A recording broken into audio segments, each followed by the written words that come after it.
What is up, YouTube, Facebook, Twitter, Twitch, Apple, Spotify, and everyone tuned in on the Texas Sports Unfiltered app? Welcome in to another edition of Bucky and BK live on Texas Sports Unfiltered and on the TSU app. Today is Tuesday, December 23rd, 2025, and the Buck and I are with you for the next 2 hours on our final show before Christmas. We're talking Texas football. DeAndre Moore is hitting the portal. Manny Muhammad is hitting the draft. Hero Canoe reportedly coming back to Texas. We'll talk about all three of those bits of news. Plus, Texas basketball sleepwalks through a win over Maryland Eastern Shore, and Sean Miller was not happy with the Longhorns' performance at the Mood. We'll talk a little Monday Night Football, some big storylines from around the NFL and college football, including the end of a historic rivalry, at least for now, and also plenty of holiday fun, the best and worst parts of Christmas, how to avoid arguments on Christmas, and so much more. A lot to dive into on a Tuesday show. We appreciate y'all starting your mornings off with us. Another Merry Christmas and Happy Holidays to each and every one of you tuned in out there. Buck, Merry Christmas. Same to you, man. Same to you as we get ready to celebrate a wonderful, warm Christmas, because today's 78 degrees today, and it won't seem like Christmas for us around the area, but it really, truly, I'm sorry, it will, because that's what we're used to in the state of Texas. We're not used to snowfall and 30-degree temperatures. Every once in a while, we'll get clipped with some 40-degree temperatures in December, but it is going to be absolutely beautiful over the next couple of days, over the next week or so. Hopefully there's only one day, it looks like, of rain, which we always can use here, but it's going to be dry. Make sure that, if you've got I've looked out at some of my plants, and some of the stuff that I have is struggling right now. I've been thinking that, these cool evenings is going to take care of it. No, but you need to water some stuff, get it watered down, take care of it, make sure everything is all set. And, once again, if you got that Woods Comfort Systems, you're going to be okay. If you got it all settled and clean, because that air conditioner is about to pop on today. Almost 80 degrees on the 23rd. You try to give me the official, it is winter on the 21st. You people, I'm not buying. I'll let you know, we're not at winter yet.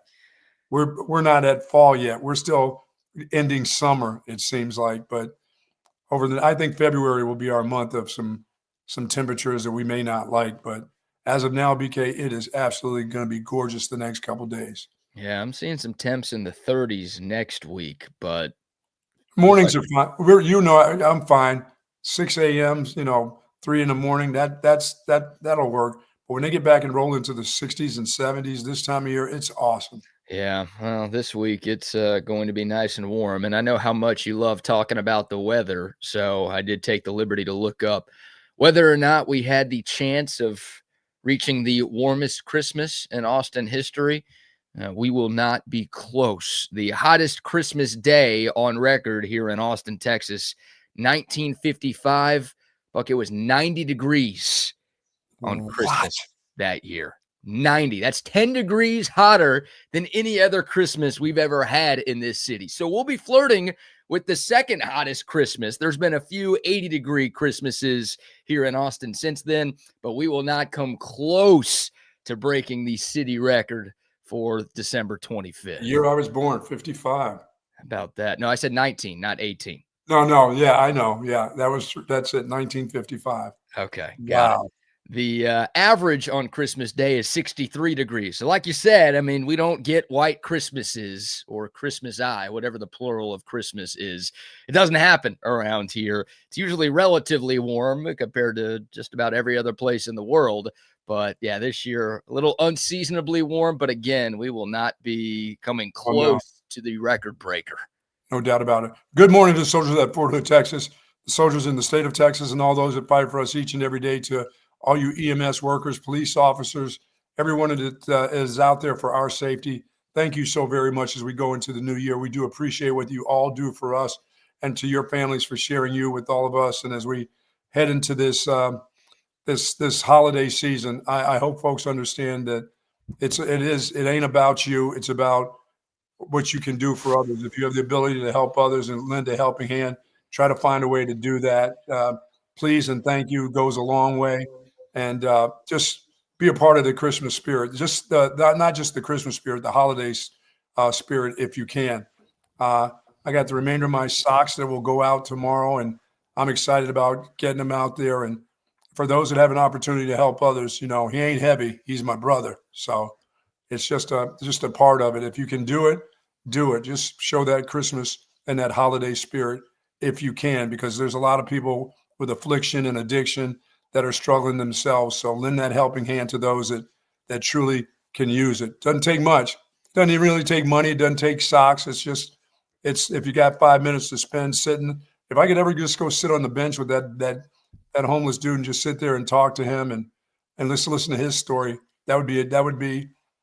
I'm afraid to, but I mean, if I could do that, if I could give a hug to the little dirty little homeless girl, I would.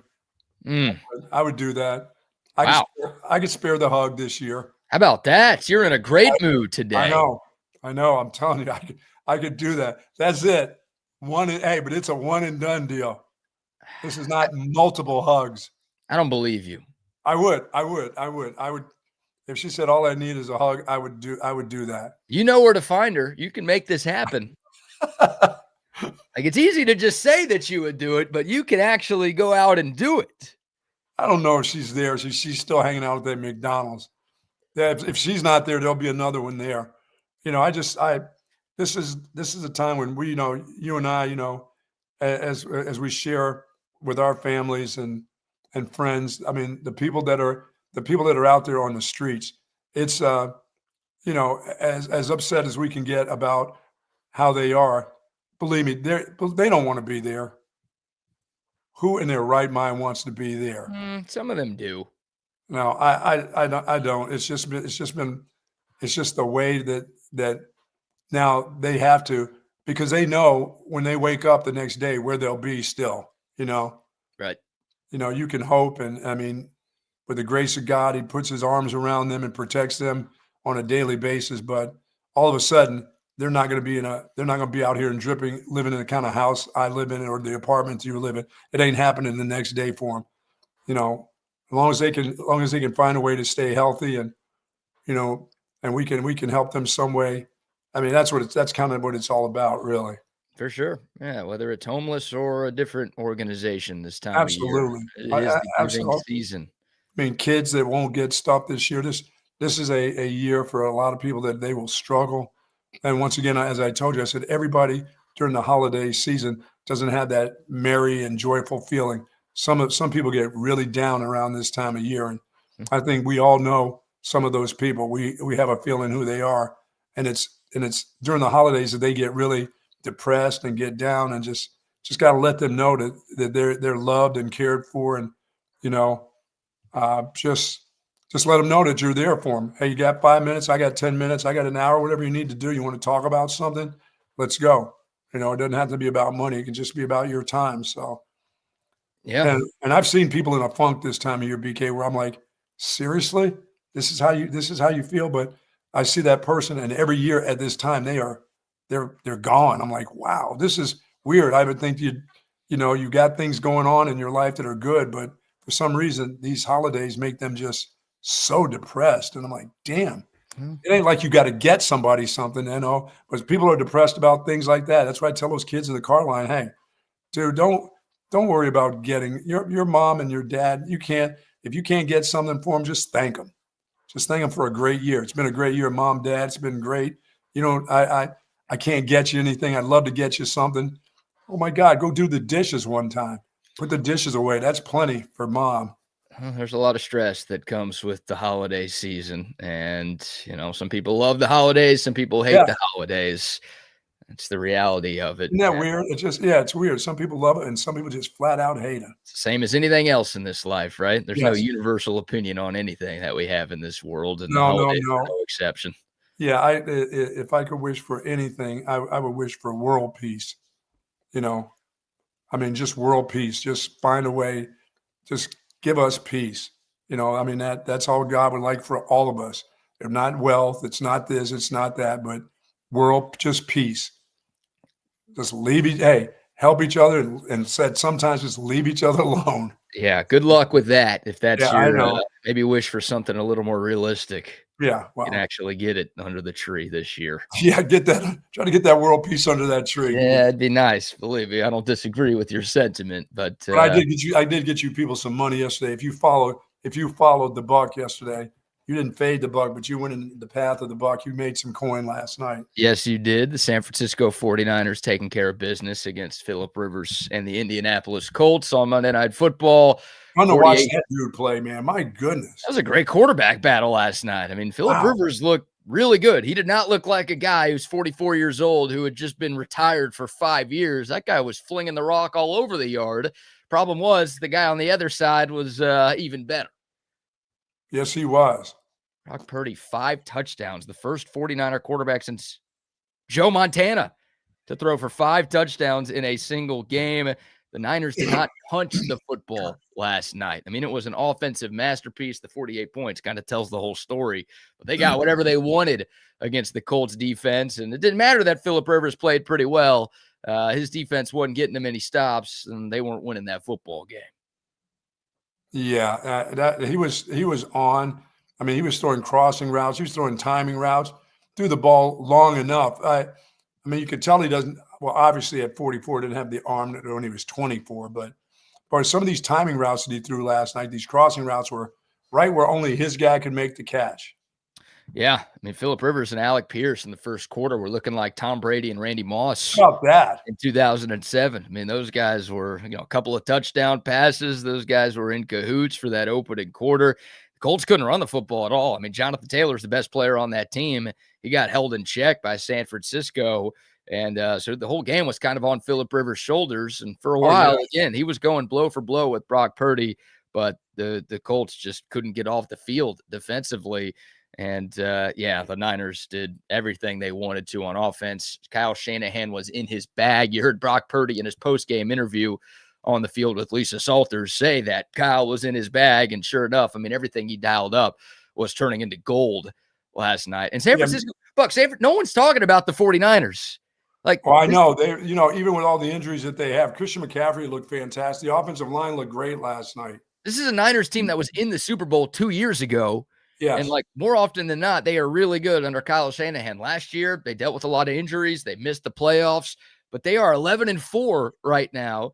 Feels like everyone's talking about, New England and Denver and the Rams and the Seahawks. And here's San Francisco. Maybe we're just used to them usually being in the mix in December, but they're 11-4 right now. If they win their last 2 games, they're going to be the number 1 seed in the NFC. Wow. They're very good. Now, they've got 2 very tough games to end the year. They host Chicago on Sunday night. And did George Kittle get hurt that he made me out? He banged up his ankle. He was still on the sideline. It looked like he could have come back in the game. Yeah, he's done that ankle before, so. Yeah, he gets hurt He's missed some games. Right. So I don't know. I mean, I didn't see anything after the game or this morning that's like George Kittle is out for an extended amount of time. It didn't look super serious to where it's going to be something that impacts the rest of his year, but he did get banged up last night. But still, I mean, he was very productive when he was on the field, and 7 catches, 115 yards, and a touchdown for him. He continues to get it done at a very high level. Yeah, you're talking about a guy with an attitude. If you want to see a tight end go and block and just be an all-around tight end, that guy isn't – well, maybe he doesn't look like he doesn't look like he's, 250 or 260. But, boy, is he aggressive when it comes to run blocking. He doesn't play around. He doesn't take a back seat. He doesn't give you that half-ass effort when he tries to get on a guy. I mean, he goes to the whistle. And he gets after it. And some guys fling him around because he's not that big. But, boy, is he aggressive. There's an attitude about him when he run blocks, too. He's an awesome player, and he's one of my favorite players to watch in football because he's really good, and he works his ass off. And like you said, he plays with attitude and intensity, and he brings it on every single play, every single week. And, I mean, look, he's on the Niners. I can't stand the Niners. He hates the Dallas Cowboys. So, I'm supposed to hate everything about George Kittle, but he is the perfect embodiment of what you want in a football player. Again, really good, and he works his tail off, and he does the dirty work that not a lot of guys are willing to do. Yeah, he just seems like the guy. If you put him in the middle, and if they're missing their Hall of Fame linebacker, that he would be okay in the middle. If he had to make tackles and get after you on defense, he looks like that kind of guy. He's 6'4", 250. I mean, yeah, that's big enough. That's edge rusher right there. That's too big to play linebacker these days. So, yeah, he was great last night. The Niners were great. Again, they've got the Bears on Sunday. And wow, that's a hell of a game. Seattle. They host Seattle. Those are their last 2 games. So they've got to earn that number 1 seed. If they win those 2, again, they'll get it. But they are in a very good spot. And then the NFC West, Buck. The NFC West has 12-3 Seattle, 11-4 San Francisco, 11-4 Los Angeles. That's insane. One of those teams will be the 5 seed. One of those teams will be the 6 seed. The 3 best records in the NFC might all come from the same division. And because of the ridiculous NFL playoff rules, it's not only college that has dumb playoff rules. 2 of those teams are going to have to start their postseasons on the road. On the road. Bonkers. Man. That division is awesome. And the Colts are on thin ice too, especially because the Texans keep winning. Texans 7-game win streak. Yeah, Phillip Rivers is a nice story, but that Colts defense is struggling. Each and every week they get worse. They can't stop the bleeding right now. Yeah, the Colts need a prayer at this point. I think they've got to win their final 2 games, and they need the Texans to lose their final 2 games. And I got a hard time thinking either of those are going to happen with the way those teams are trending right now. The Colts, what a fall. What a fall from grace. They were the story of the NFL in the first half, and they started falling apart a little bit. And then obviously Daniel Jones tears his Achilles, and things just went from bad to worse very, very fast. Well, it's not like they're getting bad quarterback play. No, well, last night they didn't. Phillip Rivers was really good. That defense is well, they ran into a buzzsaw. A guy throws 5 TD passes. Yeah. 5 straight losses. They ran the ball. And like I said, when McCaffrey's running the ball inside the tackles and doing it pretty well, and his backup looks good, that's a problem for a lot of people. The Colts were 8-2 at one point. They are now 8-7. Yep. Again, it's not been a nice holiday season for the folks in Indy. But congrats to you. You did win 75,000 units. San Francisco was a 5.5-point road favorite. They won by 21, so an easy cover for you and your cousin. And you are now even for the people.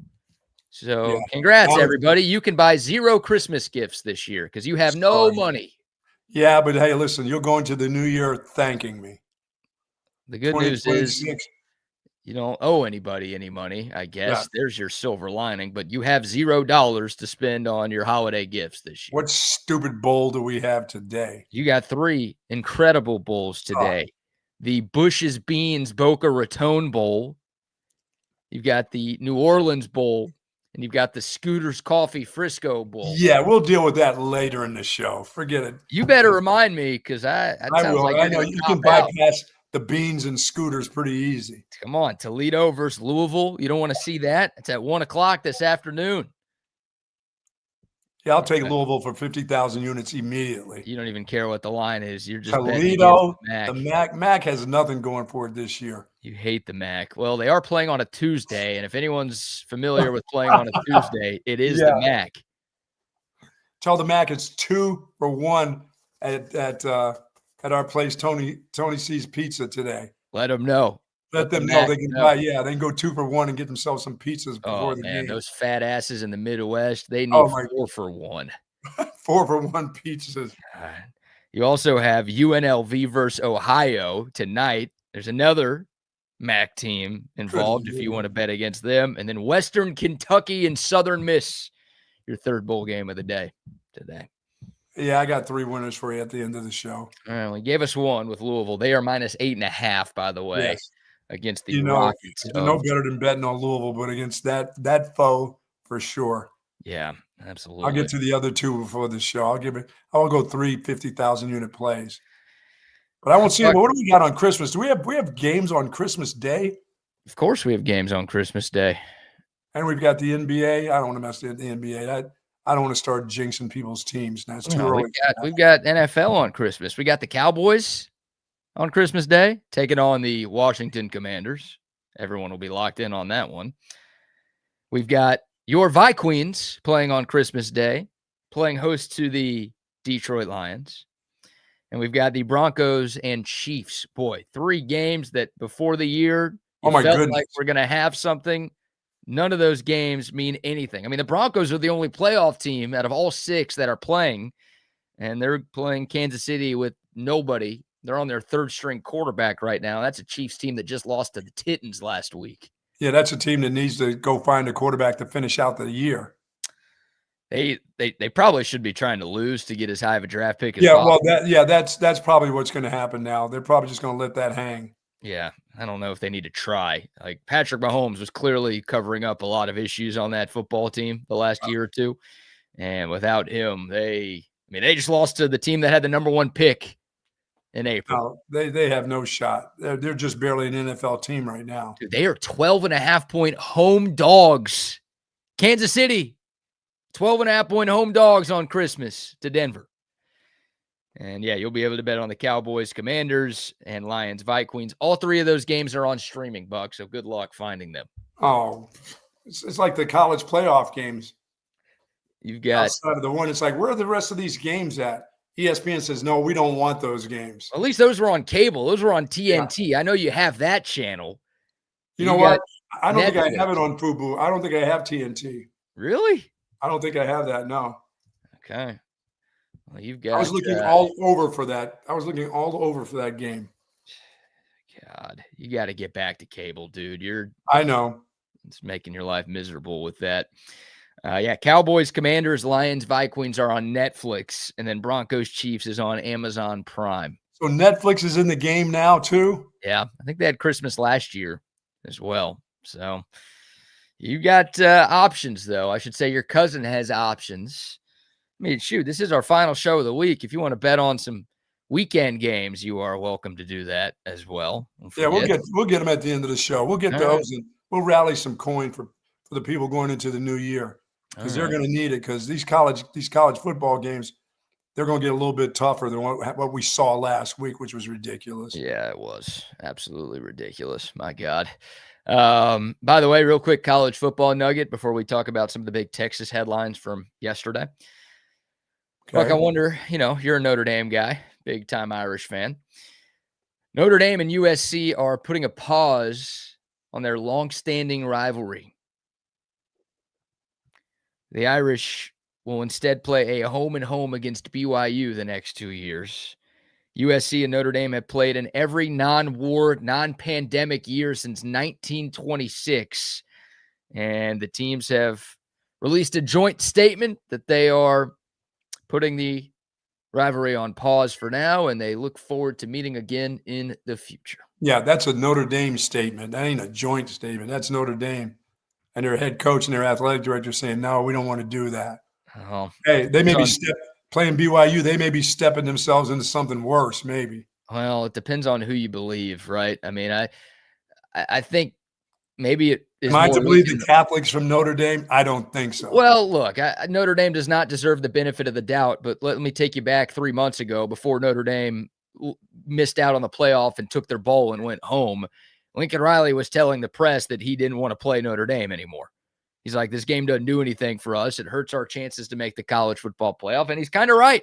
And USC was 9-3 this year. Yeah, they are in the Big Ten. It's not like they're out there in the Pac-12 anymore. Right. They were 9-3 this year. One of their losses was to Notre Dame. If they played somebody worse than Notre Dame, then they would have been in the playoff discussion. I don't know if they had a good enough resume to be guaranteed a spot, but it is USC, big-time, blue blood brand.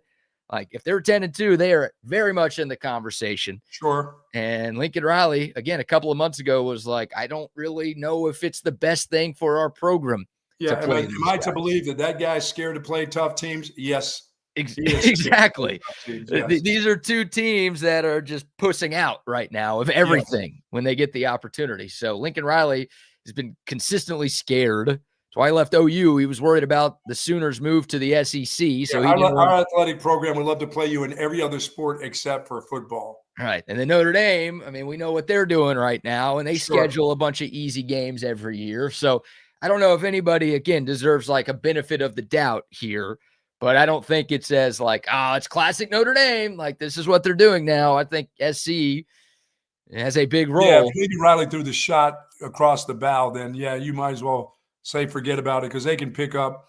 As I said, Coast Guard will have their football team in there soon, and Notre Dame can play them. Yeah, like you said, I mean, look, at least Notre Dame is scheduling somebody tough. BYU, good team this year. Yes. Just missed the playoff. They've got that Mormon money coming in. Just re-up their head coach. They'll get their play. They'll be able to expend for some players. Yeah, so I think you may have stepped into something you didn't want to step into with playing BYU. Right. Well, they were better than USC, I think, this season.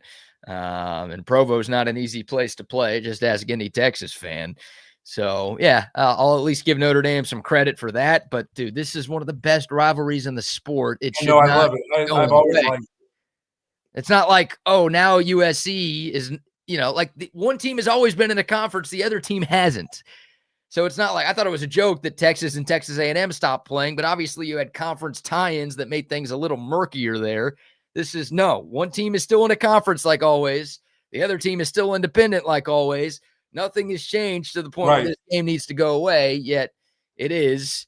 And, well, maybe the thing that's changed that's caused this is the College Football Playoff Committee and the way that they go about picking their teams. There's no doubt about that. I wonder, Texas has got this Notre Dame game here in a couple of years. So I wonder what that's going to be like, with Sark and how his thinking is going to go. Yeah, I mean, Sark, he left the door open on the possibility of canceling that series against the Fighting Irish. Again, Texas will play Ohio State at home next year. They will play Michigan at home in 2027. They're going to honor those return trips, and that shouldn't come as much of a surprise to anybody. Right. After that, with Notre Dame, I don't know how many teams, USC, case in point, are very keen on helping out the Fighting Irish right now, especially with that MOU that they signed with the College Football Playoff that assures them of a spot in the field if they're ranked in the top 12. Yeah, I'm just trying to figure out who's going to get sued when that thing really comes true. It's going to come true. Now, we've all heard about it now. That thing was under wraps for a while, but it's all over the place now. And somebody's going to court over that. It feels like a violation of something. I don't know enough about legal things to know what that something is, but that feels like something is being broken here. Right, it does. Yeah, so there you go. That's a bummer. USC, Notre Dame. I mean, I do think it's kind of an overrated rivalry, but I still know the history, the tradition of that game. It means a lot to a lot of people, and and especially since it used to be late in the season. I don't know where it's been falling. It seems like it's been falling, 4 or 5 games before the end of the season. It used to be like one of their last games. And it really meant something if you lost that game or if you won that game. Yeah, I think you're right. It all means something to Notre Dame because they want a patsy there. And they've got enough patsies on their schedule as it is. But if Lincoln Riley, he doesn't want to play anybody tough anyway. Yeah, I think part of the beef, at least from USC side, was that, losing a game late in the season can being in the Big Ten, yes. Yeah, can remove them from playoff contention, right? For sure. That matters a lot in the eyes of the College Football Playoff Committee. And again, they set an example this year. It's 1 year. I guess it's 2 years when you look at last year. So it's not the biggest sample size in the history of the world, but they have basically told us to this point that we don't really care about strength of schedule. You can't have 3 losses and expect to get in the playoff.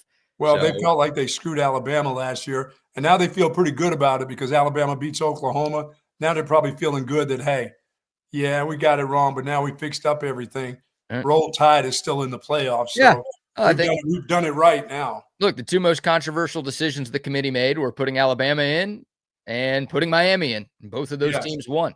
You're right. So they were rewarded in that. It's not the committee doesn't make the format. The committee's following the rules. When they put Tulane and James Madison in, there is nothing they can do in that situation. They couldn't take them out because they won. Right. That's where the rule sucks. That's why the rule needs to change. But the committee, again, they received a lot of heat for those decisions, and both of those teams took care of business. So from that sense, they are right. I still feel like Texas could have beaten every team that played this weekend. I feel like Oregon and maybe Ole Miss are the only teams that would have been that difficult to beat for the Longhorns. So that's where my bitterness still comes in. I'll get over it, I think, at some point. At some point, yes. At some point, I will. All right, we'll take your thoughts, some of the big headlines from around the world of sports. We've got plenty of Texas to get into, including what DeAndre Moore entering the portal means for the Longhorns at wide receiver, and why I think it's kind of a good sign for where Texas is as a program. We'll get to that story in a moment, Buck. But first, how about our first round of sponsor shout-outs? Shout out our friends over at Texas Orthopedics. If you're seeking that specialized, patient-focused orthopedic care, contact the expert and our friends at Texas Orthopedics. Their physicians offer comprehensive surgical and non-surgical orthopedic care for children and adults, spinal care, trauma care, sports medicine, joint replacement, and more. Dr. Danny, Dr. Christopher Stockton are dedicated orthopedic surgeons there. And folks, their goal is to get you right back into good health and the great quality of life that you deserve.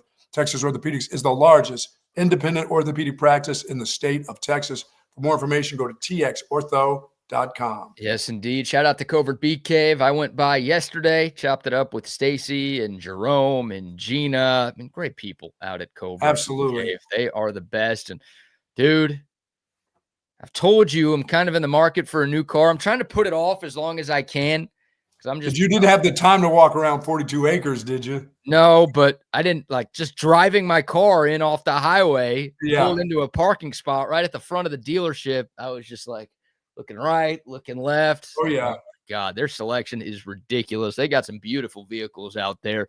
And when it's time, when I finally pull the trigger on that new whip, I'm going to Covert Bee Cave. Don't just take my word for it. How about some testimonials from some great customers out at Covert? You see Covert everywhere. It's that personal level of just feeling like it's a personal family interaction.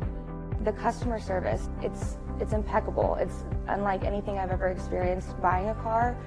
Over the 30 years that I've been buying cars from them, I feel like I know them and they know me. Covert's done an amazing job of making me feel valued. If you purchase a vehicle and you want to feel like you're part of a family, join the Covert family. Come and experience it for yourself. Covert, born and raised in Austin. Absolutely. Yeah, love the Coverts. And also, Buck, check out what we got this morning. Sweet. Classic root beer, OLIPOP, one of the 20 great flavors. So get yourself some now because those shelves will be emptied here quickly at HEB. You go there after our show and people are grabbing by the case. Oh, man. Yeah, how about a last-minute stocking stuffer, though? Throw a couple of cans of OLIPOP in a stocking stuffer. That'll work. This is awesome. This is the game changer of all game changers. This is soda. It tastes like soda. It's root beer flavored. That's what this will taste like. But unlike the other root beers you've been drinking in the past, this is actually good for you. Ingredients that support your digestive health. 9 grams that of fiber. There will not clean your battery on your car like the other stuff. It will. It will help regulate and clean out your insides. Yes. But yeah, you can't pour it on a car battery and clean it. You don't want to be drinking that. That's ridiculous. This is what you want to be drinking. Tastes great, actually great for you. Pick it up anywhere. The Bucks at HEB, but really any grocery store, convenience store, anywhere around town. Go get you some OLIPOP. And our good friends at Hat Creek Burger, folks, at some locations, they do have breakfast starting at 7 a.m. this morning. Check out those locations around you. But it's all about the double with cheese. I had a Hat Creek Burger yesterday. BK, I'm weighing in at 157.2 yesterday. All right. How about that? 157.2. 3 meals yesterday. And thank you to the folks at Hat Creek Burger because I did have a banana pudding shake. And I also had a small strawberry shake along with that. You had two shakes? Yeah, I did a little mixer yesterday. Yeah, 157.2. And thank you for the double with cheese, large fry. I was on it. I didn't leave anything. I didn't leave anything whatsoever left in the bag. I had ate every fry. It was absolutely delicious. Thank goodness I'm sober because I would have had 5 margaritas yesterday because I was trying to be the big man. I would have down 5 at a sitting. That's how, yeah, I'm into it. I'm getting there. I'm coming into the new year, and it's going to happen. 160 is about to happen. But thank you to the folks and one of our great sponsors there at Hat Creek Burger Company. I love it. I love the taste of the burgers. Wow. Well, 2 milkshakes will do more to put on some LBs than 5 margaritas would. Really? Now, if you drink 5 margaritas and then you get the munchies and that turns into you eating 3 cheeseburgers, then all right. 3 burgers. Hang on. Yeah, if you got 3 big hats after that, then all right, that's going to help with the calories. But 2 milkshakes? Yeah, dude. Yeah. Yeah. Now the strawberry one was the smaller one, like the kids version, not like the kiddie version, but Yeah. small version. But that one was a regular size, and I got after it, man. That's impressive. You know what? I'm not in the holiday spirit. We're throwing on a sweater today. Oh no, not that one. We got Oh, the Tito's sweater. you still have that sweater? I still have this sweater. That is the ugliest sweater of all time. I got a couple of, this is, I think, my favorite. I got a few Hanukkah sweaters, a couple of Christmas sweaters, but none are as. Tito's, yeah. Nothing like a little bit of Tito's for the holiday season. Yeah, the Tito's handmade vodka sweater. Shout out to our friends at Tito's. Awesome. 'Tis the season, our last show before Christmas. Something was missing this morning. Had to spice it up a little bit. Yeah, that sweater will go well with the 80-degree weather. Wear that all day long. Get around there to see people today and see how that feels around you. Yeah, these things are itchy, man. I know. They're kind of tough on you. Christmas sweaters, Hanukkah sweaters, holiday sweaters, whatever you call them, they are itchy. So it's tough to wear. You know, an hour and a half on this show, I can handle it. But the people who go out and wear these like to a 9 to 5, God bless you. Checking us out, Sue Patrick since 1975. Thank you to Jay and the whole family over there for having us yesterday. That was awesome. I'm glad they survived having Rodney, and Wags over there. I know it was tough. It must have been tough on them, but that was a great time over there. I mean, they're great people. They've done a lot for us this holiday season and during the course of the football year. But hopefully, we did some good stuff for them also yesterday. Hopefully, people are still doing their last bit of holiday shopping can get by there today and tomorrow. They're open up to what time tomorrow? I think 3 or something like that, or is it 1 tomorrow? It's 3. So get on by there. They got they got a lot of cool stocking stuffers over there. Yeah, they do. You can do your Christmas shopping today on Christmas Adam, or you can do some Christmas shopping today on Christmas Eve, whatever There you go. They got you. I love that place, man. I had to get a few things. Yeah, just a few things. Just a few things for something for me on Christmas. Once again, as I tell you, it ain't about you. Well, yesterday it was about me. Good. You deserve that. It was about treat yourself. You're treating everybody else this holiday season. Treat yourself. Yeah, man. Thank you very much. Just what I need. Another polo. Yeah, I like that. All right, the best selection of Texas gear at Sue Patrick. Absolutely. Let's talk some Texas football, shall we? Yesterday, after our show, DeAndre Moore announced that he is intending to enter the transfer portal when it opens on January 2nd. Not a huge surprise that he's leaving Austin. We've talked about the high likelihood of this happening for really a couple of weeks now. For a while, there were some folks who thought that Demo was leaning towards entering the NFL draft. Instead, he's leaving via the portal. My guess is, DeAndre Moore's camp didn't love what they heard from folks at the next level. So they felt like he needed an extra year in college to improve his draft stock and better his chances of having a long career at the next level. But DeAndre Moore leaving the Texas Longhorns, Buck, 456 yards, 7 touchdowns last season. He was the Longhorns' leading returning receiver coming into 2025. This year, 532 receiving yards, 4 touchdowns.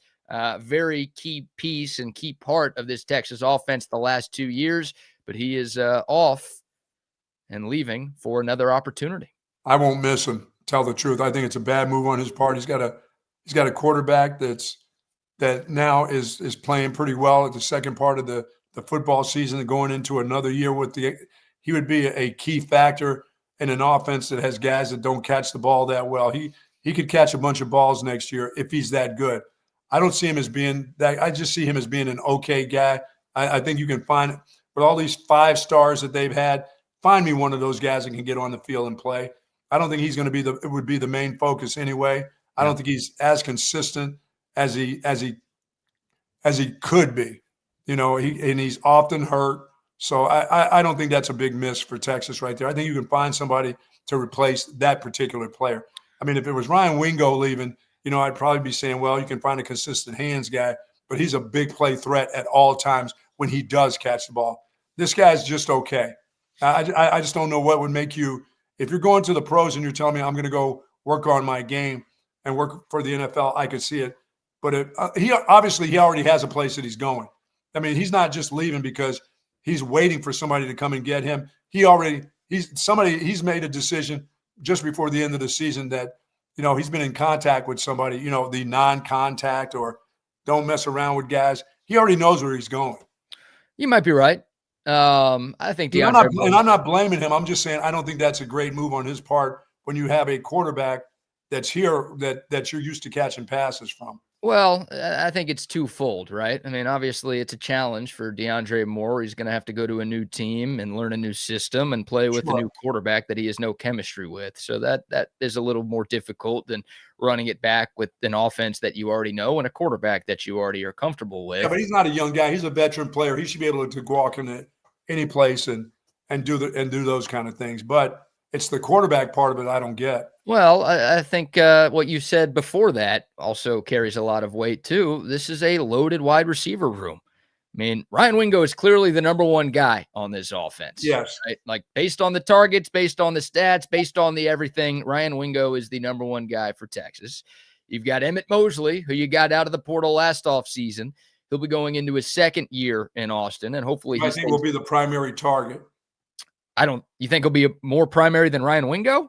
Yeah, well, I think he'll be more consistent catching balls and doing things that Arch Manning will trust in throwing the ball to him. Well, I think you would be more consistent catching balls than Ryan Wingo, but I don't think you would be the number one target if you were on the team. I don't know. I mean, you might be right. I think Mosley's going to be a big part of the offense. I'd be very surprised. Look, maybe Texas brings in a big-time elite transfer wide receiver, and that guy is the number one. But as it stands right now, I think Ryan Wingo is clearly the top guy. But still, I mean, you've got Mosley back. Remember, Mosley didn't come in until after the spring. Right. And he missed most of fall camp with an injury, and he still put up some solid numbers in the second half of the year. Parker Livingston returns for another year. And then, those three freshmen, I would say four, but Michael Terry III has been working with running backs lately. So for right now, we'll remove him from the conversation. But Dalen McCutcheon, Khalil Lockett, Jamie French, those 3 4- to 5-star freshmen that you signed last year, those guys will be going into year two. You also brought in one of the best athletes in America with Jermaine Bishop Jr., who put up some ridiculous high school numbers this year in Texas, who might be so good as a freshman that he has to at least see some playing time. So I think that's what DeAndre Moore was looking at too. It's like, I might be going to a place with the worst quarterback and just a worse team, but this wide receiver room is loaded, and I don't know how many opportunities I'm going to get. Yeah, but that dude's been the leading catcher, right, for the 2 years that he was here? No, he wasn't the leading catcher.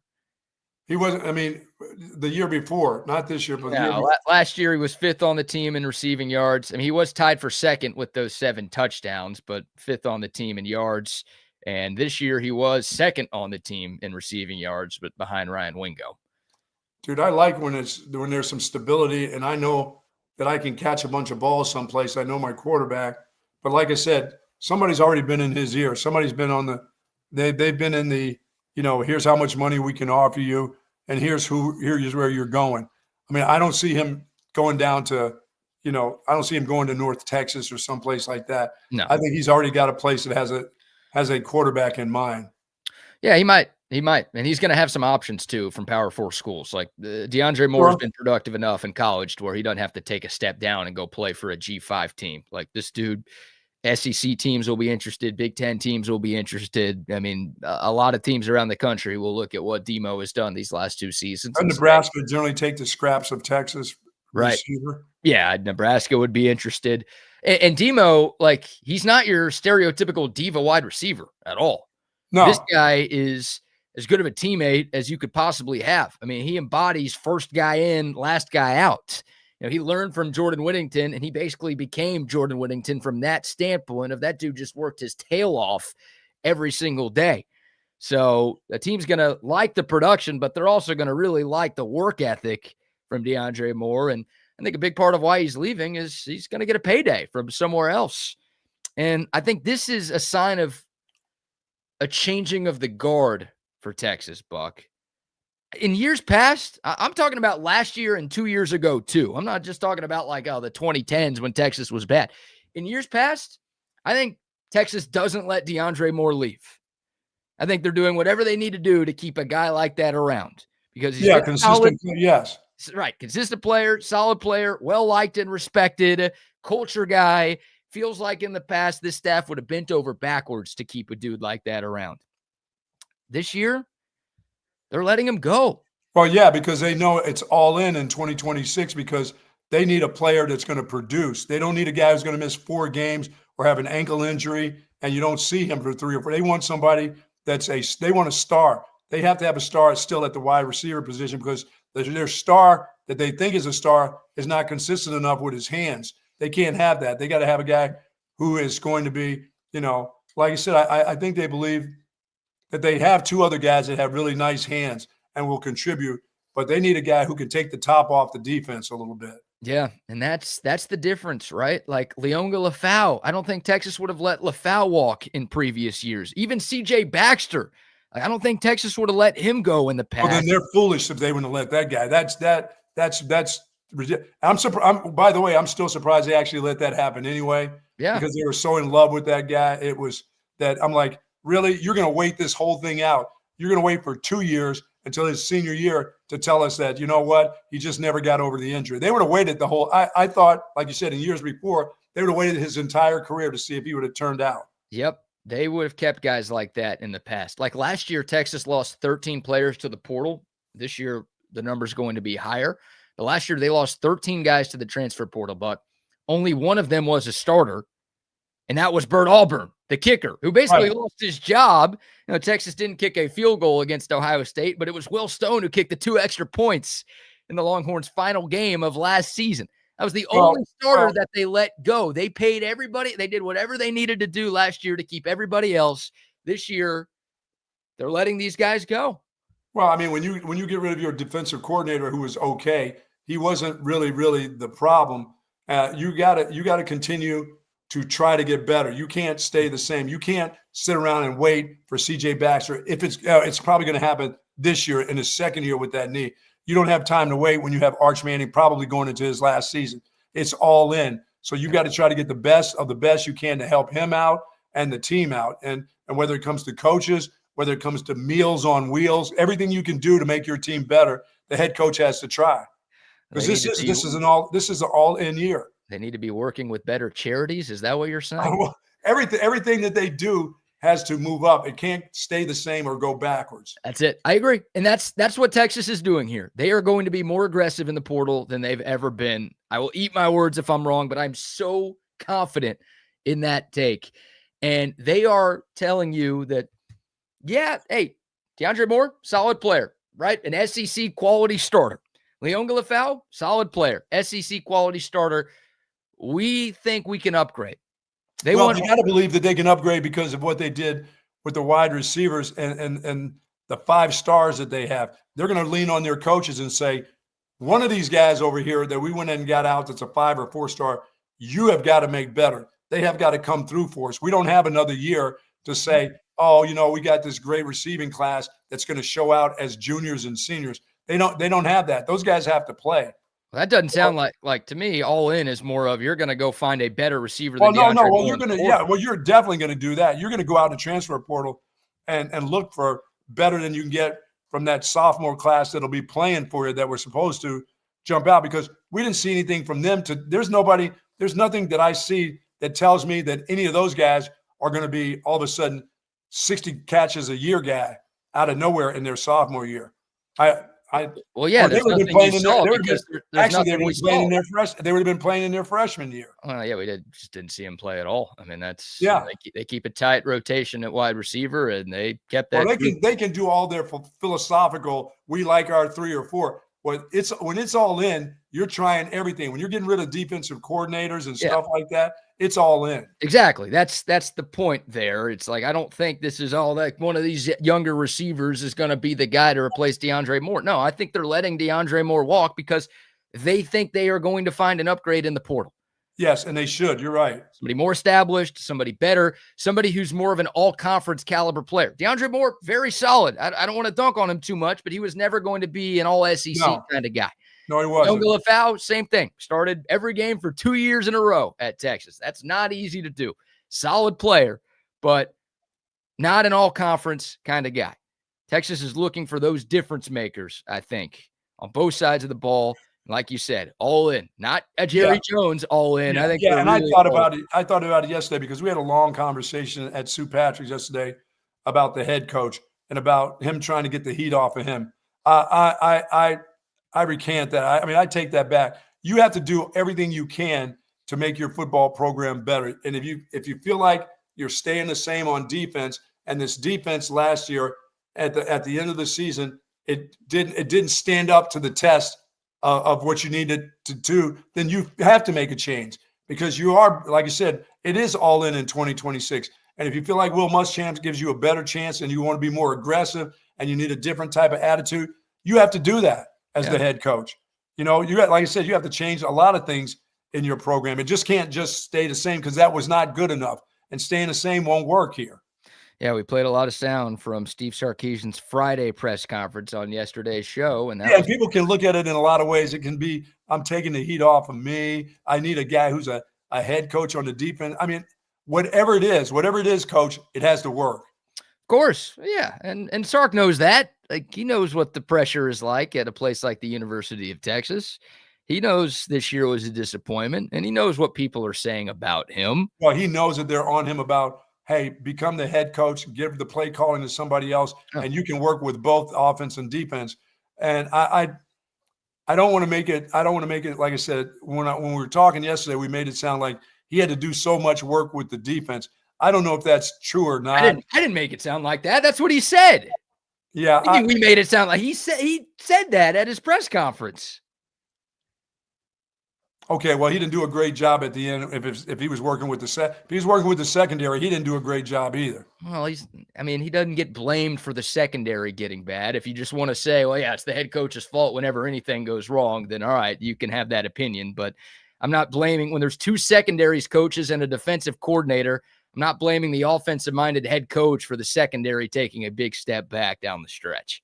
Yeah, I just want to make it so that I'm not saying that he was just trying to, throw the whole thing that he had to work so hard on defense because there's some things offensively he didn't get done. But if he feels like now I need a guy who's been a head coach, maybe not had great success as a head coach, but he's the kind of guy I want, the aggressive approach that can handle all my defensive players. And now I can just go work with the offense. That's all in. Yeah. Well, let's play that cut again from Friday. Because I want to make sure you've got this figured out in your head, and I just want everyone to hear this again. Here's Steve Sarkisian talking about why he let go of PK and brought in Will Muschamp. I think we have plenty of issues. Like I don't think any program in the country is perfect. Everybody's got their own warts, right? And you try to look at how can you make the without overreacting and being thoughtful of what are the necessary changes that you think can really impact the totality of the team. I think one thing that really helps me with Will is, his head coaching experience, having been in this conference at Florida and at South Carolina, his experience of kind of being under Coach Saban, speaking the same language to where I feel very comfortable with Will being the head coach of that defense. And that allows me and frees me up a little bit more time from an offensive perspective, so I think, instead of, robbing Peter to pay Paul, I'm able to let him go do his thing on defense and really be a great leader over there and head coach over there, which allows me to get back to doing the things that I believe in I'm really good at. I looked at a lot of different variables of what would be in the best interest of our organization, and the idea that I could get a guy caliber of Will Muschamp to come in here, not only his defensive pedigree, but the leadership, the head coaching experience, it just was too good of a fit to pass up. Yeah, the head coach experience. He wasn't a great head coach. Or he'd still be a head coach. Right. Of course. Of course. But, Steve Sarkisian, you weren't making something up. But you didn't say robbing Peter to pay Paul. I didn't say robbing Peter to pay Paul. Steve Sarkisian said he was robbing Peter to pay Paul because he had to do too much on defense, which took him away from the offense. Now, is that really true? I don't know. But that's what I mean. Yeah. Yeah, I think as I was talking yesterday, it made it seem like that I was saying that he paid way too much. He was not spending enough time with his offense. he was working on the defensive end of it. Now he's got a guy he's strictly calling a head coach because he was a head coach in charge. And that's your baby. I'm going to leave you alone. But no, dude, you can never leave them alone. You're the head coach. You're never leaving them alone unless Will Muschamp is now the head coach of the University of Texas. He's telling you what he's doing. I mean, he wants a head coach for his defense. Sark will obviously be the head coach of the program. He's going to, make the big decisions with everything that happens with this team, but he wants somebody that he can leave in charge of that defense to where during practice, leading up to games, and during games, more importantly, yes, focus on the offensive side of the football. He's not, again, I made the Sean McVay comparison yesterday. Like, that was what Sean McVay does with the Los Angeles Rams. He's the offensive guy. Yes, he's the head coach. He makes all of the head coaching decisions. Sure. The defensive coordinator runs the defense. Sean McVay runs the offense and calls the plays, and that's his side of the ball. That is what Texas is doing with Steve Sarkisian. And obviously, time will tell if he's right. If this decision backfires and the defense goes backwards, then Steve Sarkisian's going to be held accountable. He's not going to be able to say, well, that's the head coach of the defense. Blame him instead of me. It's like, no, coach, you made this change, so right. You're held accountable. He knows that. But that is what he is telling you, and he's referenced that multiple times in that press conference where, he had to be spending time on the defensive headset on game day, which he felt like took him away from his offense and cleaning some things up that plagued the offense this year. He doesn't want to have to deal with that. That is why, in his words, he made the move. Again, now we just have to hope that it works. Yeah, I know you. I can just tell he wants a more aggressive approach to defense for sure. That too. From a guy who just got you to back-to-back semifinals, and who wasn't the guy was no slouch. You know what I'm saying? Yeah, of course. That's a risky move. Yeah, it's just risky. Yeah, there's not a person in the world who thinks this is not risky. When you make a risky move like that, there are people that'll say, "What are you doing? Why would you do that? You've got a wide receiver coach who everybody thinks is pretty good recruiting and coaching, not under contract yet.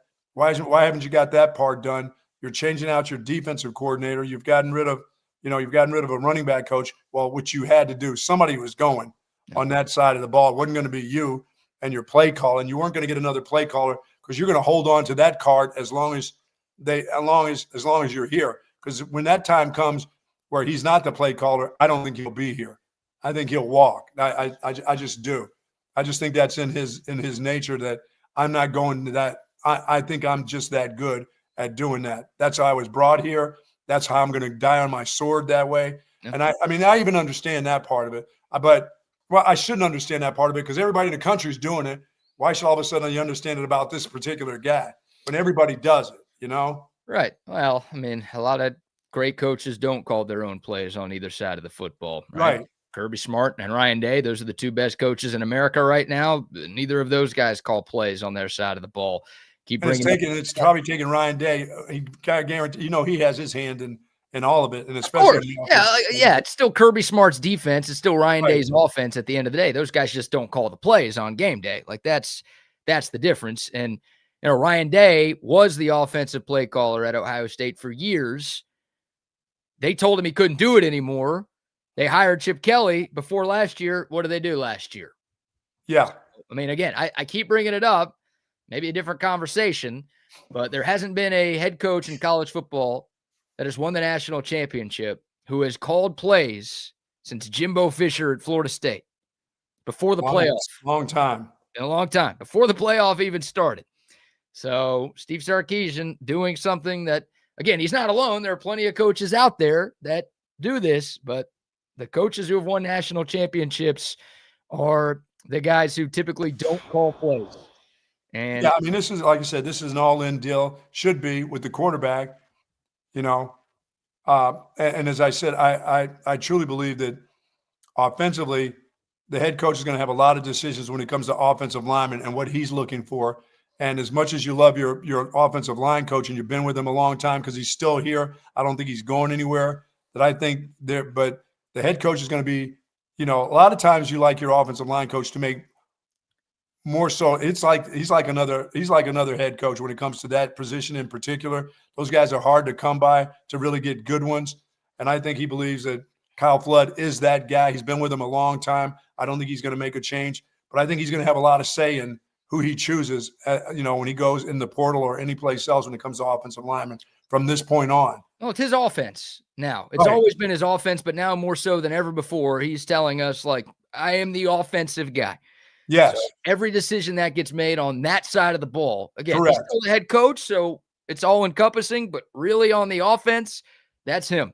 He's got to figure out the offense because you're letting us know because of who you just hired on the defense. Right. The head coach, he's going to take care of that. You're going to take care of this offense. Pete Kwiatkowski's defense has been more consistent than Steve Sarkisian's offense the last 3 years. The numbers back that up. So you're making the change with the defensive guy and not with the offensive guy. Yes. That's, again, there are plenty of Longhorn fans who are talking like you. Like, what are you doing? Why are you making this move? This doesn't make any sense. You demoted the wrong guy, but he did it. So now he turned up the pressure on himself, and this offense better be better in 2026. Otherwise, that run game better be better. That offensive line better be better. Those receiver better be more consistent. It's all has to work offensively. Sure. Yeah, he's running out of people to blame. He used like his big, no, it's not my fault, it's that guy's fault card this year by letting go of PK.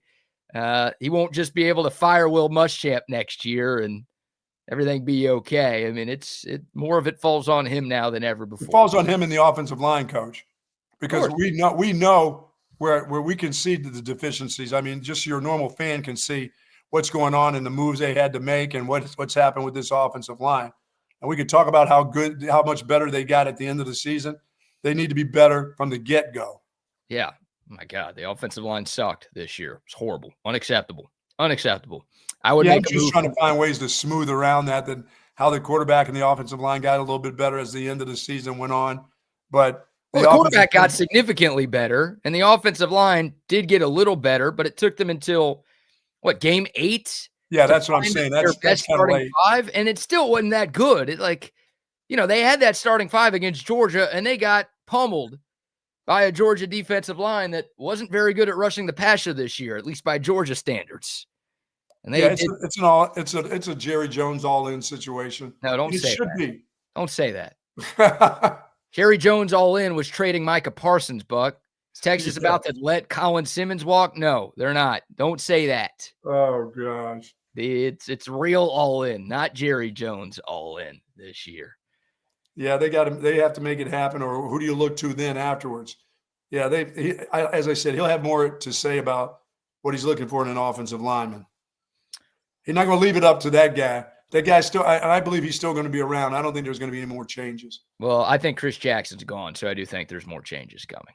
So I don't think they're done yet. But Chris Jackson, that wouldn't be a firing. That's his contract is up. And I think Jackson wants to get back to the NFL. At least that's what I'm hearing. So I don't think they're done making changes. And then he hadn't signed that deal. That deal would be right. Recruiting signed, sealed, delivered, going to a bowl game. You would know if he's here or not. Right. Yeah. That's what I've heard. Nothing official yet either way, but maybe somebody can help Wingo catch regular balls that hit him in the hands. Maybe. Yeah. I thought Chris Jackson was a pretty good coach. Yeah, I thought so too. I still think so. I didn't make it in the past, but right. This was the worst year the Texas wide receivers have had in his 3 seasons in Austin.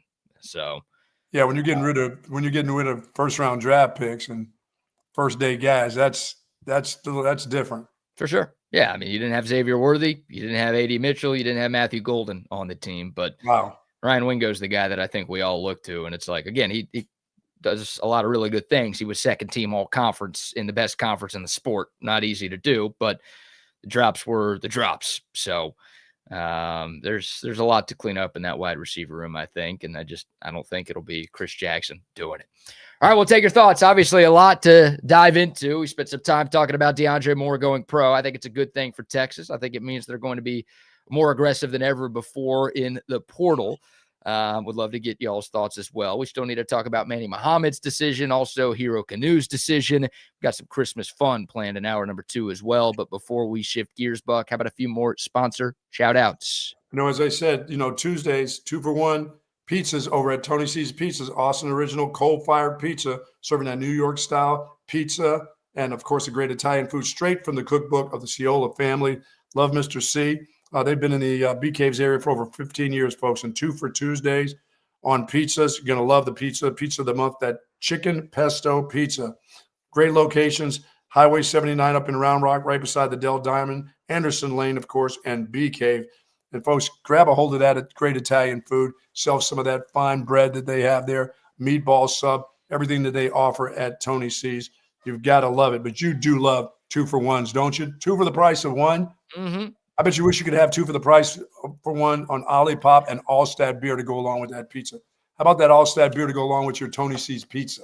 Yeah, that'll work. I'm going to be cracking open an Altstadt early today. Because you're all in. Final show of the week. I'm all and in on you're all holidays. in? Absolutely. I'm all There in you on the go. holidays. There's got to be somebody who's already popped the top on an ice cold Altstadt this morning, right? Yeah, somewhere, somehow, yes, they have. There aren't a lot of people working in this city this week. Well, they pretended yesterday that they went in to say hello, and then they got out of there. Yeah. When we left after 9 o'clock. They all were on their way home. I saw. Yeah, you think about that sometimes. Like, is anyone drinking during our show? I think about that sometimes. Also, you think anyone's having relations listening to us right now? There could be 1 or 2 out there getting that done. You think so? 2 couples. Yeah. Maybe you don't like turn us on after you've already turned yourself on, Maybe we'll just have us talking in the background. Yeah, it's like we're already on, you're watching us, and then your significant other comes in and is like, I'm in the mood, and then you just don't turn us off. So now we are the voice of your intercourse. Very nice. I think about that kind of stuff. Am I the only one who thinks about that kind of stuff? Yes, you are. As a matter of fact. Yeah. That's all on you, yes. Oh, God. Well, love the Altstadt Beer. The best beer that you can find here in the great state of Texas. Not only available just here in Austin. I'll be going up to the Metroplex later this week. I'll be getting some Altstadt up there. They've got it at Houston. They've got it at San Antonio, all over the great state of Texas. Whatever you have going on this week, tons happening. Obviously, your holiday gatherings and get-togethers, your football watching, your basketball watching, whatever you have coming up over these next few days. It's going to be a beautiful week all across the state of Texas. You need a great beer to accompany your holiday watching. Maybe take the top off, relieve some stress a little bit. It also makes for the perfect last-minute gift for the beer drinkers in your life. Tons of different brews. Brewed in Fredericksburg, so you're supporting local business every time you buy Altstadt. And I'm telling y'all, it's the only beer that I drink, and one sip, and you won't go back to the other beers that you have been drinking in the past. It's Altstadt Beer, no impurities, no regrets. Well, there's a lot of people not a lot of people. There's some that are on Michael Taft for leaving and going and getting himself ready and not. Is he opting out? He's opted out. Yes, Michael Taft will not be playing in the Citrus Bowl. Yeah, I can understand that. There's a guy coming off an injury, coming off surgery. I mean, and you got these extra practices. I got that.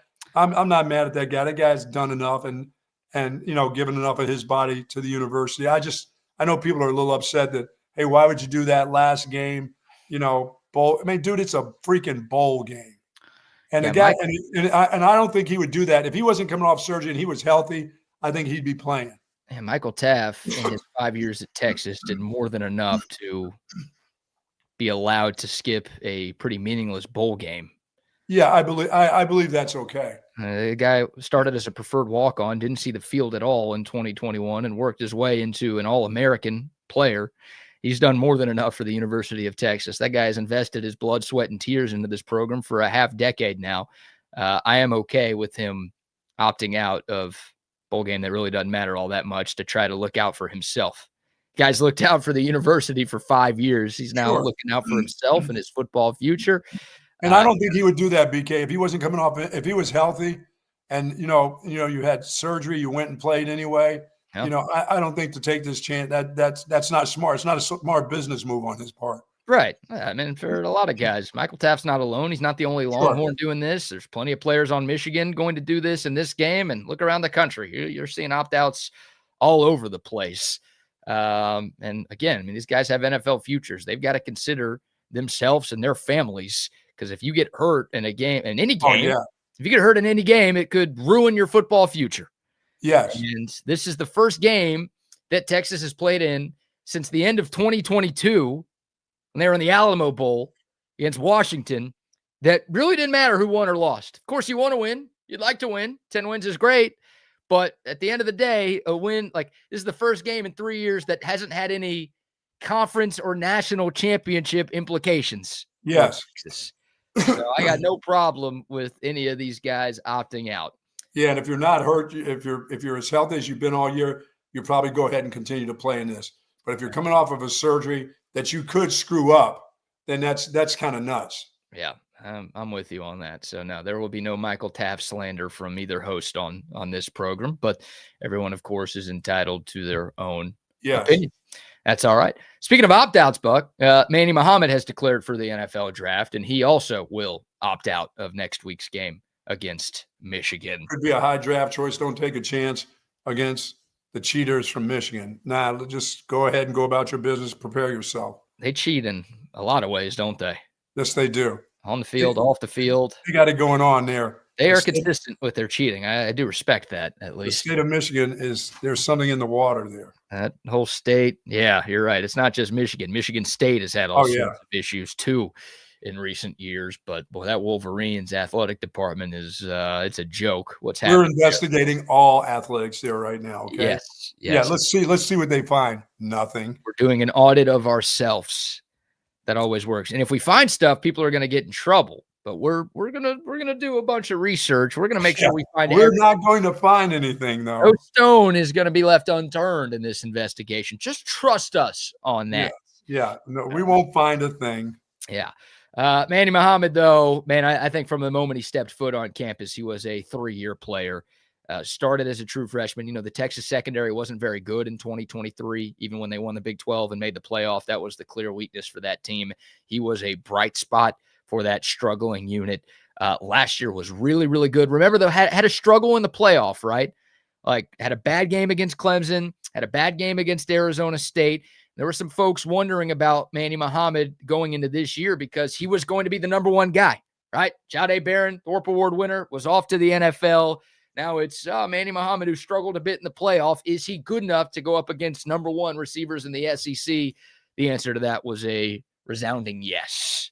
He was awesome. Yeah, he'll be fine. He needs to go work out and get ready to try to up his draft status, really. Yeah, I think he'll be a top 50 pick, 5-0, in the NFL draft, which means first or like top half of the second round. Yeah. Really good player. The tape is going to tell the story. He's got good measurables. I think he'll do well at the combine.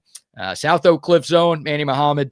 Man, I was a huge Manny Muhammad truther. Even when people were doubting him again at the end of last year, I'm like, don't worry. This guy's the real deal. He'll be fine. So I'm extra appreciative that he played well because he made me look good with that take. There you go. But also he made the Texas secondary. Again, this was a secondary that struggled a lot. And I do wonder, a lot to wonder about this year, Buck, of course, just missing the playoff by a whisker. Manny Muhammad missed that game against Florida. Like, he obviously wasn't the only issue that Texas had, or I should say the secondary obviously wasn't the only issue that the Longhorns had in the swamp. But I do wonder if he could have played in that game if Texas maybe wins. You know, DJ Lagway and those freshman receivers don't go off the way that they did. You saw how much of a drop-off there was without number 5 on the field.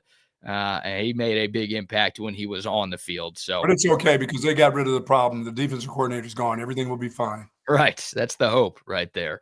That is the hope. But Manny Muhammad is gone. We got any more guys from Rutgers coming? Anybody else from Rutgers showing up this year? Well, they had a full coaching staff. They got some options that we could choose from. Oh, boy. Yeah, come on. I mean, Greg Schiano replaced those guys. Wow. Yeah, that'll be great. Also, yeah, so the Texas secondary, again, 8 days from now, no Manny Muhammad. Also no Jalen Gilbo. He opted out and announced he was going pro last week. So there will be some new starters at Texas. It'll be Cade Phillips on one side. He's kind of the future of the cornerback position at Texas.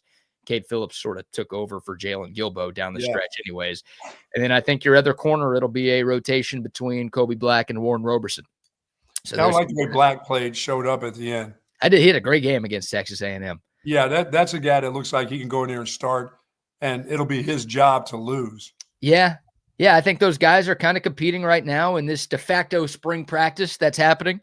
Obviously, you know, both Black and Roberson and a couple other guys will get the chance to show what they're like in a game situation against Michigan. But I think that's a battle, Buck, that goes into the spring and into next fall as well. Well, that battle in this game will be more so not in the secondary. It'll be at the linebacker area to find out how good some of the guys that will return, because Michigan is just going to line up and they're going to do what they did this year. Boy, they got 2 running backs, and you're talking about coming downhill at you. They're pretty good. They're pretty good. It's not a great Michigan team, but they still got some big ones up front, and they still run hard downhill. I don't know what the hell Michigan's going to do. They're going to run the ball. They're not going to put believe me, they're not going to put that particular young quarterback on display. They're going to put their run game on display, and they're going to put their offensive line on display, which we need to be, now that you're out there practicing, when you get to look at them on film a lot, and your offensive line coach gets to see them, with no coach there, they need to be stealing as many of those dudes as they can. Yeah, that'd be nice to poach from Michigan. I think there are a lot of teams who are going to try to poach from Michigan right now. You're in a bowl game. You're going to be showing up at, your players will be at bars hanging out with those guys. You'll be bumping into them saying, hey, how much are you making in NIL anyway? Why don't you have a thought of coming here? Now, your offensive linemen aren't going to say that to other offensive linemen, but your other players on defense, they'll have to go against those guys, are going to go, hey, what are you doing sticking around this place? You don't even have a coach. Right. Yeah. Well, that's the thing. Like, I know what Michigan did during the season. They ran the ball a lot, and they were one of the best running teams in the country, top 20 in rushing yards per game nationally. We do need to help the run game here. They don't have their offensive-minded head coach, and they also lost their offensive coordinator over the weekend. Ooh. Chip Lindsey left to go take the Missouri offensive coordinator job. He abandoned ship. I ain't sticking around here. I don't want any part of this thing. Now, they hire a new coach. He might not have been retained anyway, so a good move by him to leave while he could, and Missouri's a solid SEC program. But yeah, like, they don't have their offensive coordinator. They don't have their head coach. They don't have their offensive coordinator. I think one of their 2 running backs. Right. That could be a mess. One of their 2 running backs, I don't think, is going to play with Justice Haynes, who's been hurt down the stretch. So, like, he's another NFL guy who's been injured. Like, he missed the Ohio State game. I don't even know if it's as much of an opt-out as, like, he just might not be able to go either way. Yeah. So, I mean, odds are they're going to be the same Michigan team that they were during the year, but they don't have a lot of the guys who were the reason why they ran the offense that they ran. Speaking of offensive linemen, and I had talked all year about certain guys, like the Oklahoma kid that left, that was in the state of Texas and went to Oklahoma, Fasusi. He got destroyed by Alabama. Oh my goodness. Yeah. He looked like a little kid playing against those dudes. Those dudes ran around him, through him, and I was saying that he needed to leave that place and come here. As soon as you keep that dude. I'd like to have Michael Fasusi here. But he did start in a lot of other games, but he wasn't sharp in that one. They got after him. They found a little bit of a weak link and put their guys on him and just ran around him. Yeah, Oklahoma struggled to run the football, as they have so often this year. They struggled to give John Mateer consistent, clean pockets, and that's how you blow a 17-0 lead. Well, 17-0. Also, you throw the ball to the other team and give them the easiest 6 of all time. That's also going to help you blow a 17-0 lead at home. That was pretty great. Watching. Yeah, you did have a good weekend, by the way. Had a great time. I think every Texas fan enjoyed themselves. So yeah, again, there's some frustration, there's some bitterness, there's no doubt about it. Like, I feel like if Texas and Texas A&M played again, I think the Longhorns would win by more. Texas and Oklahoma played again, I think the Longhorns would win by more. I think Texas would beat Miami. I think Texas would beat Alabama. I know Texas would beat Tulane and James Madison. Yes. I only watched 2 of the 8 teams that played. There were only 2 teams that I thought would give Texas like a real threat of losing, and that's Oregon and Ole Miss. And I don't think either of those. The good thing is now Texas has the defensive head coach of Georgia. Yes. Because you wouldn't say Texas would beat Georgia today. No, I wouldn't. But my point is, and you may never say that. By the way, you may never say that. Well, we beat them once. We beat them less than a decade ago, so they can beat Georgia. But I will say, yeah, the 8 teams that played this past weekend, Texas, I think, would have beaten 6, 7, maybe 8 of them. So that was the frustrating part watching the playoff. But did I enjoy watching Oklahoma and A&M fall flat on their face? Of course I did. That was glorious. I think we all did. I don't think you're a good Texas fan if you didn't enjoy that.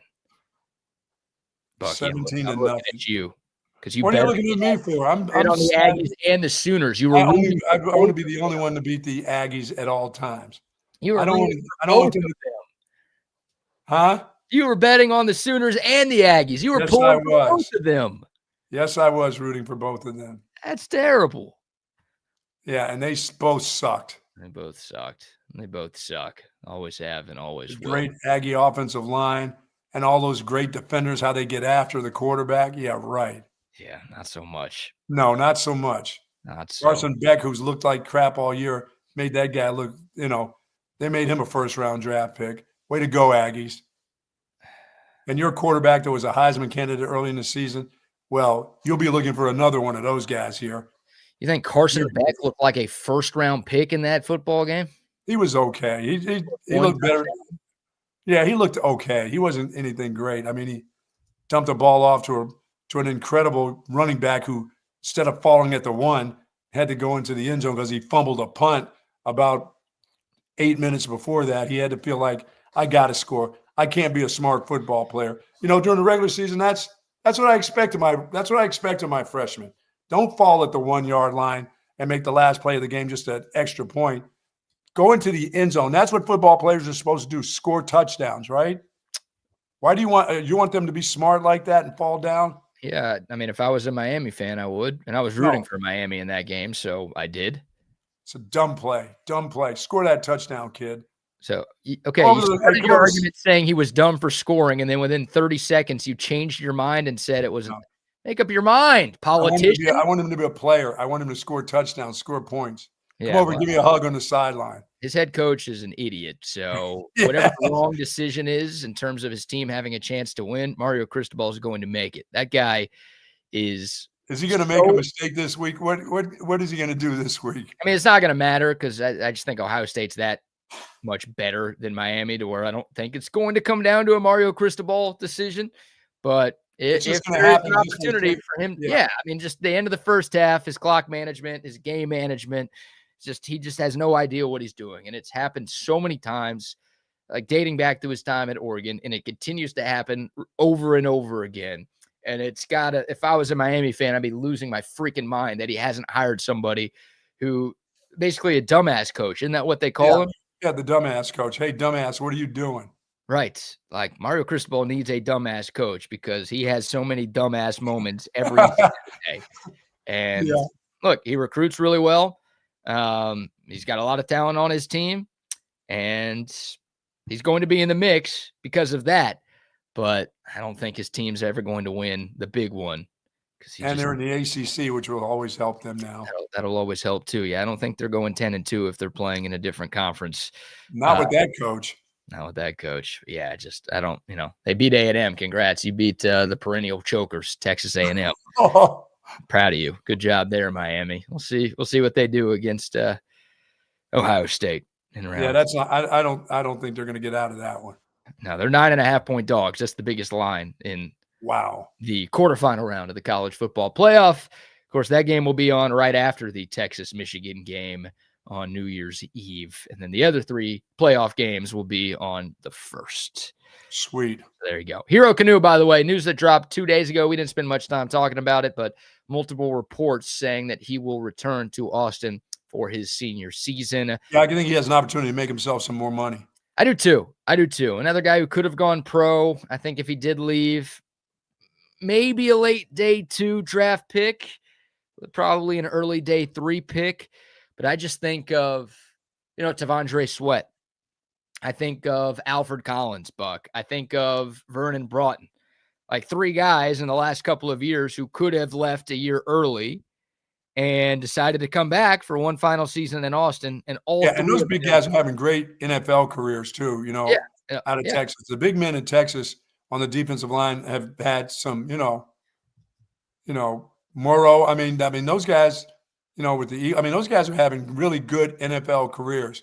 And, they weren't necessarily first rounders, but those guys, and some of them who were late first rounders, early second rounders, are having nice early careers in the NFL. Well, I think if Tavondre Sweat left a year before he did, he wouldn't have been a top 40 pick in the draft like he was.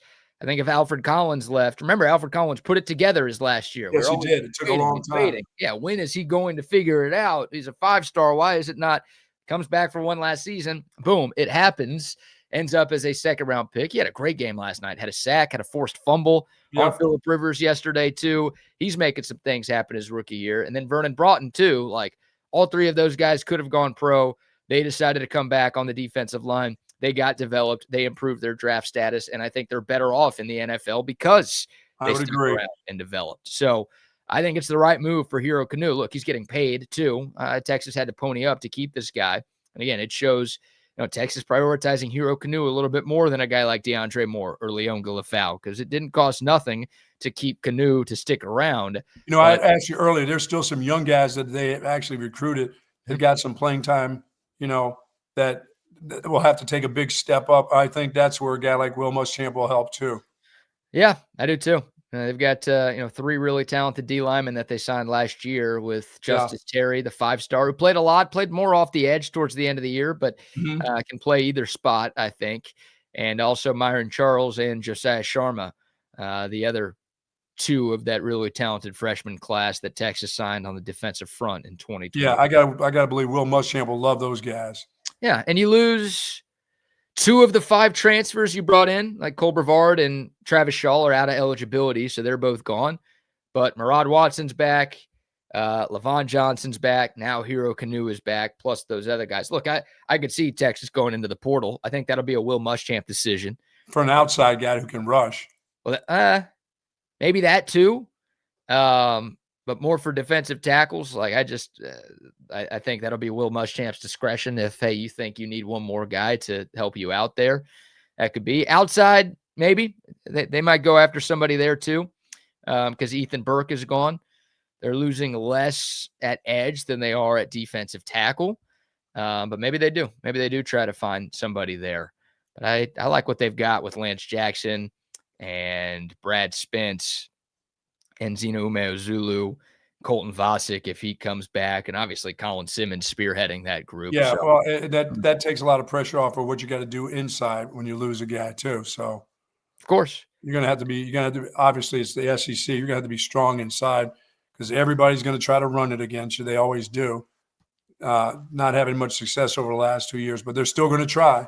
That's just what they do in that conference. So, for sure, it's like the Big Ten. We're running first. We'll throw later. And if we have to throw all the time, we'll throw all the time. But we're not going to stop trying to run at you. No. Yeah, it's very fun to watch too, isn't it? Yeah, it is. It's fun for me because I like when they try to pressure Texas with the run game and it doesn't work and they end up having to throw. I wish they continued to try to run when they keep getting squashed for 3 yards and not getting gouged, because that also is fun too, to get the ball back when they have to pin it back to you. Yeah, that I like from a Texas standpoint. I don't like watching Minnesota and Wisconsin play 13-10 games every November. Like that, I can go without Big Ten smash mouth style football every single week. Thank you very much. For sure. Yeah. Well, more of the conferences, now Lane Kiffin will find a group of great athletes, in Louisiana. He'll be throwing it around. He still will have a solid run game. There's going to be some running back that wants to go to LSU now. They're going to find their quarterback. They're going to find their wide receivers in that state from somewhere, or they'll go out throughout the country. Lane Kiffin's going to find some talented wideouts. You know what I have to say to that, Buck? While you're down there, would you mind blowing me? While you're down there, would you mind blowing me? Yeah, I'm going to love to hate that guy even more now that he's at LSU. Even more so when he was at Mississippi just screwing around. Yeah. Now I really can enjoy hating that dude. Don't forget. I mean, Texas obviously plays LSU next year, so you'll get the chance to hate him. That's a road game in Death Valley, which, that's going to be a fun trip for a lot of Texas fans. I'm hoping I am one of them. But also LSU plays at Ole Miss, I think week 3 next year. So, again, think of the reaction and reception Chris Beard got when he went back to Lubbock. I don't think Ole Miss fans are as hostile as Texas Tech fans, but that was also an arena with like 18,000 people. I think you should walk through the Grove. This would be a football stadium with like 65,000 people. Oh, yeah. That'll be wanting Lane Kiffin's head on a platter. Oh, that's going to be ugly. Yeah, it'll be fun to watch though. But he'll get it cranked up where he is. It's hard to screw that up. And even guys who try to screw it up have won national championships there. Right. It's there's a lot of resources, and that's why it's such a highly coveted job. A lot of guys have had success there, and there's a lot of reasons you should have success there. And Lane Kiffin, they're not going to give him a lot of time because no, they did a lot to go get him, and they're paying him a lot to be there. So you better find a way to make it happen pretty quick. And for Alabama, I thought that their coach, not all the talk about him going to Michigan, I think that was a fantastic job he did against Oklahoma, and I just, like I said, I couldn't see that guy Kalen DeBoer being a guy who would bail out, just like, no, this is too tough for me. I think they have the right person where they are right now. I don't know how many. He's not winning as many championships as Nick Saban. Probably nobody is, but I think he's the right guy to get that thing to where everybody in Alabama would like for it to be every year. Yeah, he still gets pretty good recruiting classes. They still get some pretty good recruits. Yep. I saw a report over the weekend, even after Alabama beat Oklahoma, that he is still Michigan's top target, he being Kalen DeBoer. So at this point, I have a very hard time thinking it was going to happen. My thought was, if they lost to Oklahoma, then all right, we've got a real possibility here. But because of the timing, the college football calendar, and the fact that Alabama's next game is January 1st, and the transfer portal opens up January 2nd, like, it's very tough to get the coach in there that quick, even if Alabama were to lose to Indiana in the Rose Bowl. But I don't know. Well, what kind of money would it take for you to leave Alabama, and that knowing that Michigan has got to say, listen, it's going to take this guy 2 or 3 years, but we want him here as a lifer. We got to pay him a lot of money. Yeah, he'll eventually get the recruiting straight. He'll do okay in the transfer portal the following year. As you said, it's hard to just jump and turn all of a sudden and get things done. If you go there and you win, 8 games in your first year at Michigan, they'll probably be overjoyed to know what the future could look like. But boy, they're going to have to pay that guy. It would cost them so much money, BK. Of course it would. Well, they don't have to pay Sharon Moore's buyout, so that helps. Got to fire that dude for cause, so that gives him a little extra money to play with. And I don't think money's an issue at Michigan at all. I think they'll pay what they need to get the guy that they want. But again, we are talking about somebody leaving Alabama. That's what I'm saying. We're talking about a guy leaving Alabama to pay him what he wants. Like, I was still stunned when Lincoln Riley left Oklahoma. It's like, nobody leaves Oklahoma unless you're Barry Switzer going to the Dallas Cowboys, right? Like, you don't leave for another college job. That happened. Alabama's above Oklahoma. Yes. So, like, I really don't think that happens, especially now because they won the playoff, that first round game against the aforementioned Oklahoma Gooners. But yeah, that's until they hire somebody. I guess there's some chance that he gets that gig. Dude, somebody could throw in another 5, 6, 7 mil. Here we go. 6, 7. Yeah, that's just those things are hard to turn down. Because they'll turn on you in Alabama in a second, no matter how you think he's the right guy. You better be in the playoffs, and you better be in the championship hunt for the SEC every year. Yeah, if they lose to Indiana, all that hot, I don't want to say hot seat stuff, but Alabama fans will not be real thrilled with that. Oh no, not at the basketball school. Whips your ass. Even though Bama's like a 6-point underdog or 7-point dog, whatever it is right now, they won't take too kindly to it. All right, we'll take your thoughts. The code of text line 512-222-9328. We got some holiday fun to get into. Also, a little Texas basketball conversation. Sean Miller calling last night's win over Maryland Eastern Shore the worst performance of the year for his Texas Longhorns. He thought they were very lackadaisical, I would say. Getting ready to go into conference play. That was not the way he wanted to go into conference play. Boy, you think there'll be some screaming at practice today? Sean Miller does not want to let his players go home for Christmas. Oh, he has to. Like, they've got a break until January 3rd. He has to let them go home, but he really doesn't want to let them go home after what they did yesterday. Well, I'll just say this. They may have had that extra day on the calendar. It may have got snatched away from them. Yeah, you know what? I originally said you guys didn't have to come back until Sunday, but let's make it Saturday. Yeah, maybe even Friday night. Why don't you start rolling in here Friday night because we got practice Saturday morning. Yeah, let's we'll watch the playoff games together. Yeah. He'll, in some way, shape, or form, they're missing out on a day or some hours where they have to either be practicing or be around the coaches, which will suck too. Yeah. They want to get away from them, and they're going, oh, no, we'll watch some playoff games together. We'll have a meal. Hey, we'll have a meal together. How you like that? Yeah, you're at home, and all of a sudden you hear a knock on your door. You look out. Oh, shit, that's Coach. What's he doing here? Hey, buddy, don't forget, practice tomorrow. Need you back there. We're going to have a breakfast. Hey, we're going to have continental breakfast together, watch some games. And you're like, I don't want to watch anything with you. I want to be with my family. He's like, no, we're going to have to get together. Something's come up, like your last game. Are you giving him like the Tom Herman runny eggs and floppy? Oh, no. We're gonna eat well. We're gonna get fat and happy, but we're gonna talk a lot during the course of the college football games. We'll be talking basketball while you think you're watching those games.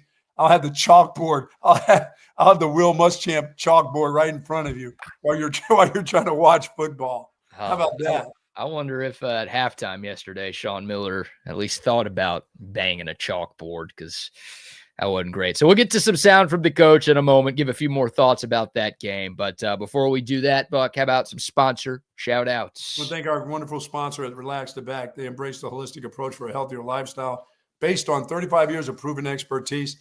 And I am sitting in the chair I'm going to be sitting in all weekend long or all holiday season. This great Relax the Back chair that I've been in for over 20 years now. My back couldn't be happier. Their motto is to live wellness. And folks, they can transform your routine of your life in some great, relaxing times. Believe me, whether it's the accessories they have, Tempur-Pedic mattresses, pillows, of course, those chairs, those office chairs that are fantastic. And folks, as I said, if you got somebody with muscle pain, shoulder pain, back pain, hip pain, please head on over to their two great locations and find something that will give you the comfort that you definitely deserve. At the Hill Country Galleria, right across the street from Whole Foods, and in North Austin at the Gateway Shopping Center, right across the street from the Container Store. Be smart, live, and enjoy yourself during this holiday season with our friends at Relax the Back. Yes, indeed. And shout out to Audiovisual Consultations as well. Speaking of great holiday gifts for your loved ones and for yourself. Put that around your tree. AV Consultations can hook you up with the home TV setup that you have always wanted. You know what? You've heard it enough from us. How about a word from our man, Tom McKay, over at Audiovisual Consultations, NSFW. Hi, this is Tom McKay, owner of Audiovisual Consultations, and all of us at Audiovisual would like to wish you and your family a happy holiday season. This time of year can get a little hectic, so we want to remind you to relax, enjoy the season with your family and friends, and give us a call at 512-255-8678 for all of your home entertainment needs. This is my favorite time of the year. I love the holidays, the music, the decorations, the presents, the whole darn thing. So this year I'm asking all you listeners to help make this a special holiday for everyone. Smiles are contagious and free, so let's give them away like the government gives away your money. Let's high-five strangers on the street, hold the door for people behind us, tip your servers more than they've ever been tipped before, give to a charity, or hell, give to a bunch of charities. If someone does a good job, tell them they did a good job. Pat someone on the butt, sing in public places just because it feels good. And as always, hug your kids until they beg you to stop, watch some games with your friends, and make love to your wife or your husband. I know there's some women listening too. You can still give us a call at 512-255-8678 if you'd like to get some cool electronics, but more importantly, have a great holiday season and a fucking awesome next year. Sweet. How about Tom McKay having lunch with Sal from New York yesterday? Oh, yeah, having that New York style pizza. I don't know what they ate, but he sent me a picture. I didn't email it to myself, so I don't have it on. It's going to be impossible to see. I see it. There you go. There's Tom and Sal. Salvador. Hanging out. That's awesome, man. Knicks, don't forget, Knicks have a championship. Let's not forget that. You're right. Let's not forget the Knicks have a championship. An NBA Cup is a bigger deal than a real NBA championship. Yeah, really. A huge deal. That's what the kids are saying. Shout out AV Consultations. Like winning the Alamo Bowl. Yeah, no kidding. Oh, God. That hurts, Knicks. Sorry. Shout out to AV Consultations. Also, some love to McCall Custom Homes. Hey, New Year's resolution. How about an upgrade to your home? You want to renovate a bathroom. You want to remodel your kitchen. You want to add some life to your outdoor space. McCall Custom Homes can do it. They are custom home builders and renovators here in Central Texas. So obviously, if you want to start from scratch, you can do that as well. But look, you bought your place for a reason. You don't need to buy and sell all the time. The market sucks. Trust me. I know. Trying to buy a house myself. I'm like, there you go. McCall Custom Homes. They can help you upgrade your current space. You bought it for a reason. Make it a better place to live. And then eventually it'll be time to sell. And boom, if you put some TLC into your home, the value of your home is going to go up too. McCall Custom Homes, ATX.com. They're offering free estimates to TSU listeners. These guys are the best in the business, 4 decades of experience, A+ rated by the BBB. They've done work at Bucky's house. They've done work at Rodney's house. We trust our places to them.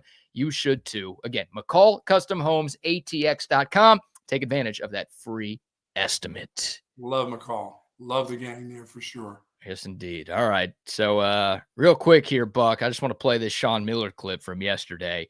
Sean Miller never super testy or feisty with the media, especially in year one. I think still trying to ingratiate himself with the Longhorn Nation and the folks who cover the team here.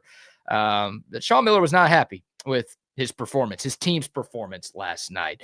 And here's a little bit of Sean Miller's press conference, just talking about, yes, it was a win for Texas. The Longhorns did beat Maryland Eastern Shore 94-71. Texas was a 33.5-point favorite. The University of Maryland at Eastern Shore? Maryland Eastern Shore, Buck. Okay. That's a historically black college.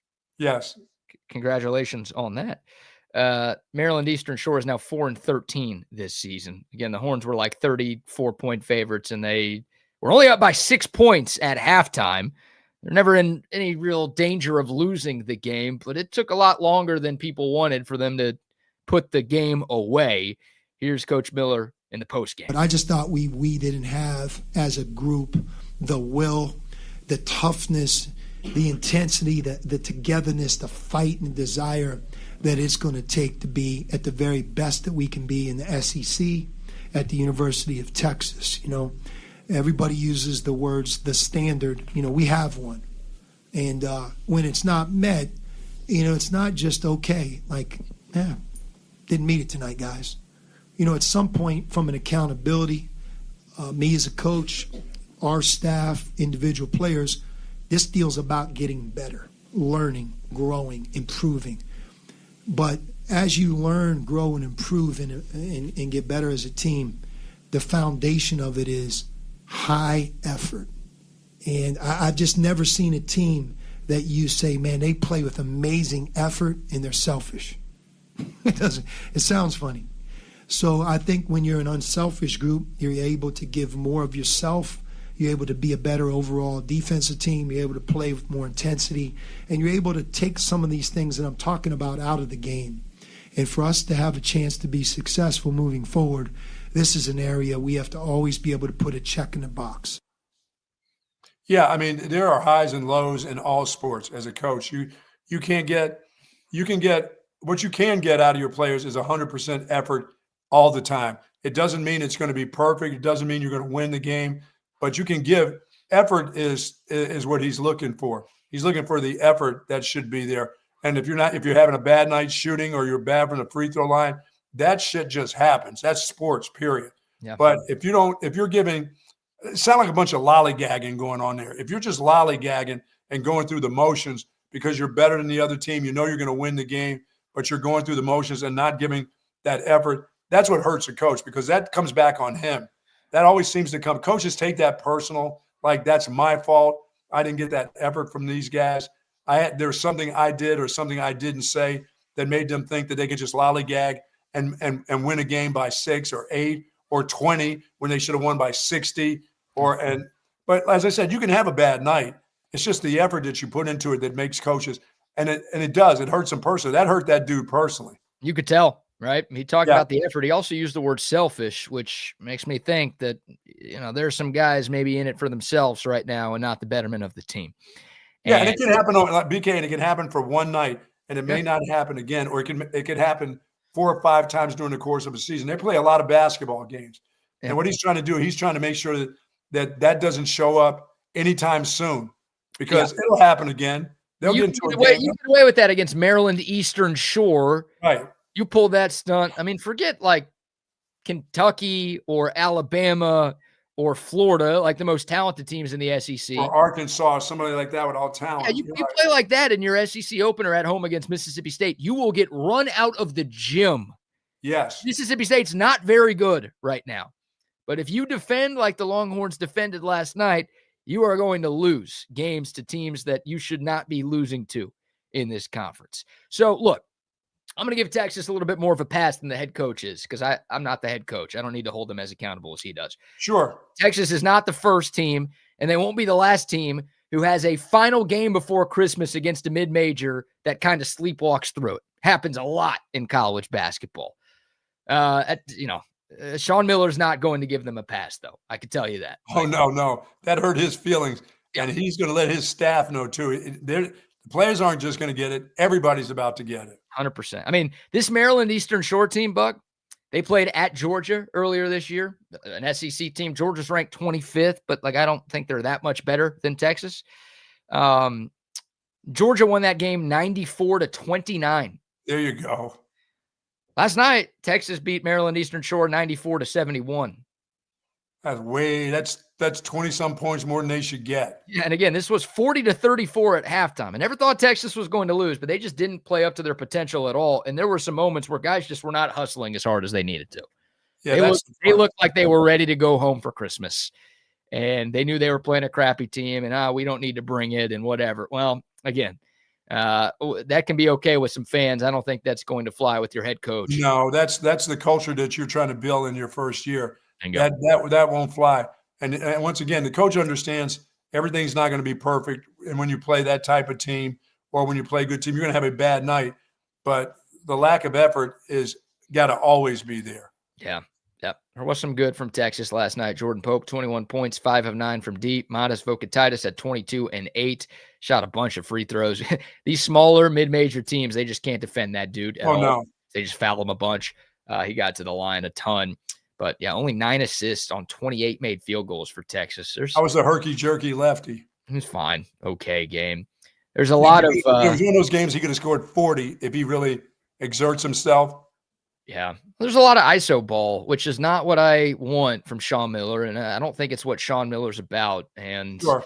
Obviously the coach is going to get some blame, but part of me wonders, if this team can really get to what we want it to get with any Rodney Terry player still on it.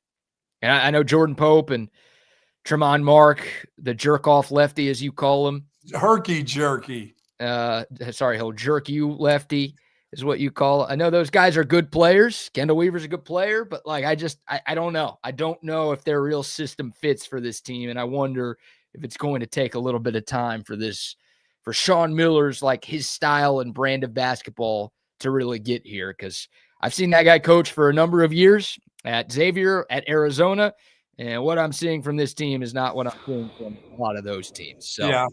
Again, we'll see. Conference play hadn't started yet, but sort of a lackadaisical dud to end non-conference play for Texas. Yeah, that's not the way you want to go out on the holidays before your opener, your conference opener. And he's letting them know it, and that's fine. That's good. Like I said, you as a fan will say, we won the game. Let's move on. Wait till we play Mississippi State. Well, he's not waiting. He's letting them know that's not good enough. Yeah, speaking of the holidays, Buck, how about the best and worst parts of the holiday season? I came up with a list. Okay. I'd like to hear some of yours, too, your favorite and least favorite parts of the holidays. Plus, you might have some Gold Star locks for the people. I'll just say this. My best Christmas ever, and you've heard it from me for 20-some years, was the first time I got an NFL Johnny Unitas helmet with a single bar across. A plastic one that I hit my head on the wall and it cracked immediately. Because those aren't really, as a little kid, the first thing you want to do is when you put a helmet on your head, you want to try to find a way to ram your head into something. Yeah. Maybe paralyze yourself, maybe do something really stupid. But if you put that helmet on and you get it at Christmas, first thing you're going to do is go outside and bang your head about 5 times against something hard. Well, the first time I hit it, that thing went right there where the big horseshoe was for the Colts. It just cracked right there. That thing was useless after day one. I put some tape on it, and I had it for the next 3 years, just banging it around. But did you use it after that, or was it just display? Oh, no, dude. You just put tape on. You weren't going to get another one. The old man was going to go out and buy you another one. Right. But, I feel like if you used it more, you were going to crack it more. You didn't want to do that. You can tape up anything. Anything you break at Christmas, kids, you put some tape on it. There's some glue, some Gorilla Glue. It's as good as new. Don't let anybody tell you got to get a new one. Don't come crying to me as a kid to your daddy going, I need a new one now. You broke it, put some tape on it, some glue on it. It'll work as good as ever. All right. So it didn't crack again after you kept using it? Oh, it's cracked all over the place, but the thing was all taped up. Looked like a Michigan Wolverine helmet. It was all taped up all over the place. You couldn't even tell it was a Colts helmet by 2 Still had the single bar. The bar never broke. That piece, and that thing was like thin plastic. That part never broke. But the big, you couldn't tell if that was a U or that horseshoe or whatever the hell it was. It had so much tape across it. And then the worst was, I always talk about the great time of going and cutting down the Christmas tree like 2 nights before. I hated every bit of that. That was, I'm sorry about that, my brothers and sisters that are listening to me to this morning. As your older brother, as the oldest of 8 kids, I hated every moment getting in that station wagon and having the old man tell us which tree to pick and going, when we could have gone 15 feet, instead we'd go 1.5 miles up the damn hill to his perfect tree that he nailed into the floor. Oh my God. And they let that thing hang around, and that thing was dead by day 3, but that thing hung around our house for, December into January, and stepping on those pine needles. That was the worst part of Christmas for me. The whole deal with that. And the best time was midnight mass when I'd come home from college, and we were hammered at midnight mass. The night before, I'd come home at 1 o'clock in the morning on Christmas morning, just hammered from midnight mass. And the priest used to always say, hey, you get in the back. Hey, quiet down. We're trying to have a service here. And you were back there just drunk out of your mind. Yeah, putting the Cristal back in Christmas. Oh, Cristal was there. I'd come home for college, dude, and first thing we did, we'd close up the bars and had the midnight. I don't even know why we ever had the midnight mass. It was going to be a disturbance. You got like 12 guys there, and you thought they were going to be quiet. 2 guys would get up and have to piss during the, go outside and pee on the side of the church and come back in. I mean, it was like, oh my God. Having conversations during the service was just nuts. You got to go to church around Christmas, don't you? Well, midnight mass was the best because that counted for the day up. Obviously it was midnight. Was midnight mass actually at midnight? Yeah, it was. Oh yeah, it was midnight mass. Yeah, it was like it was like going to those basketball, midnight rallies and stuff like that. Yeah, midnight mass counted for the next day. So that's good that it counts. I mean, it is the next day, but that's just. I think I'd rather instead of getting dressed with your family and going as a family, you went with your drunken buddies to midnight mass and created problems for everybody. That sounds pretty fun, actually. I was like, midnight, not so much, but if you're just going with your boys, then that. I think I'd rather, if I'm going with my family, either way, it's like, all right, let me get some sleep and go. And especially when everybody in the church knew, oh, here they come, midnight mass. Here comes the group. They're just coming from the bars, and people would leave at that part of the church. They would all like disappear because you took up all the whole spots there. And all you could see was people that knew you from the neighborhood turning around and looking back.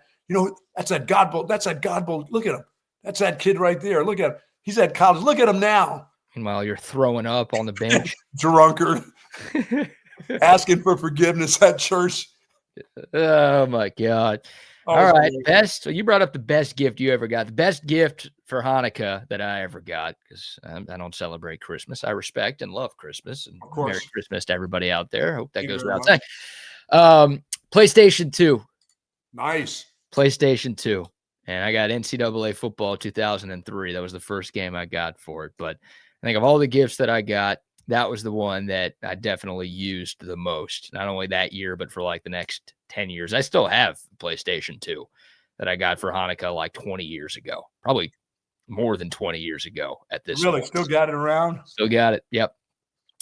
So that was my favorite. So of course, video game, not a cool helmet like you. It's a generational gap that we have, but that was awesome. All right. So I wrote down my favorite and least favorite things of the holidays, Buck. I want to get your thoughts on my list here. Start with the good or start with the bad? Start with the good. Start with the good. All right. The best part of the holiday season is days off of work. No question. Sure. Days off of school, work. Yeah. Thank you, people, for allowing me these days. Really appreciate it. Love watching football and basketball on Christmas. That's a benefit too. Time with loved ones. Positive of the holiday season. Questionable, but go ahead. For a while. Chinese food. Chinese food. Hey, again, this is my yearly request really demand that anybody who celebrates Christmas, you stay away from the Chinese restaurants. Those are for us. There you go. You guys can have Chinese food 364 days of the year, but let the Jews have, and just the other non-Christmas celebrators have Chinese food. Yeah, you take the head off the duck and the whole thing. There might be a hate crime if I see some Christians at the out there at your Chinese food place. Hey, don't tread on us. Let us have that. All right.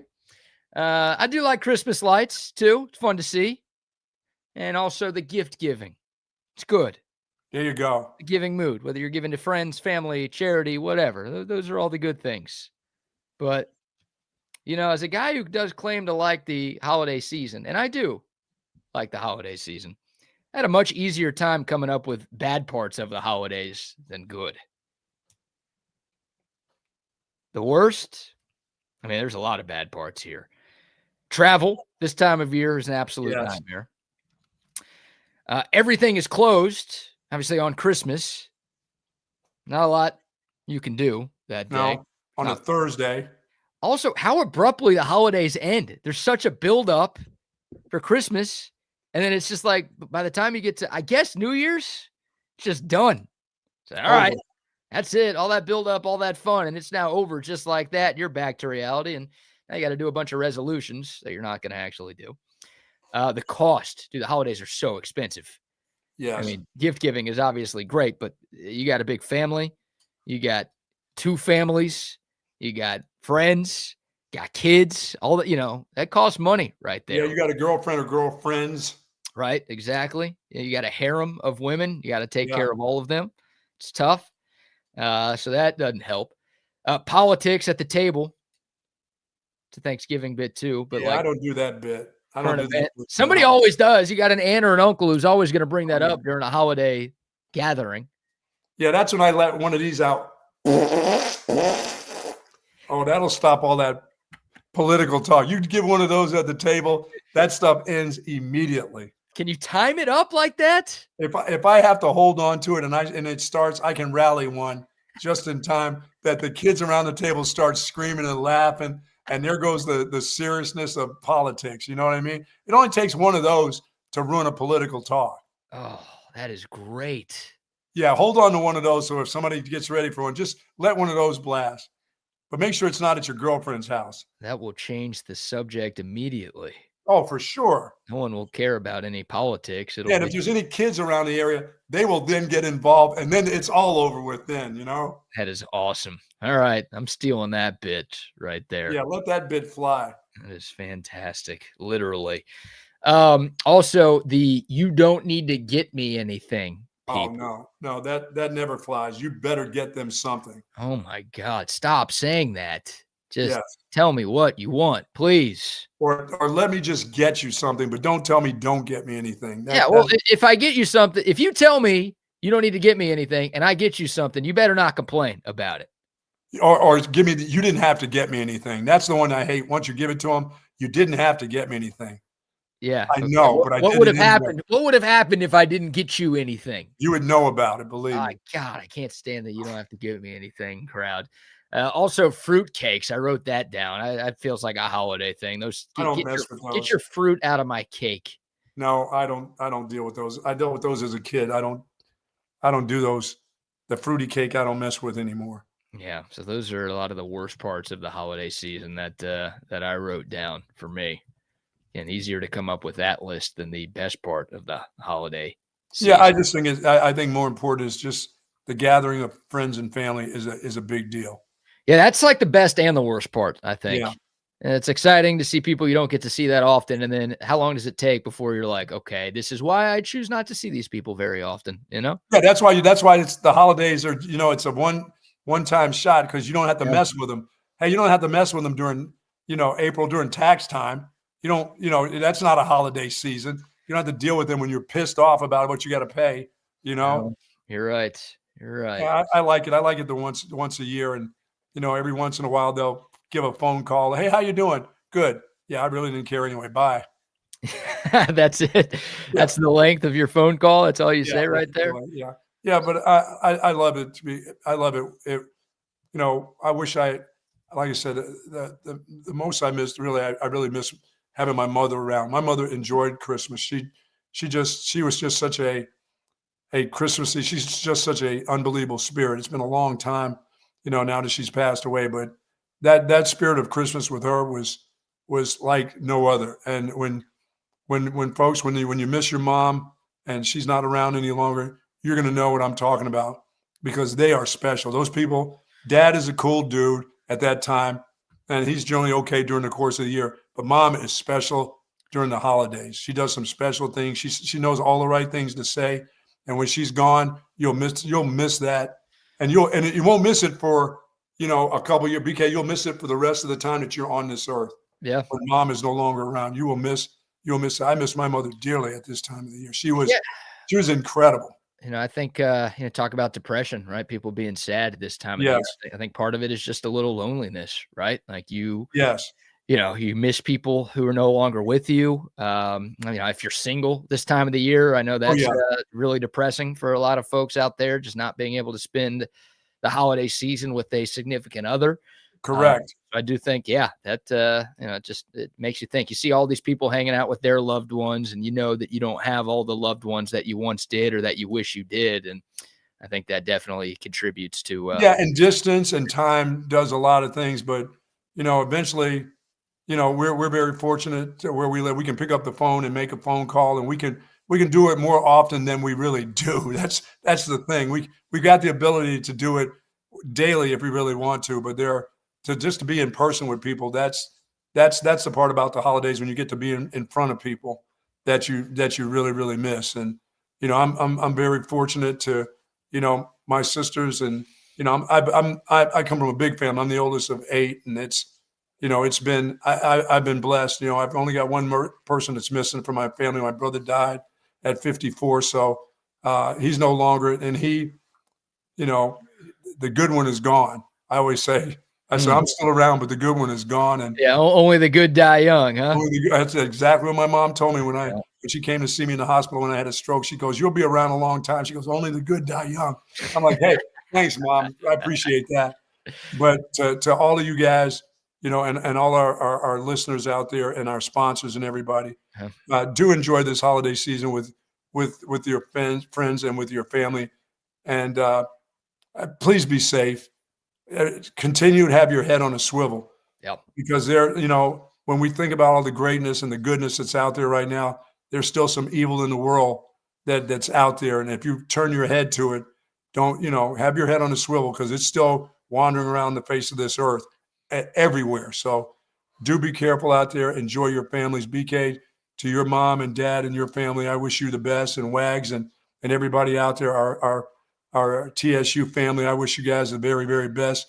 And for a great new year. 2026 should be wonderful for us all. You should think of nothing but great and positive things coming into the new year. Yeah, the taxes will have to be paid. You're not getting out of that deal. That's going to happen. That's an opinion. You don't have to pay them. Yeah. Okay. Well, you can take off a year or so, but they will find you eventually. I might decide not to pay them. That might be my New Year's resolution for. Oh, really? I'm just not gonna pay my tax. Don't do it.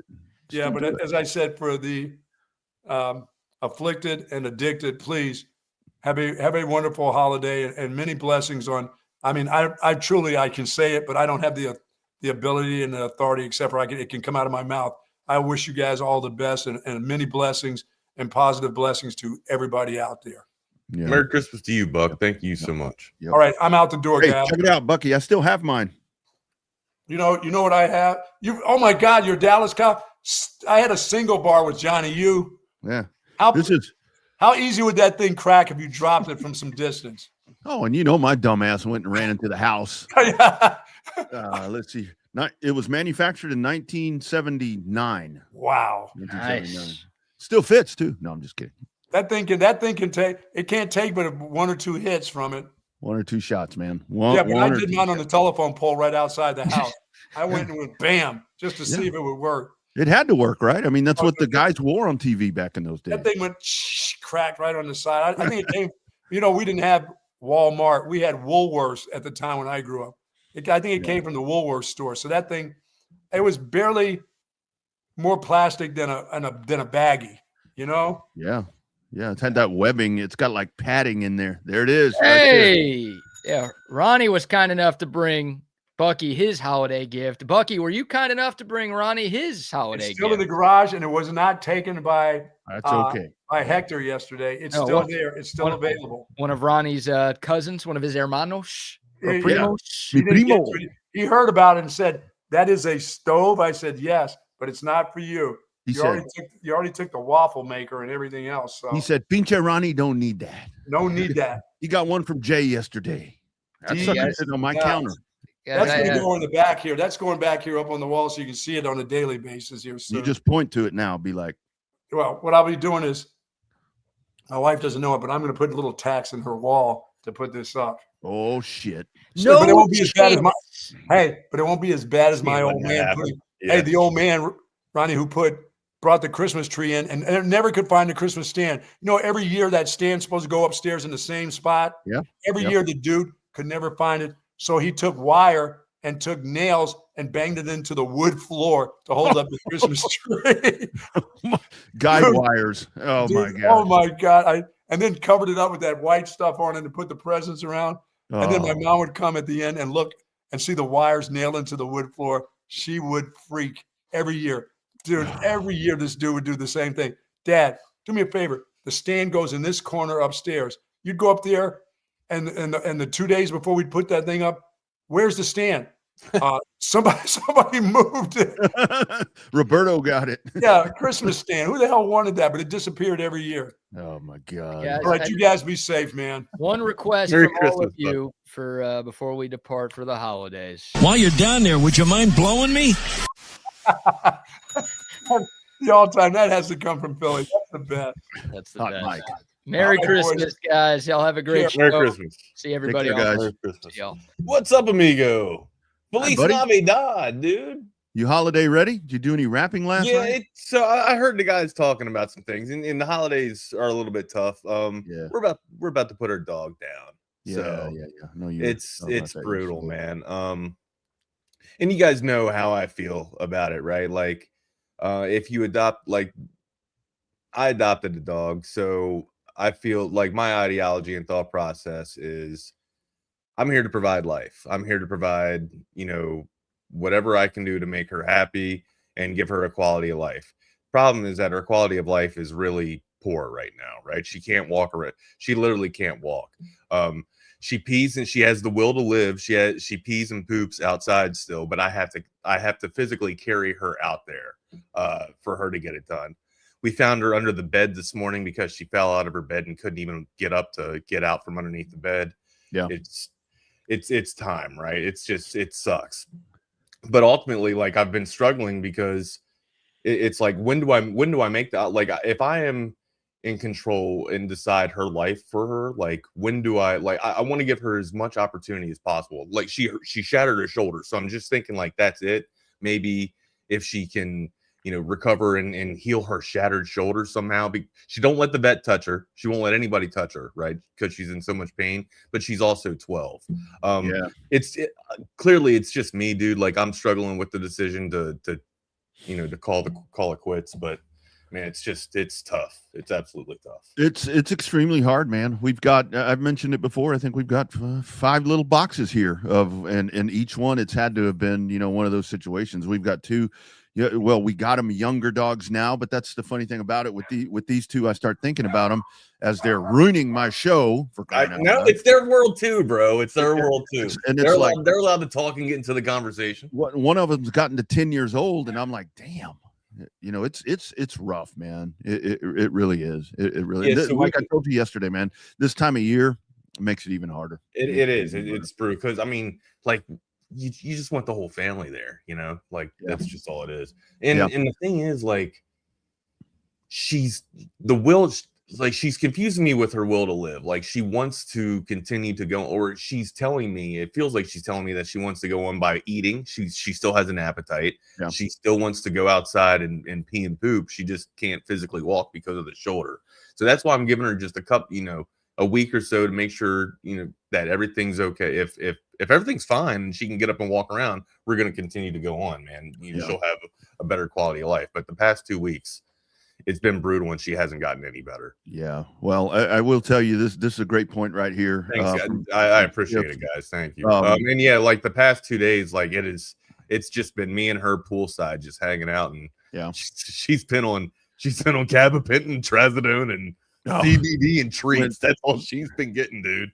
My shadow that I used to call him, my big old lab shepherd mix. You know, I mean that dude. I mean, you want to talk about a wingman? I mean, that guy was always with me. And when it came to that time to where we had to do that, I mean, there was just no way around it. They came and you know, we wanted to make it as comfortable for him as possible. And the ladies are like, so what did you guys do? And I said, well, he always sat around and watched me eat and drink beer. And she's like, you want to let him have some beer? I'm like, that's probably not good for him, right? And they said, I mean, if it's his last couple of days, dude, doesn't really matter. So I finally got to drink a beer with that guy on his last day and give him chocolate and all that good stuff. So yeah, I mean, and again, like if she can walk and chase the squirrels and shit, like we're gonna continue on. But if she can't, then we're gonna have to say goodbye. She's 12. Well, you know what I mean? You mentioned yesterday that kind of the mind functioning was still there, and I think she is complete. Like the lights are still on. That's what's confusing me, man. That's the hard part. Yeah. And if she would just let a damn vet see her and just, you know, provide some type of medical administration, she'd be okay. So yeah. Does she get paranoid, like going to the vet and doing all that? Oh yeah, she's tons of trauma.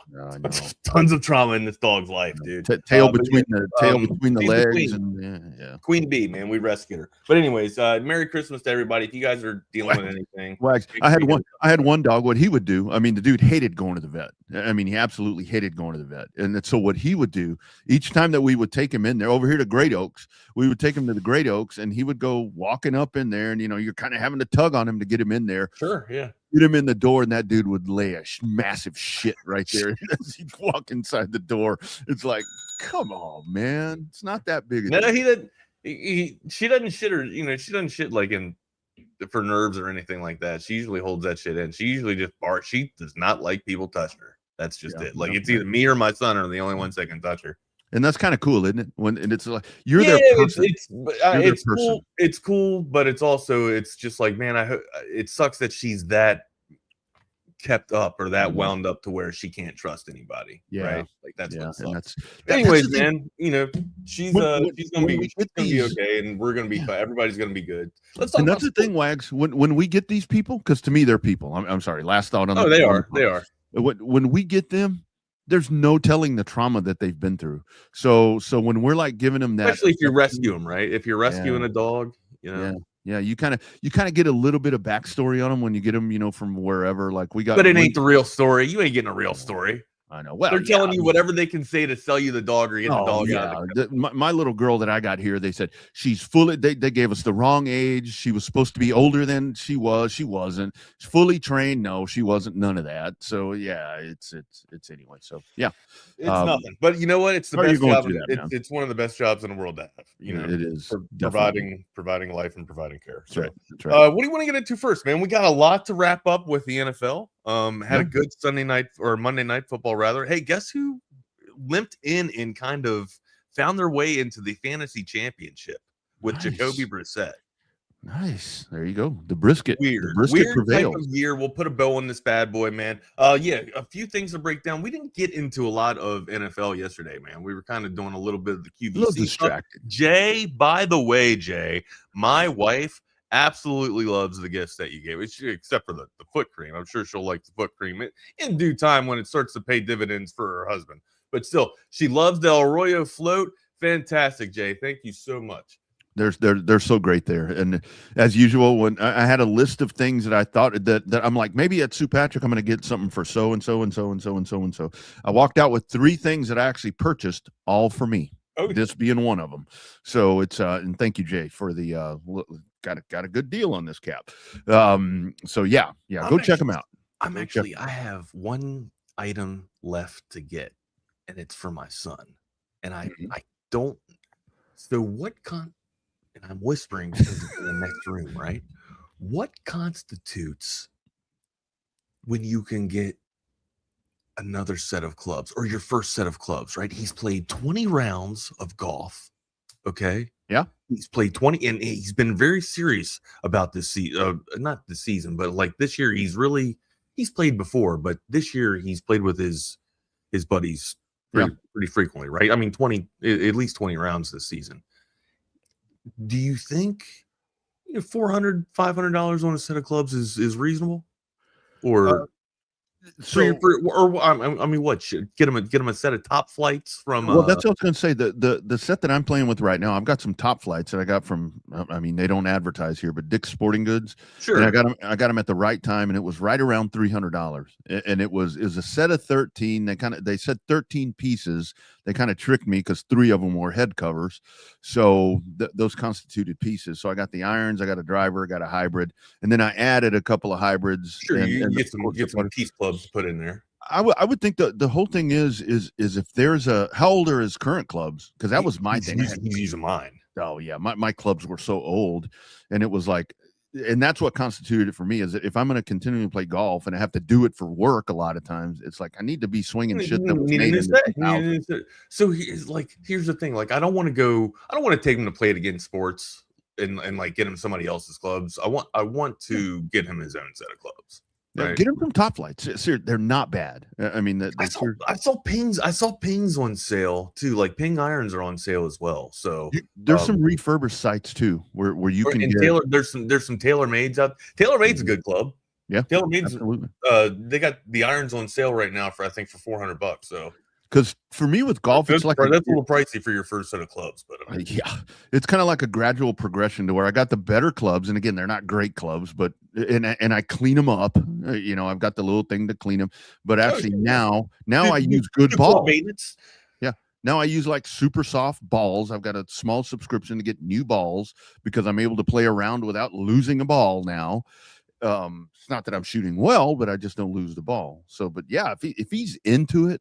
That's only gonna make it bigger, dude. Rodney, give me 1 second. I got to help out my son and my wife with a dog real quick. Give me. Yeah, no problem. So while Wags does that, we can dive in a little bit to the Monday Night Football that we talked about, and you guys feel free to mention right there as well, and hit us up on the code of text line at 222-9328 with that golf question. What constitutes the time to go ahead and make that move to a new set of sticks? Because I know.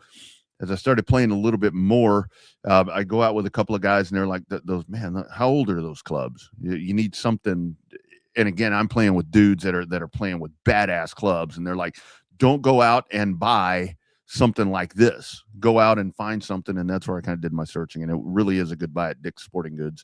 Again, they should sponsor and be paying for this time because good setup. But I'm a lefty, so that's where it gets really hard. Where it got really hard for me because I had to go in and to try to figure out a good golf club. Yes, and on the swing. I mean, that's the whole thing about it. I mean, my thing, Rob, is that like when I swing a golf club, to me, it feel it, and I'm sure that this could be overcome if I wanted to spend a lot of money and go out and have custom clubs made to where I always feel like I'm slumping over and my shoulders aren't back because I'm having to slump over. The club just feels short, especially an iron.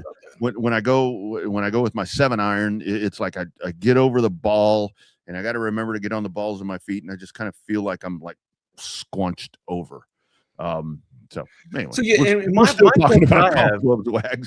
clubs that I have are at least 10 years that I have now, right? At least. And here's the thing, like I don't mind him using my own club or my clubs, but like they're my club. Like I don't want to go grab my bag and have an iron bent or an iron busted up, No, I totally get that to where those are kind of, and that's what one guy told me when I was really kind of starting to play a little bit more to where it's like, do you do maintenance on your clubs after a round? Do you clean them? I'm like, fuck no, I just throw them in the back of the car. And then if I ever need them, I get them out again. No, you got to scrub them off. Yeah. You don't have your little brush right there. Oh, I got the one with, or you don't put the club heads in the washer? I got the little squirter. You squirt it with water and then you wipe it off. Yeah. I'm all into it now. It's so yeah, I saw that too. The PGA Superstore. I wanted to go check that out also, but trying to find some clubs where there's a decent set of clubs for a discounted rate. You know what I mean? Like I don't mind spending $400 on clubs, but if I'm going to spend $400 on clubs, I'm going to get myself something. Oh, that's that. See, that was the thing for me, to where it's like, I mean, and we talk about justifying, and this is more, I guess, justifying the budget to where it's like golf clubs. Yeah, I had to find those, and again, it's a very good set. I guess good. But if you're playing over 20 rounds, you deserve a set of clubs, right? I guess that's the absolutely, okay. Absolutely, because it is, because that's the whole thing. Like you said, Wags, if you have like the clubs that Reed is using, those are your clubs, right. Like those feel good. And I ain't playing with like Callaways or anything crazy like that, man. I have some pings, so yeah. They're ping's a decent club, but I mean, like I ain't, I don't have like a $1,500 bag or anything like that. Like or I don't have custom clubs either too. Like if he continues on with it, and then maybe we'll get him some custom clubs and stuff like that. Yeah. Look, checking in hey, right you're here. The best. Thank you so much, man. We can't wait to come again. Thank you. He does listen. I guess the burning question: did you put the foot cream on last night? No, but it is in the beautification thing. What the hell do they call it? The thing where the mirror goes. I don't know. Oh, and the little pantry thing. Yeah, whatever. My wife calls it something special. I can't think of the name of it though. Yeah, but indeed, anyway. Best hat ever. You can get one of these at St. Patrick too. 52. The vanity. That's what it is. It's called the vanity. She calls it the vanity. The vanity. StPatrick.com. The vanity. All right. What do you want to get into first? You want to break down this crazy, hellacious, weekend in NFL that we had, and then hell, we got NFL to talk about on Christmas Day too. So, and Christmas Day basketball, baby. The season starts for all you novice fans. Hey, speaking I ain't gonna bullshit you. I ain't been watching that much NBA either. So I've watched the Spurs. I've watched the Spurs. I'm all into it again. I have tried to watch the Wizards because of. I just need a team. I need a team to root for. I need a team to pull for. I'm trying to root for the Wizards because of a hometown type of vibe. It's just not happening though. I can't. How can you can't? I can't jump from the Wizards to the Spurs and be like, oh, yeah, it's because of Wemby. I'm ready to jump on, a dynastic organization that usually wins 20 years in a row. No, I'm not doing There's that. room. I'm not going to the dark side of Vigo. I can't do that. We can ride side by side. Me and my primo. Come on, man. Nah, we ain't doing it. And we can go right down the road. Right down the road. Old Man River. Hey, look. My wife walked in last night. She was over there singing Christmas carols, wrapping Christmas presents, and she walks in and she's like, Rivers is on the screen. She goes, that guy looks like you. That guy looks old and fat. He looks like he's playing in an alumni game, right? In alumni games, right? Oh man, I tell you what, man. Tell you what, he struck first though. Couple times. Here's the thing: the Colts are.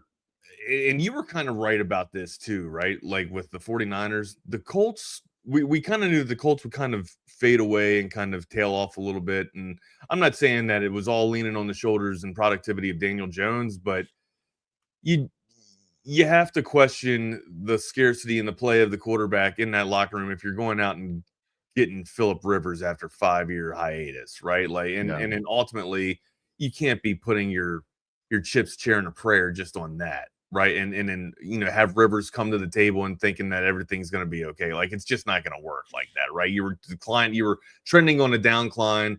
And it's going to continue to happen that way. You can sit there and make a great storyline from Phil Rivers with Old Man Rivers and stuff like that. It's too little too late. And there's just not enough to compete with. And we saw it against San Francisco, they've been struggling mightily and battling, the war of attrition this year too, and they're somehow, and I don't get it because you're right about them, right? I've tried to write them off. They're scary, man. They just win somehow. Like they don't have they have McCaffrey, they have Kittle who's busted up and hurt now too. They got Jennings isn't supposed to be able to do that. Put the wide receiver core on his shoulders and take him for flight. It's not supposed to happen like this. And 5 touchdowns from Brock Purdy. Yeah, are you kidding me? Yeah. Now, 2 of them came from, he's doing a lot of the Charlie checkdowns, hitting McCaffrey and stuff. But I mean, still, like it's working. it's flowing for San Francisco. So I guess they're just, they're growing where they're planted, man. They're using what they know, and it's one without Brandon Ayuk too. I mean, this is just the madness of a season for San Francisco, and they still are able to find ways to win. And on the defensive side, I mean, they're depleted on the defensive side as well. And did I hear correct last night when they said that the 49ers haven't punted the ball in a game since November? That I didn't hear that. I think I heard that at the end. That cannot be correct. I think I heard that in that interview with Brock Purdy. And this is where with the 49ers, they just hang around enough. And look, if there's any question here about Kyle Shanahan being able to unite a team and get them through, his coaching ability, with everything that we've seen this year with the deficiencies. And again, their schedule has been horrendous, and it doesn't get any better. I mean, they can still win. They can still have the number 1 seed in the NFC, but they play the Bears and Seattle. So we get a little playoff preview before the playoffs coming up right there with these teams. And man, you got to feel like Seattle can beat. I feel like Seattle's a better team than San Francisco. I keep saying this.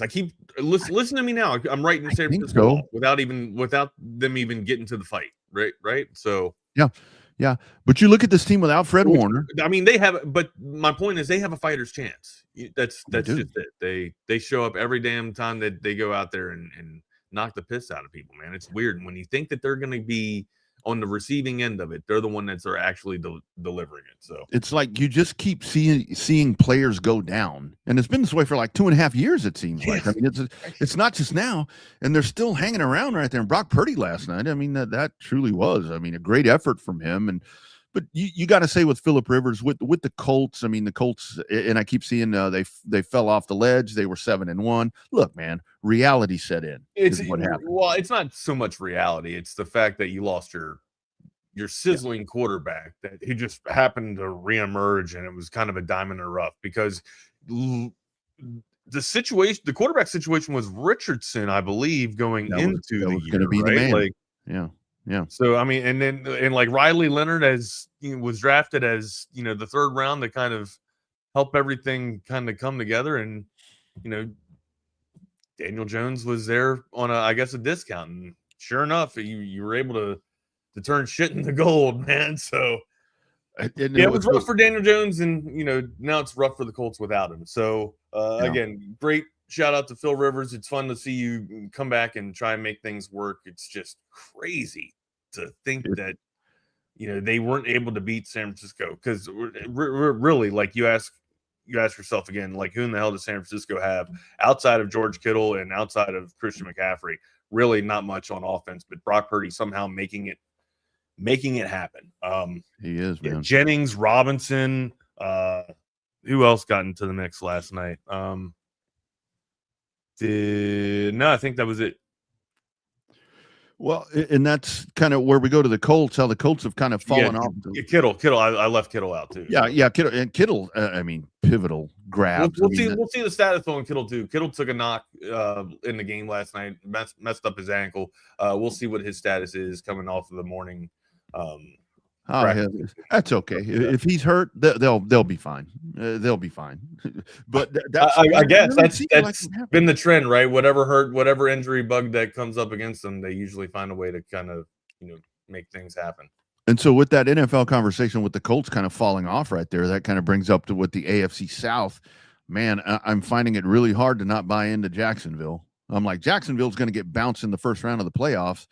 Man, they seem pretty legit, my brother. Mr. Long Hair, Mr. Beautiful Hair, Mr. Sunshine. Yeah, Trevor Lawrence. Jacksonville is legit, man. Seems like it.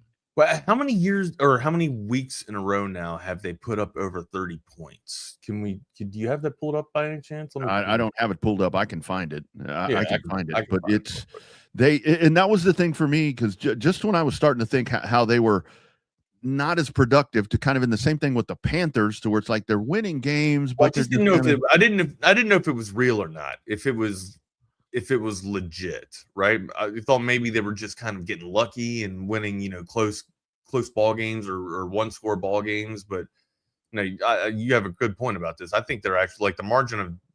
I don't have their differential or their margin, but I like to think that it's more than just one score, right?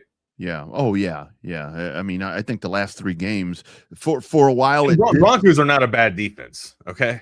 Oh, yeah. Broncos they're top 5 defense. So man, and the thing is with Liam Cohen coming in here, I mean, this dude. I mean, this was a 4-13 team last year, and now they're 11-4 and on the cusp of being in the conversation. Denver 34-20. All right, and the New York Jets. Of course, it's the New York Jets. All right, but still almost 50 points. That's very efficient football. 48-20. Another multi-score win. 36-19 over the Colts. Okay. The struggling Colts. Of course, they were without Daniel Jones at that point. 25-3 against Tennessee Titans. 27-24, a little bit of a stumble against the Cardinals. But that's been their closest game so far that we're pointing out. Except for Vegas. No, Vegas, they got a 1-point margin victory against Vegas. But the Chargers, the best teams, they played their best football. The Chargers 35-6. They beat the Chargers 35-6. Houston, they lost 36-29. That's going up against the best defense there. But they beat the Raiders 30-29. That's a little bit of an anomaly of the game, right? Only beating the Raiders by 1. But then San Francisco 26-21. And then Houston, again, with the split game, the other split game, 17-10. That's a 1-score victory. Carolina 26-10. And then they lost to the Bengals 31-27. So it's been crazy. A weird little bit of a peaks and valley of a year for Jacksonville, but ultimately I would say they've been playing some pretty damn good football, man. Even with their wins have been emphatic wins, right? Mm-hmm. Or decisive wins rather. And this is where I think, like for Texans fans, to where at the beginning of the year when Indy came out of the gate and they were so strong, you're chasing the Colts, and then of course the injuries happen and Daniel Jones goes down. But now it's Jacksonville that kind of has your goat right now, and other things aren't happening. Jacksonville's going to be a 13-win team. I know. And other things aren't happening good enough with the other people playing. The AFC playoff picture is getting pretty clear right now. It seems like it's damn near settled. Who are your favorites for the AFC?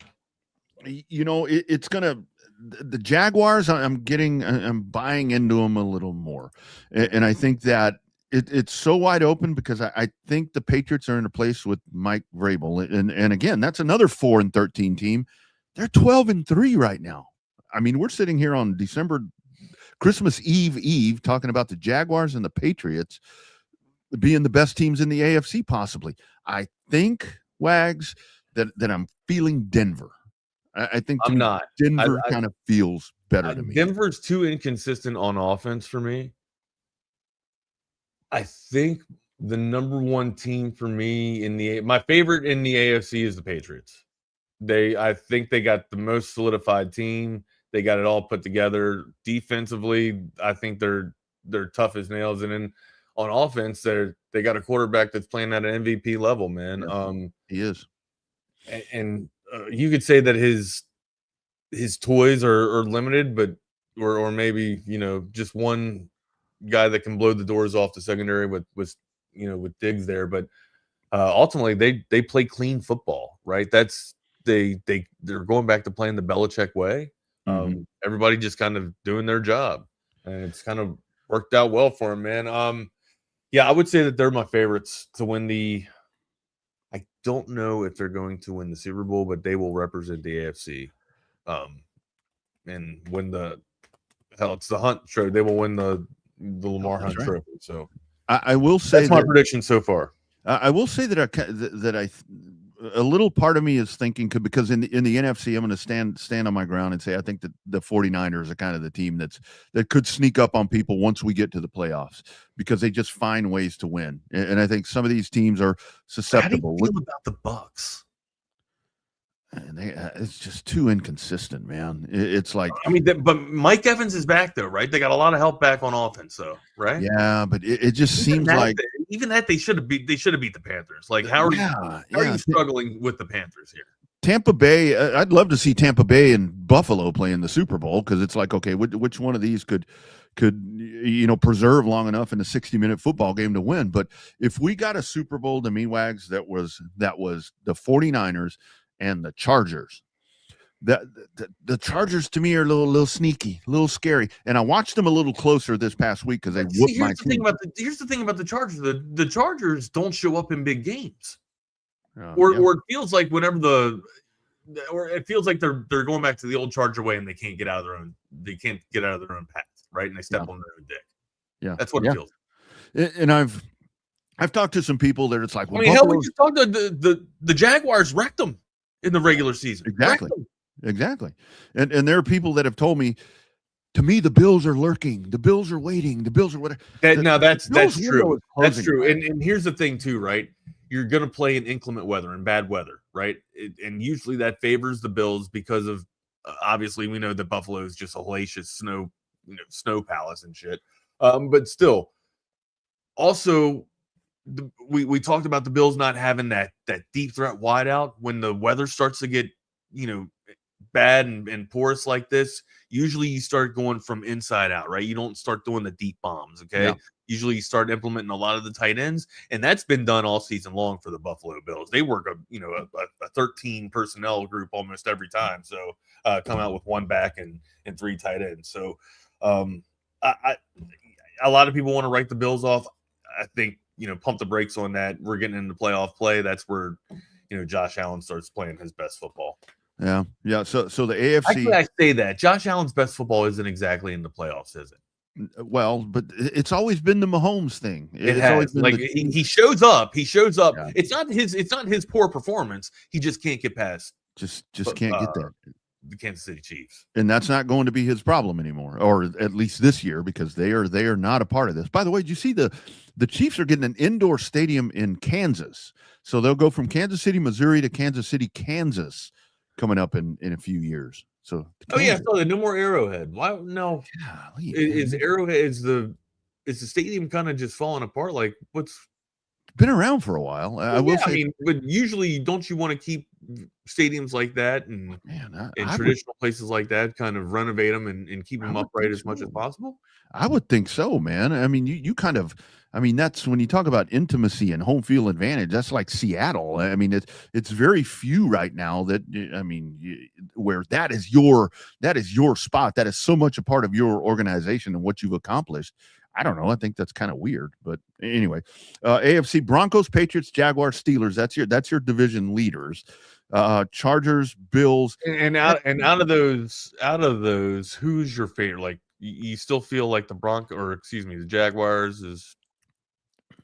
Are you just prisoner of the moment, or you actually got a legitimate feeling for the Jaguars? I think of the 4 division leaders, I will go with Denver simply because their defense is so solid. Because you've got a pretty solid defense right there, and I think that they'll be able to shut down.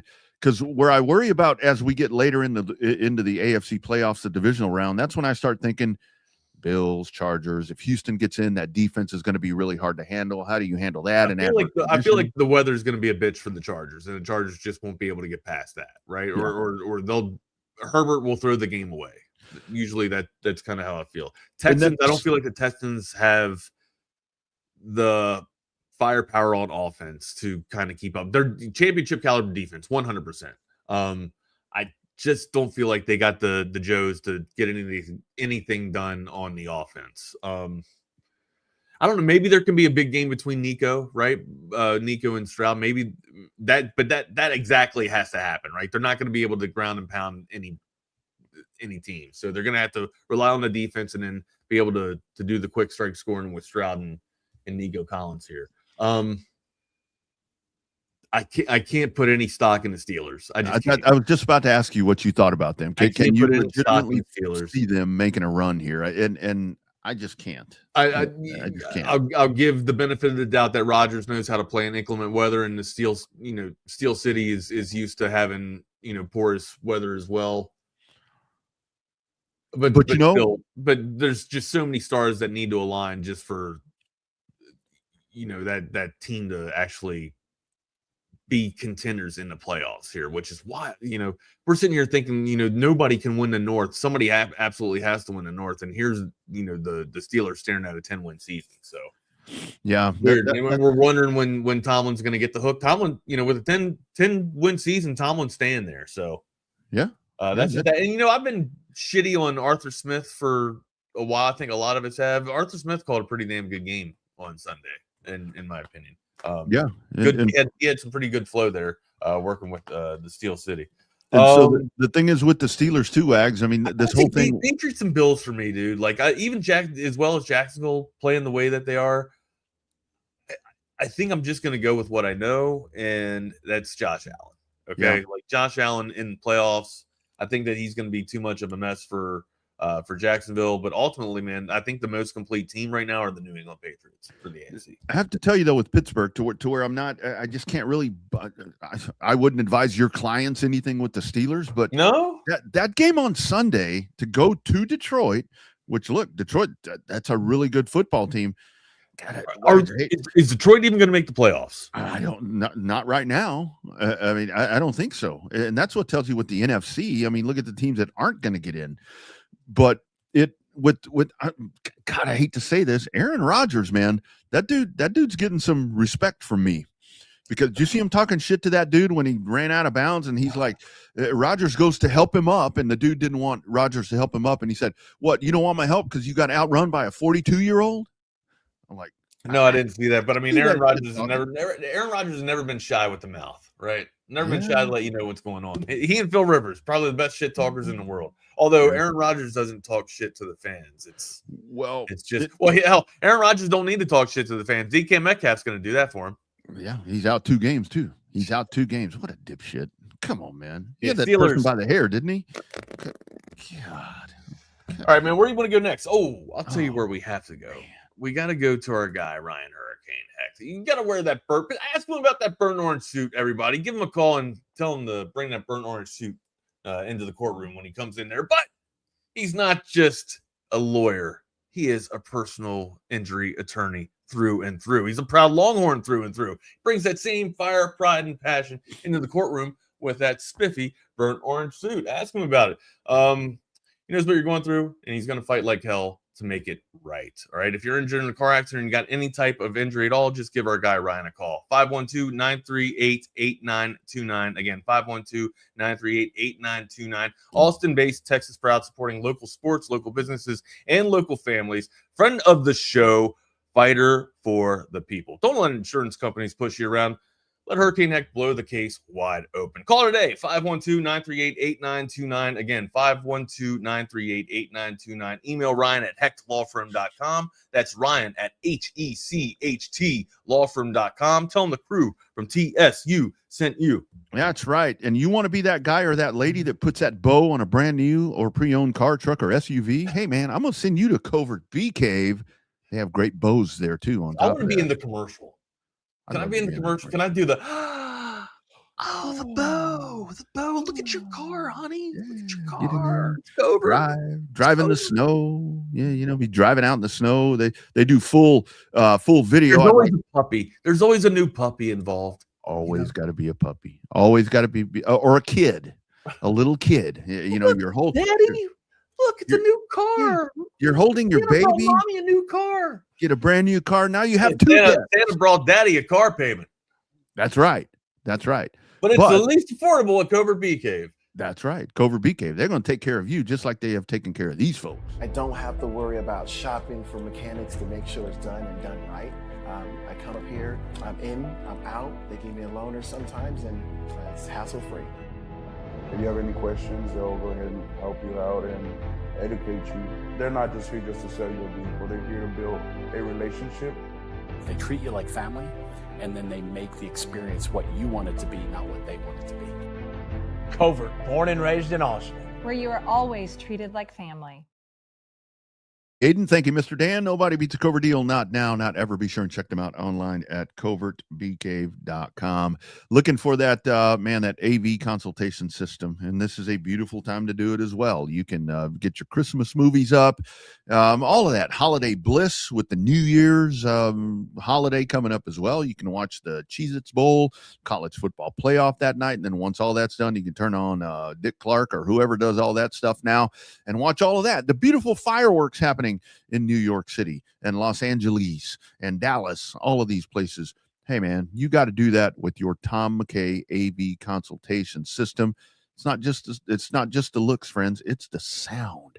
How about some holiday joy from our man? Hi, this is Tom McKay, owner of Audiovisual Consultations, and all of us at Audiovisual would like to wish you and your family a happy holiday season. This time of year can get a little hectic, so we want to remind you to relax, enjoy the season with your family and friends, and give us a call at 512-255-8678 for all of your home entertainment needs. This is my favorite time of the year. I love the holidays, the music, the decorations, the presents, the whole darn thing. So this year I'm asking all you listeners to help make this a special holiday for everyone. Smiles are contagious and free, so let's give them away like the government gives away your money. Let's high-five strangers on the street. Hold the door for people behind us. Tip your servers more than they've ever been tipped before. Give to a charity, or hell, give to a bunch of charities. If someone does a good job, tell them they did a good job. Pat someone on the butt. Sing in public places just because it feels good. And as always, hug your kids until they beg you to stop. Watch some games with your friends and make love to your wife or your husband. I know there's some women listening too. You can still give us a call at 512-255-8678 if you'd like to get some cool electronics. But more importantly, have a great holiday season and a fucking awesome next year. There it is, avconsultations.com, 512-255-8678, something that Tom says right there. Somebody does a good job. I mean, tipping and so forth. I mean, that's totally at your discretion. But if somebody does something and maybe they don't do an exceptional job, just say thank you. That's kind of this holiday time of the year to just kind of be a little appreciative and have a little gratitude, because the folks that are serving us and taking care of us in different forms are extremely stressed, because we can be pain in the asses. Not a pain in the ass is my man Mike McCall. McCall Custom Homes. If you're looking to add a little value to your home, actually you're going to add a lot of value to your home. I know that's what I did when my primary bathroom wound up with this amazing shower with glass enclosure, with marble walls. Let me tell you, friends, it is the real deal. And of course, that was done by my friends at McCall Custom Homes. You got the custom homes in there, but of course, you got the renovations part. Looking for a new home? Maybe that's on your list of goals for 2026. They can help you out with that. They've got in-house design consultants that can help you with all of that. But of course, the other part of it is, if you're sitting on equity and you want to add some value to your existing home, depending on the area you're living in, you're probably sitting on a pretty nice, sweet little gold mine. You add value to it, that's going to increase your property values. And if you do want to sell it at some point, you win in the long run. But you got to make that phone call right now. Get that free estimate from Mike, 512-633-9580. Get that call or text in. Be sure and mention Texas Sports Unfiltered. Check out the gallery of projects at McCall Custom Homes, ATX.com. Look, A+ rated by the Better Business Bureau, 5-star Google ratings. You're probably going to see one in there from Double R. These guys will take care of you. They treat your home as if it were theirs, because it is. While they're working in there, that is their space, and they'd love to make you a satisfied customer, as they've been doing for the last 40+ years around Central Texas. It is McCall Custom Homes. Check out the gallery of projects, McCall Custom Homes, ATX.com, 512-633-9580. Get that free estimate from our man Mike and his great team. As they say, we build value into your home. Great stuff on the Coda text line. Lots of folks are mentioning about Wags. He was talking about the puppo there. All the best to Bianca and the family there, Wags. Lots of folks. That's the one thing where when you get into conversations with a lot of the holidays can get a little stressful. I heard the guys talking where political conversations come up when you're with family, and it's like, can we not go down that road? I literally I know it's rude, but it's also rude to talk politics in public. All right. Yeah, so when people start bringing up politics, I just say, hey, I got to get a beer. I just walk away. Yeah, there you go. Yeah, I'll be right back. I get a beer. It's supposed to be a non-stressful time, and I think that's the misconception. I think with a lot of people is that most people think that whichever way that you have the political mindset, most people think that you think the same as them. And it's like, well, maybe people, they ask me all the time, are you a Republican or a Democrat? I'm an American. Like, I don't know what to tell you. Like, I'm an American. I don't agree with either party. I just don't. They do some things good, some things well, but I don't know. They don't do everything right. Neither side does. Both sides are flawed. I would say that both sides are flawed. And I'll tell you that's what drives America first, the world second. That's what drives me crazy. It's always going to be wherever I'm at. So yeah. That's what drives me crazy about this day and time, to where it's like I go to sports for one thing. I love sports. This is our job. We talk about it, but it's like I don't go there to see political shit. I got a degree in politics, right? Like I'm not in that field for a reason. I'm in sports for a reason. Like, yeah. I don't like Sport being is miserable, sports. right? And politics is just that's what I feel like. I feel like miserable people just sit around and talk about politics. I know. And just complain and talk about how shitty the world is. Let's do what the gladiators did. Let's talk about our distractions. All right. Yeah. Rome hasn't changed. Rome just moved. Right. Let's talk about gladiator sports. And it's like in Tom's commercial right there, where it's like, point out something positive. Positive. Yeah. Be positive, man. Stop looking at all the negative. So many flavors in the world, Rodney, and everybody's choosing to be shitty and salty. All right? It's the immediate thing. Like anytime that anything goes wrong, whether you're in the workplace, whatever, well, who did it? Whose fault is it? Fuck that. Figure that out later. Yeah. Let's fix whatever and then move forward. It's I guess since we're on culture and off of sports, Wags, or excuse me, hey Adam, the first Avengers Doomsday trailer was released this morning. Saw it.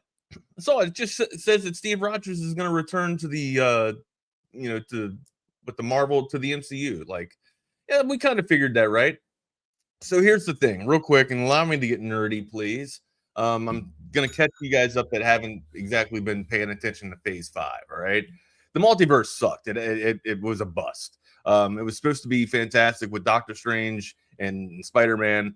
Doctor Strange, yeah. Doctor Strange was. I mean, he wasn't supposed to put the entire MCU on the shoulders, but with the multiverse happening, Strange is the mythical man of madness or whatever. I thought he went around chasing Strange. No, that's the other Strange. That's the other Doctor Strange. That's your Doctor Strange. But no, and then Spider-Man with the multiverse with all the other the other two Spider-Mans. It was supposed to be an iconic phase. Thor's movies were a bust too, so it was just a dog shit of a phase for Marvel, and people stopped going to the theaters to see him. Fantastic Four was a flop in my opinion. And again, like, it's just very hard. All three of the Fantastic Four movies have been terrible, have had terrible reviews. And this one, I don't know, hopefully they maybe the next movies tie this Fantastic Four together. We'll see. But apparently Dr. Doom's supposed to be in this. Robert Downey Jr. is coming back, and the rumors are that he was never Tony Stark in the first place. So we'll see how it all plays. We'll see how it plays out. But yeah. They kind of missed on the fifth phase. Back to sports, amigo. Christmas Day games. Christmas Day games. But I want to play some sound for you. Sure. I had this yesterday and I forgot. With Kenny Dillingham, kind of with some college stuff. Okay. It's catching a lot of shade for some comments that he made. But take a listen to this. This is where college football is right now. To where we're, rosters turn over. So set this up for me. Kenny Dillingham's catching flack for what we're about to hear. He's catching some flack for this because obviously he just re-signed. He's staying at Arizona State, and it is so imperative, especially us. Quick, good move for Arizona State. I think so. I think so. That's a guy that good you can build. Good continuity. Seems like he's got good motivation. Seems like he's got players. Seems like a player's coach, right? He seems does. Like all the kids love playing for him. Kind of seems like he's doing what we hope Lane Kiffin would do, to where he's kind of taking it to a better place and kind of wants to push this thing out. But again, that contract can change that fast. But he's just kind of talking about right here, what does it take to build a college football program, like with the likes of Texas, with the likes of Georgia, with the Ohio State, these folks that are just amazingly funded. Oh, anyway, that are. Sorry, there was a Vincent Pella passed in a car accident. Founder of Call of Duty, and then also at the head of Respawn Studios with Battlefield 6, which I worked on as well. Not to make it about me or anything, just showing you like that there was somewhat of a connection there. But yeah, the gaming industry lost a global icon. Sucks. It absolutely sucks. Yeah. And shout out to his family. Rest in peace.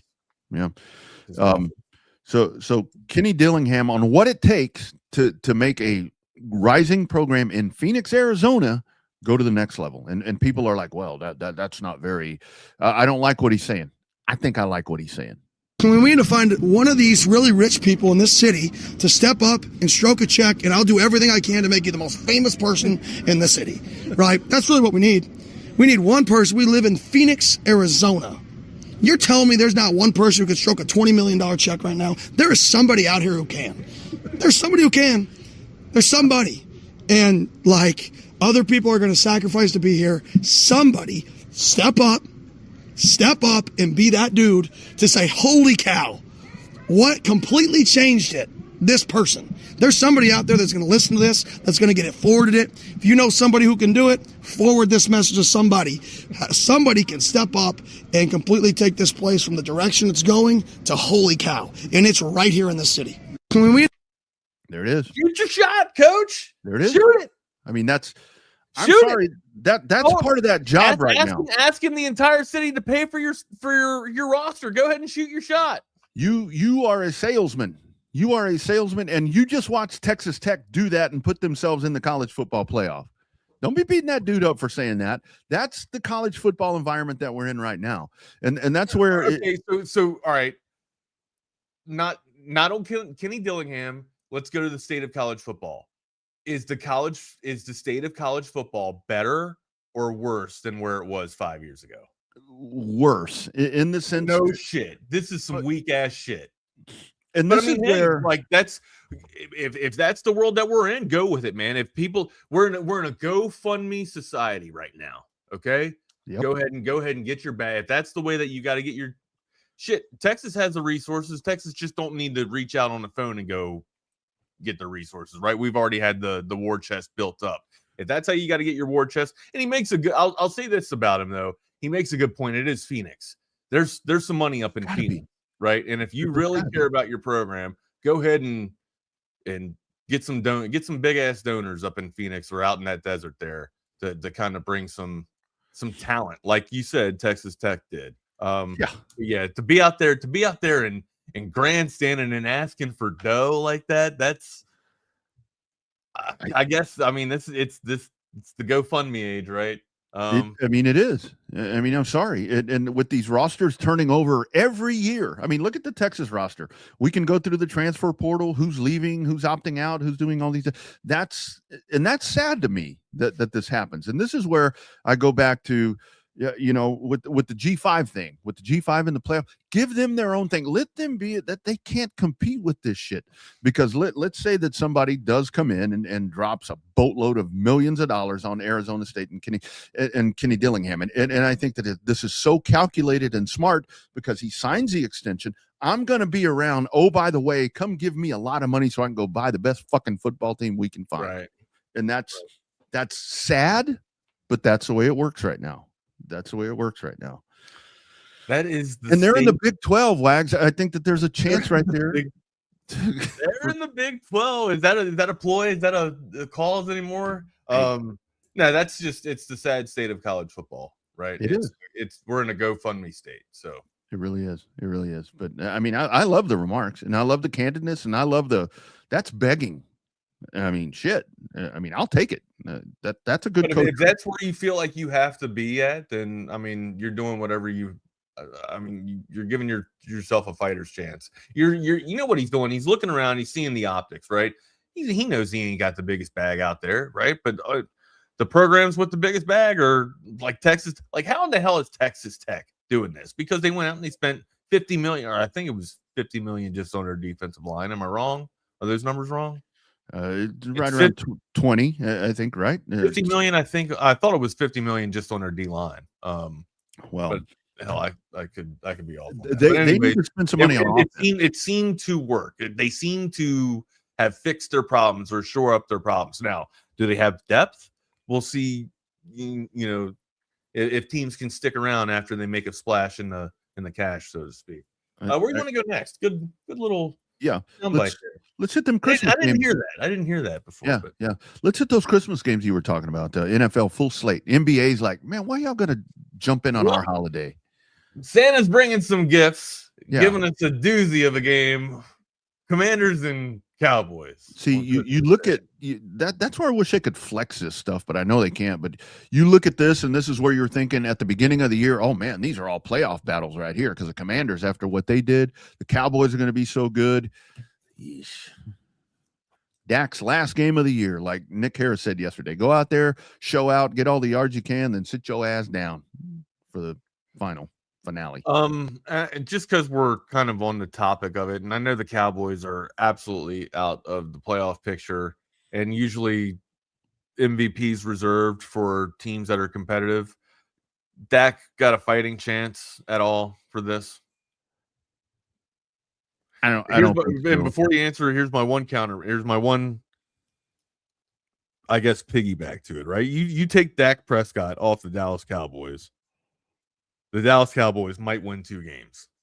That's not a knee-jerk reaction. That is my realistic opinion. Yeah. That's how vital Dak Prescott is to the Dallas Cowboys. I know Williams was pretty decent in terms of finding, a diamond in the rough for the running attack, especially, procrastinating and waiting as long as they did to find it. They kind of just waited for Williams to fall in their lap. But you remove Dak Prescott from the Dallas Cowboys, and they're a 2-win team. Yeah. And the thing about it is they're your team. Do you agree with that or not? I do. But okay. the balance on the offense has been so good. I saw this yesterday. So Dak Prescott, 4,000. Is that balance still there without Dak Prescott? Well, no. But 4,000 passing yards for Dak. 1,000. You mentioned Javonte Williams, 1,000 yards rushing, 1,000 yards receiving for Pickens and Lamb. That's all CD. I mean, that's all Dak. I mean, Dak's the puppet master. So yes, I think he has a very legitimate. I mean, it's Matt Stafford's season for sure, right? It is, and I think that Bo Nix is going to factor in there as well, and maybe even the kid from Rob calling for May. Rob calling for May right now. Yeah, I mean, it could be. It's going to be one of those guys. Break the snake. Yeah, I think Dak may be more. Comeback player of the year, maybe something like that. But that's like by the way, I mean, what's that worth? That's that green ribbon you get in field day when you're a kid, for jumping over the milk jugs and the stick. It's like, here, participation award. Never got a green ribbon, man. Oh God. Wait, you get ribbons for 7th place?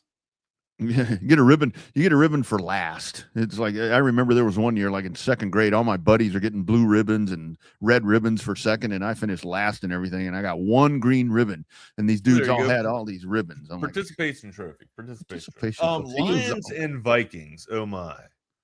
Oh man, Lions! You better go out there and you better put the steam on this thing, and they're outside looking from the outside looking in, so they're trying to kind of limp into the playoffs here with that Lions pride. And I don't think that JJ. I mean, it's going to take a little bit more for me with the JJ McCarthy thing to be that. Is that the guy? I think Minnesota seriously needs to take a look at the quarterback position, at least in a backup realm. They got to get that offensive line dressed up too. Yeah. So yeah. So, I hope we see an inspired Detroit. I think Detroit takes. I don't have the line. Detroit favored by 6 right now. I don't think they'll win by 6, but I think they win by a field goal. To be honest with you, is what I'll take right there. Give me the Lions. That's at Minnesota at US Bank Stadium. No, at Vikings. Yeah. Detroit doesn't cover, but they'll win. Keep those playoff hopes alive. Yeah. Broncos and Chiefs here. This is a crazy line, 13.5. Remember, no Pat Mahomes. It is the man Minshew. No, he's hurt too. He tore his ACL. When did he go down? The last week, he's got a bum knee too. He's out. I don't know who's playing quarterback. I thought they said injury status. He was actually going to be okay to play. Oh well, if I'm him, I'm like, is there somebody else? I'll double check on that. But that's because I got Zay Worthy going, and if Zay Worthy ain't got anybody to throw to him, then I got to sit him. I got to bench him. Yeah. Okay. Thank you, Rob. Isn't torn, but he is hurt. Okay. I thought it was. I thought they were going to reevaluate that, and he's listed as questionable right now. So yeah. All right. I don't know who the next option is. I'm not that honed in. That's the thing. So I'm going to have to pull. It's fantasy championships, right? So here's the thing. I'm going up against the guy that has Puka Nacua. Yeah. Puka Nacua's hurt. Oh yeah, that's right. That's right. Yeah, I have to try to figure out who the third option is. But yeah, Kansas City, I think Kansas City's just going to ride this thing out and get it over with. All right. I mean, just this season can't end quick enough for them to be done. I don't know if I'm going to take that spread. That's a huge spread, right? Like 13.5. I'd like to think that the Chiefs find somewhat of a way. Last game in Arrowhead, you know what I mean? Broncos don't exactly win with confidence, in my opinion, most of the time. So I think, you know what, I'm gonna straddle. I'm gonna pull what you did last match. All right. I'm gonna take Denver to win, but they do not cover here. All right. Yeah. And I will take the under for this. Holy smoke. You know who the second string quarterback is listed right now, as we sit right now? Second string quarterback for the Kansas City Chiefs, our man Shane Buechele. Hey, how about that? Sugar Shane. Put that dude in there. Put that dude. Chris, what's that dude's name? Chris Oladcom would be the starter if for some reason Gardner Minshew can't go. Who? Oh, how the mighty have fallen, my man. Oh, how the mighty have fallen. Reset time with Kansas City. But yeah, I'll take Denver to take care of that. Now Saturday, I mean, this bleeds playoffs to me, Wags. Texans at Chargers, 3:30 on NFL Network. Ooh, that's going to be a good one. That's going to be fun. Chargers need to win. Right. So status on Nakua looks like he's okay now. This is awful. The guy that I'm going up against, I'm pretty much dead in the water. He's got Nakua, he's got Hurts, he's got Sutton, he's got Pitts, he's got Jacobs, Bowers, Smith and Jigba, AJ Brown, James Cook. I mean, Ashton Genty, he kind of had a bad year, but he put something together last week, and he's got Josh Allen. Like, that's could be tough. Yeah, I'm kind of, you know what I mean? But I shouldn't be here anyways, honestly. Like, I'm fighting for the championship. I've been injury riddled, throughout the season. I'm playing on house money, so. Yeah. So we'll see. Hopefully something can happen here. It's fantasy. So here Buechele takes over the job from Pat Mahomes with a sterling performance in week 17 or whatever this is. Yeah. Well, and hopefully yours. Hopefully he hooks up with Worthy. So yeah, absolutely. There you go. Well, we shall see. Hey, fun little show today, man. Anything else you want to get off the slate? Last couple of ones, Texans Chargers. That'll be fun. Chargers. Wild card preview, possibly. And then Ravens at Packers. I'm worried about the Packers, dude. They're a little depleted. Ravens ain't got nothing, man. Yeah, but can we talk? What is going on? Is there something wrong with Henry, or did he do something? Did Derrick Henry do something to John Harbaugh? I haven't been able to figure that out all year. Especially, do you know what I'm talking? Like, even just in this past match that they just had, right? Like, what the hell? Like, Derrick Henry busts off a drive of like 70 some yards and then is able to to top it off with a touchdown, get himself a tutty. Then they don't go back to him.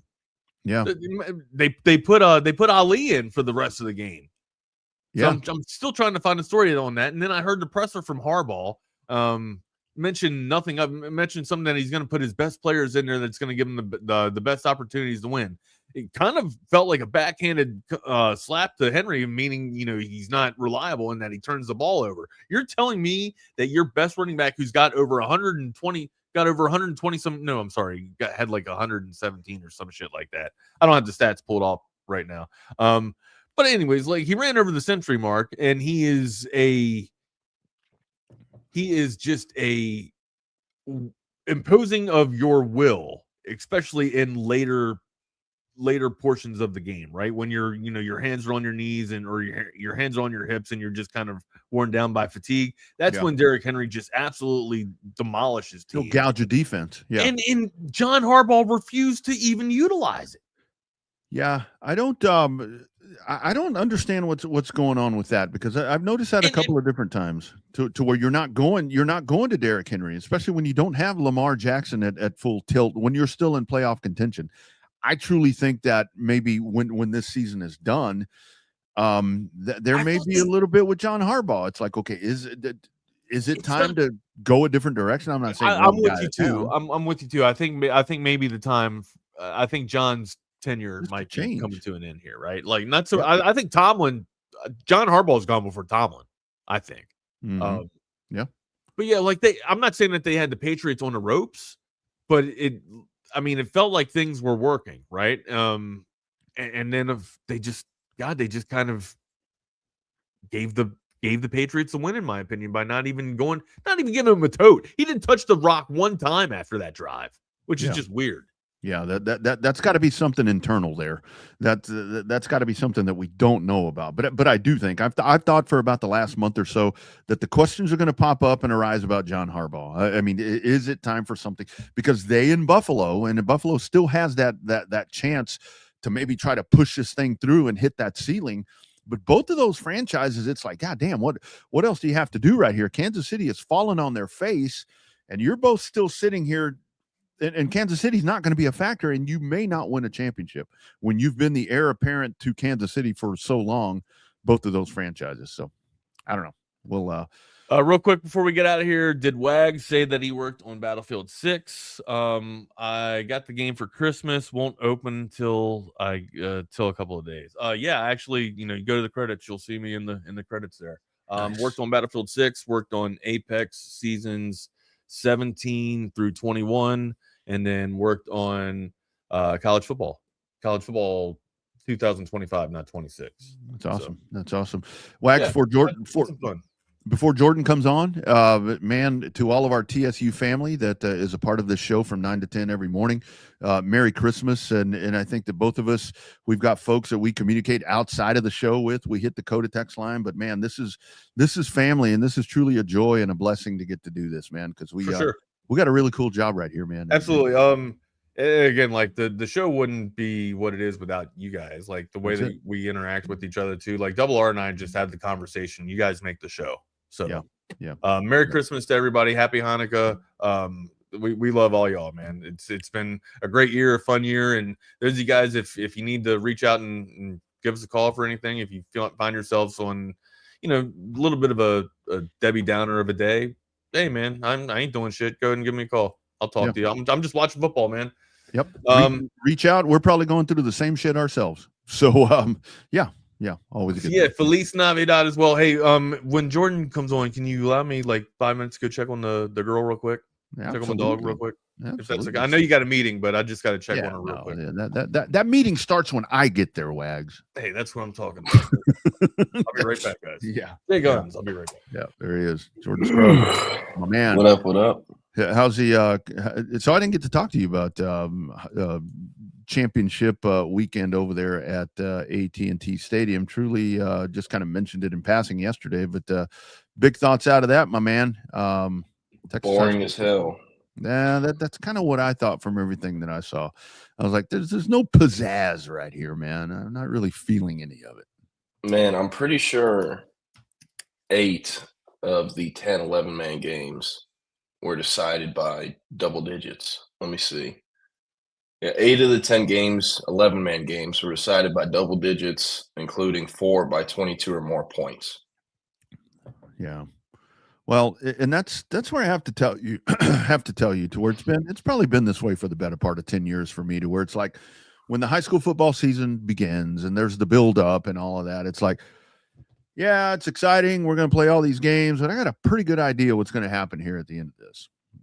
To where it's like, I know who's going. I mean, some of the 3A and the 4A D1s and 2s, it's like you those get a little intriguing at times, but it's like I know the end result, and it's like, all right, whatever. Don't know how to fix that. Yeah, I will say, I mean, there's going to be a lot of interest in next year's high school football season. Like North Crowley, they're losing a lot of seniors. They lost a lot of seniors last year. They also lost their coach. He's taking the job at UNT.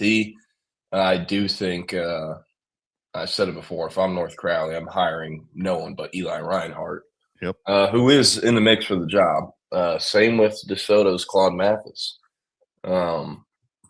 And, I mean, I I don't know. I think this is pretty common knowledge down here in DFW, but Reginald Samples is going to retire from Duncanville. It looks like that's actually happening, even though that's something going on 5-6 years now that people have looked at is, hey, that's happening soon. It's actually happening now, or should. So Duncanville will be open. They're going to need a coach. I do think they're probably going to hire internally. There's a coordinator that's been there for a while that hasn't left. And then at DeSoto, it's looking like Claude Mathis won't be there next year. Really? That can always change, but Lancaster and North Crowley are open. Lancaster needs a coach. Arlington Bowie's open. They need a coach. So there's going to be a lot of change. And I mean, Duncanville, too. They lost a lot of seniors the last few years. They're going to lose more this year. And without Samples, I mean, it's hard to not imagine them taking a step back. Same with DeSoto. They're losing a lot of seniors and probably their coach. So it's kind of wide open, setting up to be wide open next year. I mean, everyone looked at North Shore, said it's a down year, and they still won. So they're probably the favorite in 6A D1. But, I mean, even South Lake Carroll, like, not only do they lose a lot of seniors, a lot of rumors going around Riley Dodge is going to be on a college staff next year. Oh, wow. It's going to be a very interesting offseason. There's also realignment in February, new districts in February. And, yeah, a lot of things are going to change. Alito's going up to 6A. Richmond Randall's going up to 5A D1. And I believe DeSoto is actually going to stay in 5A because they were in 6A this alignment, but they've had 5A numbers and opted to move up still. I don't think they're going to do that again. So, yeah, I saw Claude Mathis over the weekend there at half when he goes walking in and they're talking to that dude. What, he's ahead by like 45 points or something like that. He kicked it to 1. That dude was, I'm like, okay, now that right there, I mean, look at that dude. Look at that guy. Man, that dude was off the rails with that commanding lead right there that he had at DeSoto. Yeah, they're up 48-21 at half. It's not good enough. Not good enough. Hey man, that's what makes those programs. I mean, I'll tell you, it's those things, and it is so weird that when you see those little pieces begin to fall apart and people leave, that can drastically change, man. I keep waiting for the day, and I know Smithson Valley has done a really good job, if we want to call that Austin San Antonio-ish of winning. I guess they won another state title, but man, back to back. Yeah, back to back. I'd love to see it if we could get a San Antonio-ish Austin type of. I know Vandy's won and Lake Travis has won, but somebody else. But again, a pipe dream right there because I know that's not how that shit works. Yeah, it is funny. I mean, Matt Stepp, who works at Dave Campbell's, he's like the Schefter of Texas high school football. He asked me, because he knows I'm from Austin, he's like, why are there so many Austin area people here? Like, Smithson Valley is an Austin area. And I was like, well, that's the only, like, school you can make an argument for that's Centex that's in this thing this week. So they're up here covering it. It's pretty slow in sports right now. So, Yep. Absolutely. Yeah. But I mean, yeah, it is kind of surprising with Smithson Valley. I mean, they played a loaded Lone Star team, loaded in terms of D1 talent, and Smithson Valley doesn't have a lot. They have like a UTEP D-line signing, receiver that's a junior that'll end up somewhere like Ivy League or G5, and then a quarterback, Ty Knutson, who, I'm not trying to take anything away from him, but seeing him in person, I was like, wait a minute, this is the kid Texas has been looking at? And I know a few people, not on the Smithson Valley staff, but that are at a lot of their games as media. And whenever I told them, like, yeah, Texas had this kid on campus, back-to-back games, Millie went out to see him throw in person, they're interested, they might offer. They had the same reaction, like this kid. So, I don't know. In 27, a year after you sign a 5-star in Diabell, you have to take a shot on a low-floor guy. Get somebody to kind of fill that gap. Has some traits you like. Yep. Because you need to sign a QB every class. But not only is Dia making it hard to sign a good QB in 27 because people want to play early, you also have, 7 figures invested in them. You can't do that back-to-back cycles at quarterback. And Right. KJ Lacey wasn't cheap either. So I'm very curious to see where they go at quarterback in 2027. Yep. See how it goes. All right, guys, friends, Merry Christmas. You guys enjoy in time, both of you guys. Love you guys. Y'all have a great holiday. And I guess we'll see y'all back here on Monday, I guess. Love you too, bro. Be good, man. Yes, sir. Y'all take care. See you, Double R. Hopefully it doesn't get too hectic. And a Lockhart alumni Christmas game, maybe. I don't know.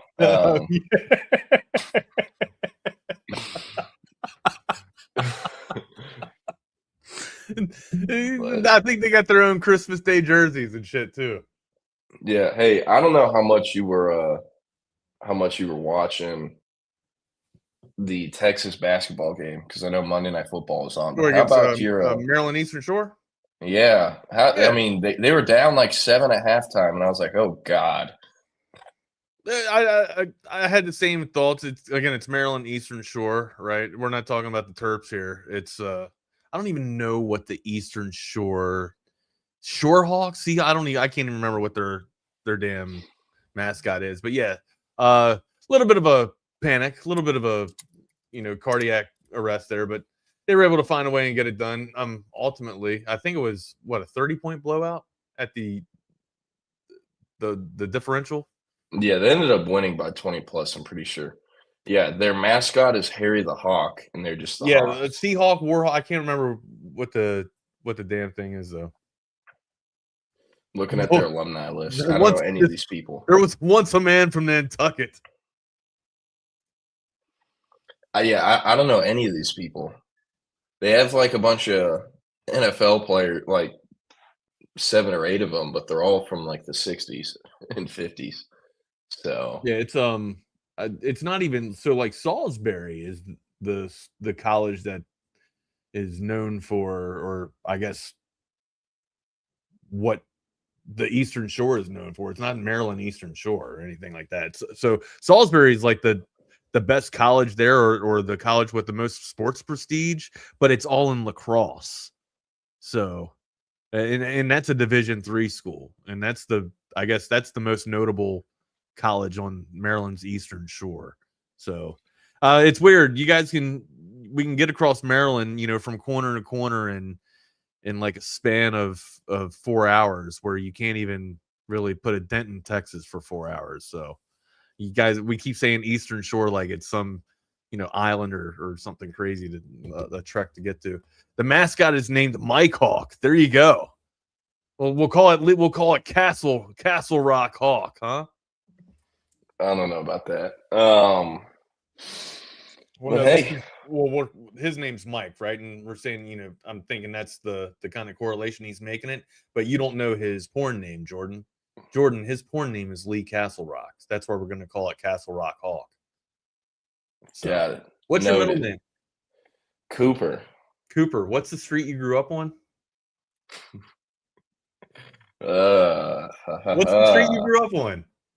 What are we doing? These are I'm just asking a question. What's the street you grew up on? These are like the questions you put in and you forget your password to your Apple account. I'm not trying to do some AI stuff here. What's the street that you grew up on?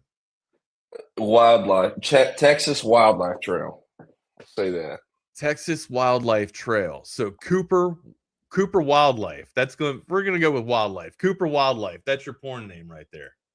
That's Cooper Wild. How about Cooper Wild? Cooper Wild.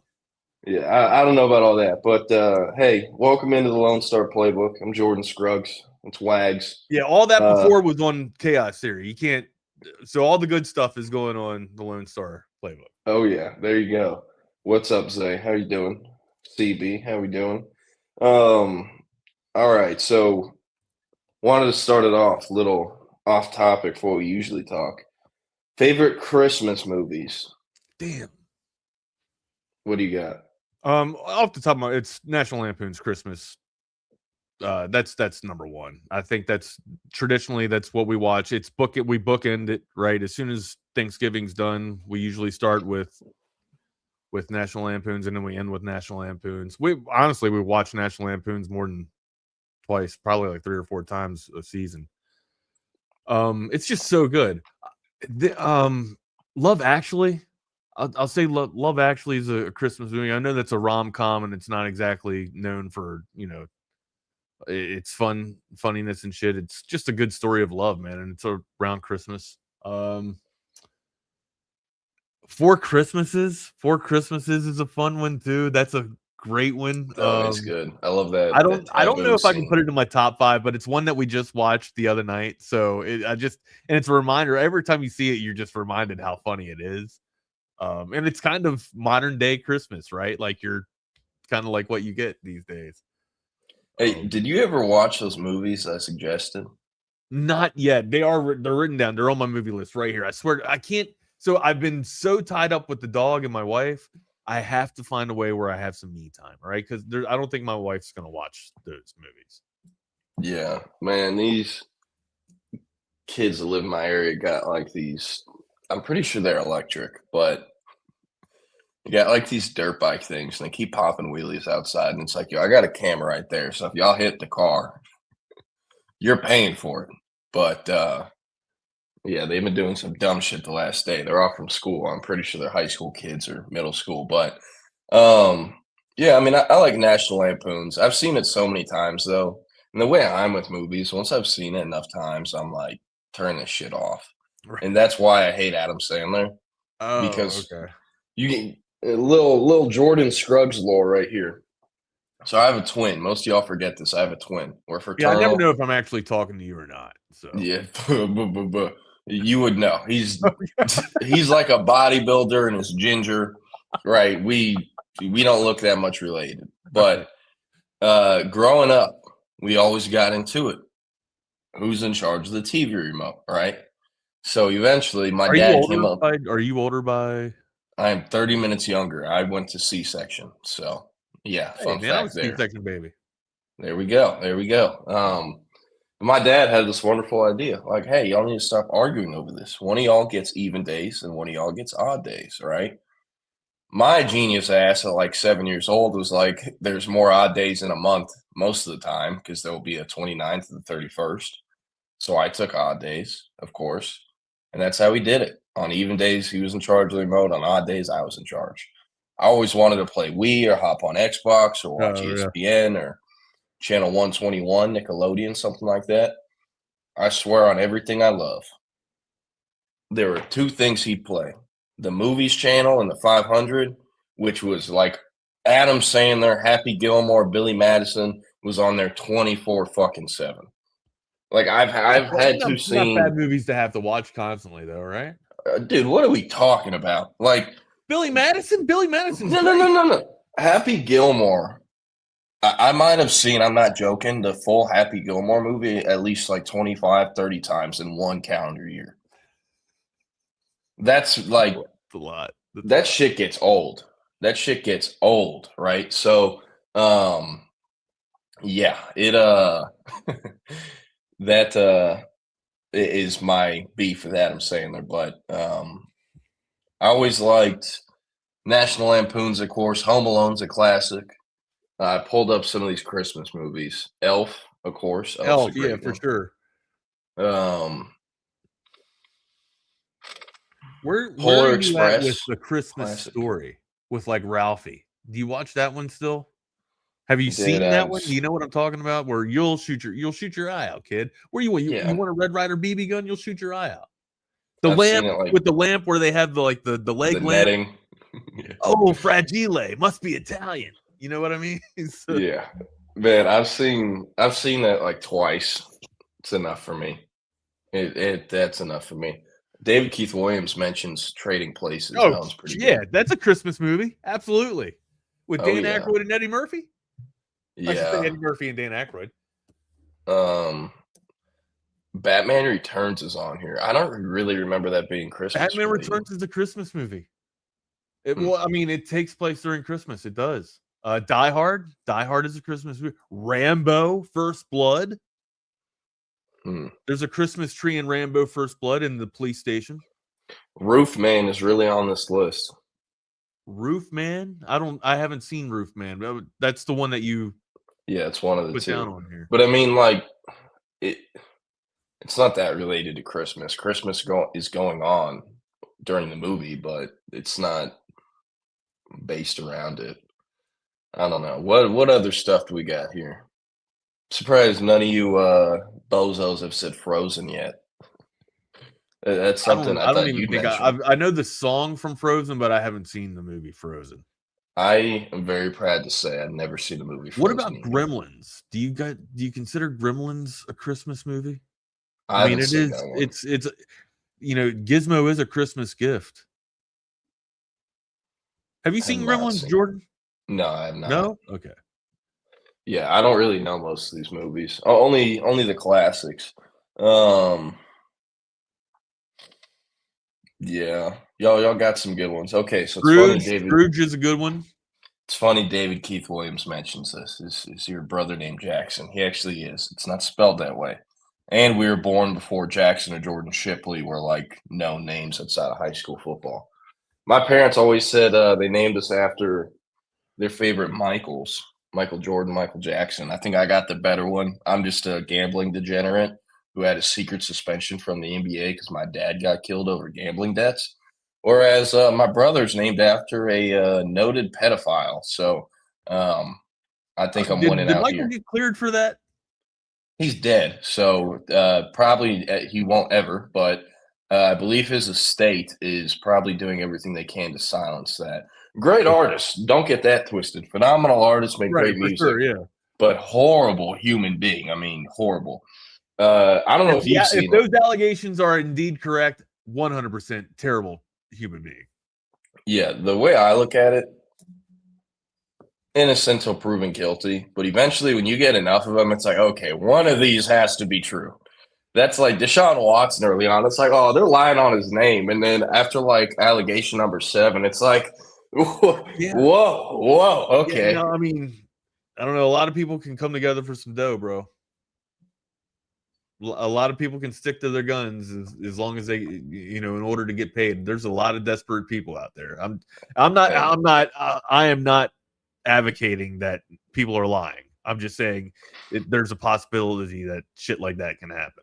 But when 7 to 10 people are all like, yo, and they name very specific detailed stuff, yeah, that's signs are pointing in a bad direction. Okay. These kids were told this to say that for a check. Who's paying them? Who benefits from dragging dead Michael Jackson through the mud? I don't know. So I'm just going off of what I report. You decide. Okay. There you go. Hey, you know who is 1000% guilty? Diddy. Watch that that 4-part from Puffy's thing. I had or not no, who put it together though? 50 Cent? 50 Cent. Yeah. Okay, so they marketed this like he obviously helped produce it, but they marketed it like he was going to be in it. He's not in it at all. So that part sucked. I was hoping to get him shitting on Puff Daddy or Diddy, whatever you want to call him. But yeah, there's a 4-part. When I heard that the stuff from Mace was getting pulled, that's when I was just like, all right, well, there ain't really going to be much shit on there then. Like we kind of everything that's going to be out, we kind of already know. Like Mace knows a lot of shit. I don't know what you're talking about. Do you know who I'm talking about with Mace? Mm-mm.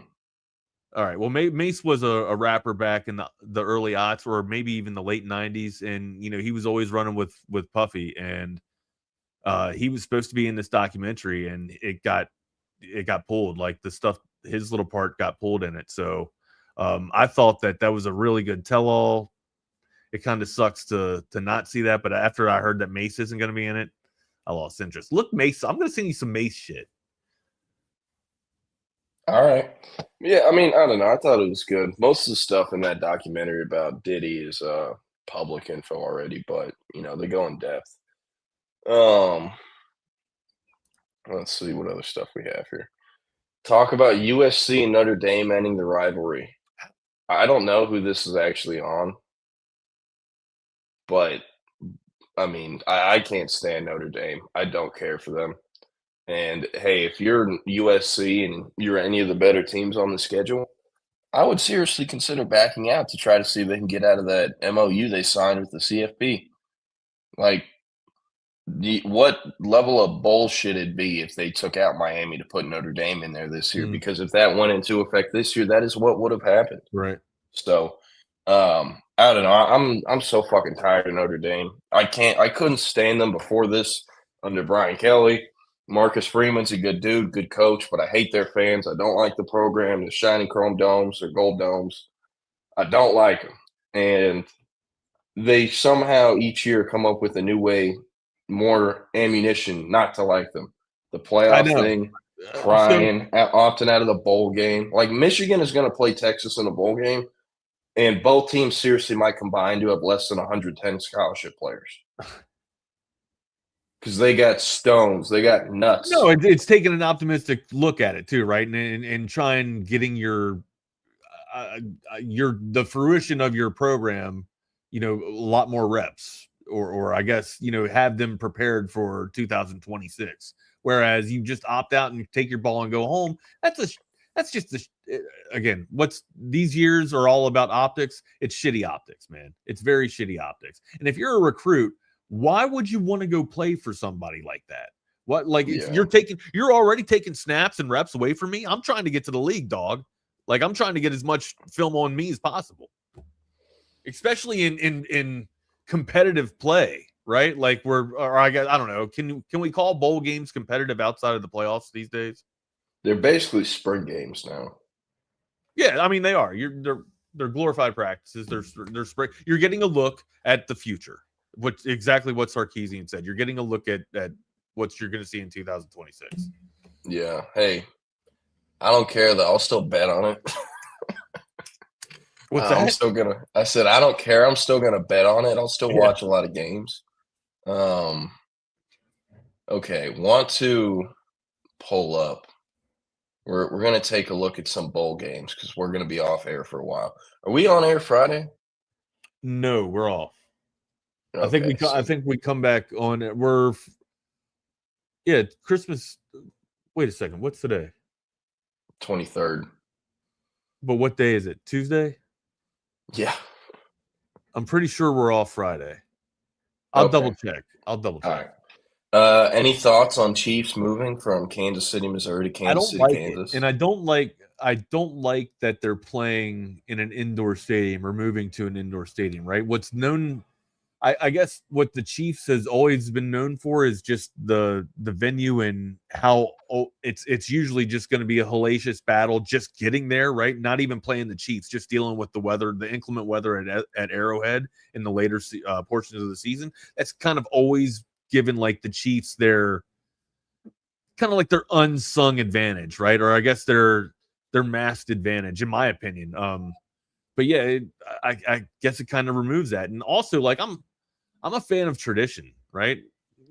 There needs to be some tradition or good balance with tradition around with modern day venues and stadiums. It's good to go to those old buildings, right? As long as they're renovated and upkept and are not falling down. Yeah, why not keep them in, man? It sucks. It sucks to see my memories in childhood. Or my childhood memories rather kind of get pushed away and we don't get anything else in those memories anymore or with those memories anymore. How do you think I felt when they tore down the Frank Irwin Center? No, I'm 100% same with Bird Stadium too. So it all sucks. Still haven't been in Bird Stadium, but Cole Fieldhouse, my bad. Still haven't been in the Moody Center on the outside, but hey, the Chiefs moving, I think, is kind of funny because, seriously, there has to be at least 1 million people that found out today that Kansas City's in Missouri. Because I remember being like a kid in middle school when I was like really getting into sports. Where'd you think it was? It was a Chiefs game. I thought it was in Kansas, and they show Kansas City Stadium, and I'm like 11 or 12, like this shit ain't in Kansas. What are we doing? And then you look it up and see that, the city's on the border or whatnot. But, I don't know my geography in Kansas or around Kansas City. But apparently the site it's going to be moved to is, people were talking about it on our board at Horns 24/7. And they described it like this. The place the stadium's next to is kind of like a Hill Country Galleria type deal where there's a lot of like nice outdoor shopping stuff and there's a ton of parking. So sounds nice. And apparently, too, it's in now like the nicest part of Kansas City, so it's a shorter drive for all the money folks to get to. which I'm sure the Chiefs organization is fans of. But yeah, I thought it was funny. I bet there's a lot of people finding out Kansas City is in Missouri. Will Maryland football ever be competitive? The founder of Under Armour is a Maryland alumni. Yeah, I know this. Two-part answer to this. One real quick. I feel like Loxley's building the program, right? They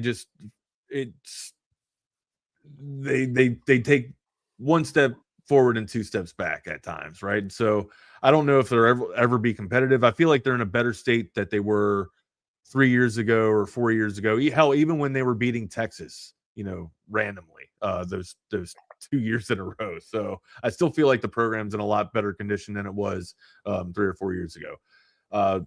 Funny story to this second part, right? I own stock.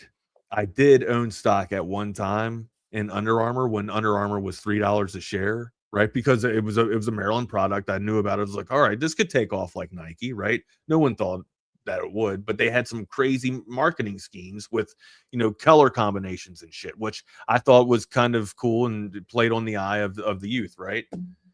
Here I am seeing Under Armour start to rise a little bit, but I also had stock in Sirius satellite radio. Okay. You probably don't remember this, but XM radio and Sirius satellite radio were competitors and they were going at it, and satellite radio was supposed to be the next big thing. Took all my stock out of Under Armour, all right, at $3 a share. And I had I don't know. I can't remember how many shares I had.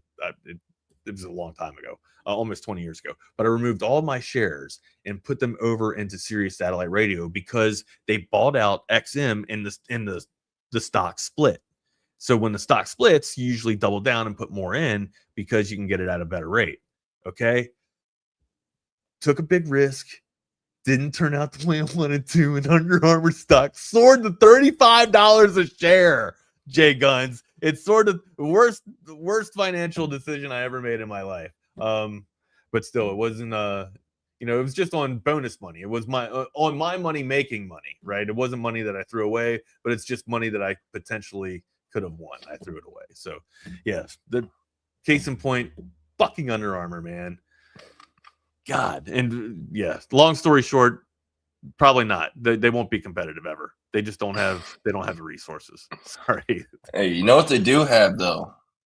They got a young quarterback, Malik Washington. Yes, they do. Yes, they do. Freshman this year. He'll be all right. And that's what I'm saying. Like Loxley usually can pull the recruits, right? He got his brother in there. He can coach up a quarterback, right? So we'll see. Aaliyah turned the ball over. Yeah, no shit. Hey, I'll tell you what though, Billy Edwards, man. People were sleeping on Billy Edwards. Billy Edwards was making some plays back in the day. Hey, a couple of years ago, 2 years. Y'all got a freshman coming in that's gonna play. Hey, I graduated from the Burnt Orange, man, from the 40. A matter of fact, I was actually turned down from the University of Maryland and accepted to UT. So they didn't want you. Exactly. They came. That's all right. UT took me and I graduated. Cool. So. Hey, they got a cat named Zion Ely coming in. He's gonna make like almost $2 million as a true freshman because he's like the number 3 overall prospect. I don't know where that like Kenny Dillingham is sitting there doing a battle cry out for Phoenix, residents to come. You want the explanation? I don't know where the money is coming from in Maryland. Like this is how it works. So before House settlement and rev share, which went into effect this summer, it was pretty much the Wild West. Schools had NIL collectives, which donors or boosters would donate to. They'd take that money and they'd pay the player. It was pay for play. That's what NIL always was, even though the NCAA has made the argument it isn't or wasn't. That's what it was. So when the House settlement and rev share thing came into effect in June, schools now had like $20.5 million to use on their athletics programs to pay their athletes. And that's called revenue sharing because the revenue generated from athletics is what they use to pay the players. And at each school, $20.5 million of revenue is like a percent of what Texas makes year to year. But at a Maryland, it's a much higher percent, right? Sure. So the $20.5 million is up to each athletic department to split it up how they want to use it. schools that are serious about football, like Texas, are giving about $15.5 million to football because football is what makes most money, and oftentimes is the only sport that makes money. If not, men's basketball will be the second one, but that's right. about Well, it. Maryland basketball is going to get to number one. So Yeah. So at Texas, football gets up to $15.5 million. Basketball's around 3 to 4, and then everything else is split up amongst women's basketball, swimming, gymnastics, rowing. It's all split up, and you're probably like, "Well, that's pretty unfair." Well, those sports lose money every single year. They do not make money. Right. And on top of the House settlement allowing athletic departments to pay players directly, there's also a scholarship limit increase. So baseball previously had like 40 roster spots and 10 scholarships for those 40 roster spots. And they split it up. Guys would get offered a quarter scholarship or a half at most. Now baseball has like 36 full ride scholarships. So you can go to college for baseball on a full ride. Same thing for volleyball, women's basketball, rowing. Like there's scholarships everywhere. And since it's Title IX, whenever you give more to football or to other men's sports, you have to do the same for women's sports. And I can't remember, but I'm pretty sure there's 2 new women's sports on campus with scholarships this fall because of that. But the point I'm trying to make here, Texas, before rev share, and I want to make the comment too, with bringing in rev share money in the House settlement, the rules on the NIL money changed. Rev share and NIL money are different. Rev share comes from the school. Right. It's guaranteed money, and it's for that reason. NIL is name, image, and likeness. Right. Now you have to submit every single deal, whether through a collective or an actual restaurant or business or whatnot. It has to go through the clearinghouse that approves, denies, or sends it back the deal. And it's based on fair market value. Deloitte and the College Sports Commission are the people doing this, and there's no public information on what deems it fair market value. So it honestly is total horseshit. And that everyone in college sports agrees with me. There's people who aren't even sending deals to the clearinghouse anymore because they know they won't get caught. And if they do, they just sue the NCAA. Right, exactly. Win.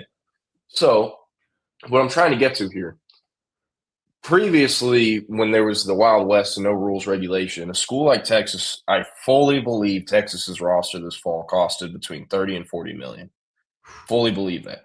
Sark denied that, said it's not that high. It's like, bro, I know some of these numbers for these players. You add up a group of 15 players, you're already at like 14 million. There's no way it's not getting into the 30s. 40 million to not make the playoffs that's almost unforgivable. I'll get into that in a sec. But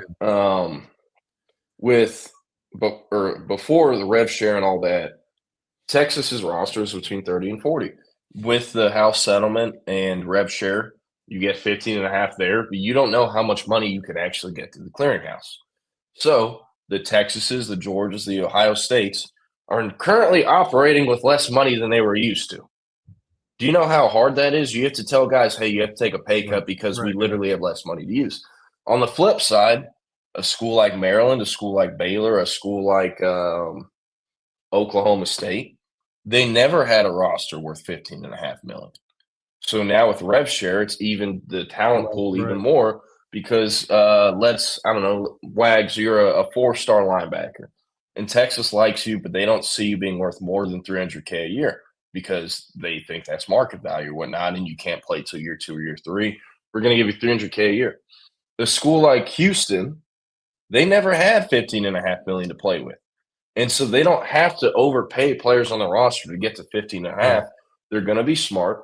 And they're going to have more money, more freedom to use, more money to play with, to offer a kid than Texas would, even if Texas thinks the player is Texas good and should be a guy that goes there. So UH can offer that kid $600K. And Houston tells them, hey, we're going to give you more of the cap than Texas is because we value you more. And that can be total horseshit, but it's because their roster is less expensive. So rev share and the House settlement has made things really interesting because schools now have access to money they never had access to. And on the flip side, the schools like Texas, the Texas A&Ms, the Ohio States, the Georgias, are having to build their roster with less money than they were used to. And now the SEC is going to expand it from 85 to 105 scholarships. So it is very interesting. It's very interesting hearing the way schools are circumventing the cap and the clearinghouse. I brought it up before as a well-known I feel like the loophole. cap's going to go away eventually, though. Well, I mean, it's set to increase to like 24.5 million, I think, in like 2 or 3 years. So if they set it up where it'll right, keep going if up. they keep increasing it, won't they eventually just get rid of it? If that's I mean, probably, but also schools are ignoring it. Like, it's not like there's a legal way to use that rev share money over 20.5 million. You will get caught. Right. How are they tracking? Well, through the clearinghouse and also just looking at the books saying, okay, they used up to 20. No, I was asking like where the track is actually coming from. Yeah, the way people are getting around it, Wags, you're a Texas booster. You open a business. Wags, I don't know, audio-visual consultations, right? Boom. Sounds fantastic. Number one. And Tyler Atkinson, let's just say his deal is $2 million per year. Year one, he makes $750 from rev share, legal, guaranteed money. He makes $750 from clearinghouse NIL deals that get through the clearinghouse, legal, clean money. That's 1.5. But the other $500K can't get through the clearinghouse because it's not fair market value. So they call up Wags, who owns Wags Audio Visual Consultations. You're a big Texas booster. You donate a lot of money. Now this guy just works for me all of a sudden. You hire him as an employee, except he doesn't actually have to show up or do jack shit. Right. Because there's nothing in the NCAA rules anymore saying you can't be employed by a booster or a donor. And even if there was, how the fuck is the NCAA going to find out? You're like, the only people that will know about it have a vested interest in it not coming out. It ain't coming out. So schools in the SEC are doing the employee loophole. It's not as popular as it was pre-NIL, but crypto bags are back. That is a thing. It's not popular though, because it's kind of extra hard for no reason. And also I brought it up before. Kids are getting paid to commit. They're getting paid monthly payments to stay committed and not visit other schools. Like, they did bring house settlement and rev share, and I think that's good for the sport. But at the end of the day, blue blood programs, college football programs are always going to do whatever it takes to get the best players. Nowadays, what it takes is you have to pay them the most. Right. And when you do that, a lot of times you're going to go over the cap and you're going to have to find loopholes to keep paying a roster, to keep fielding a roster that's the top one in the country. Because at the end of the day, it's Jimmy's and Joe's, not X's and O's. Right, exactly. There are only so many teams that have a legitimate shot to win a natty, and it all comes down to how much talent I would they say have. there's probably like 4 every year. There's 4 teams every year.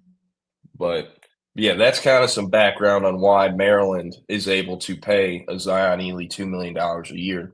Most of that's guaranteed through rev share. Same with Malik Washington, because it's like Maryland doesn't have a $30 million roster. Knowing that, though, I figured that most of their money would be tied up in basketball. Oh, yeah, but the thing with Maryland, because they have Under Armour and other stuff in, the DMV area, they can get a lot of money through the clearinghouse. And they have 15.5. So I'd imagine Maryland's roster next season will be somewhere between 20 and 25 million. Malik Washington, Zion Ely are probably taking up 40% $3.5 to $4 million of that. Yeah. So it is interesting. All right. I'm back at the top. We're just going to fly through these comments. David Keith Williams said, considering the inept play of A&M and Oklahoma in the CFP, do you think it impacts their hot start in 2027 recruiting? They actually have the number 1 and number 2 ranked 2027 classes. I don't think it'll impact much. What was I saying about how some commitments are going down? Yeah. So as long as that stays the case, a lot of those kids are going to stay committed to both those schools. And also, I mean, it's stupid as hell, but like Texas can say, hey, we beat these guys and they lost in the first round. They can still say, hey, we made the playoffs. And I know Texas beat them, but that part really doesn't come out that much in recruiting. And also, you like Brent Venables could say, hey, yeah, we were up 17-0 and blew it. We need more talent so we don't blow those leads. We need a guy like you, all that stuff. So I don't think it's going to impact much. They're off to a better start in 2027 than Texas is. It's not even remotely close. And I mean, they're ahead of Texas on a lot of kids. Texas has a lot of ground to make up in 2027. So, yeah. Let's see. My buddy from Maryland that's listening says Maryland will never win the Big Ten. No, they won't. They will not. Justin Tugger. God. Yeah, we're not talking about this. It was an accident and a sad story. But Antoine said Lincoln Riley's getting bashed about being an outsider and killing tradition. Who would have saw that coming? It is hilarious to me how Oklahoma fans still refer to him as Tebow on social media. You know what I'm talking about, Wags? What's that? Oklahoma Sorry, fans. I was reading a question from Jose Rodriguez about Coach Muschamp and PK. Yeah, so Oklahoma fans on social media since Lincoln Riley left have referred to him as Tebow. Oh, I have seen that. Yes, the bitch out west. It's like, yo, he left like 4 years ago. Yeah, they can't get over it though. Yeah, and they're like, oh, this is the reason why Venables' team is so bad. He inherited like an empty cupboard, and it's like, brother, everyone does. It's called using the portal and flipping a roster. That's what it is. Classic Oklahoma, though, man. Par for the case. Yeah. Temple of Brutus, I get what you're saying. Maybe I did take it too far with my Notre Dame hate, but they lost to Miami and they lost to A&M, and they didn't really play anyone else. I'm cool with them missing out. So, yeah, those are the guys that don't know. Zampello, founder of Call of Duty and, head of Respawn and big, oversight on Battlefield 6, died in a car accident, fatal accident, obviously. But yeah, 400,000, 220 or 2026 Ferrari. Yeah. Probably going way too fast. So. Sucks, but a big, huge key icon in gaming, man. Big player in gaming went down. So look at this. To lighten it up, Bevo Lance Jason. This is how ignorant I was as a 12-year-old. I thought Notre Dame was in Ireland. Again, my parents weren't into sports. That is pretty funny. Like, hey, they're the Irish. No, it's a small world, man. It's a small world. Yeah. Antoine said, still waiting on official word from Trey Wisner. Jack injuries, Trevor Gooseby, and Jelani McDonald thoughts. Yeah, Trey Wisner. I've seen some places reported it's a done deal. He's coming back. It is not a done deal. Now, that's what I've seen. I've seen that he is coming back. Well, it's not done. He's leaning towards coming back, but sorry, I don't want to burn my people on this, but no, you're good. He wants hey, Wisner wants a certain while I have you, not that I had you, but while I have you, do you have that Christmas gift that you were supposed to give to me? Dog, you forgot about me already. You forgot about me already. I was at the state championships all weekend. I got you. I'll make a call when I'm driving. Okay. But with Trey Wisner, I actually haven't reported this, but he wants a certain guarantee that he's RB1. And Texas isn't going to guarantee that. And both sides understand the situation. But, I mean, Texas has told him, like, hey, we can't 100% guarantee this. It's something that's earned. It's not given. Right. And, we feel like we have to get better. And he's not stupid. He sees all the Jaden Ball stuff on Twitter. He sees all these other portal running backs. He sees every, Texas site in the market putting on Twitter portal needs and fucking running back photos up there. He sees that. Everyone does. So there's been some schools that are in communication with him, but his number one choice is to stay at.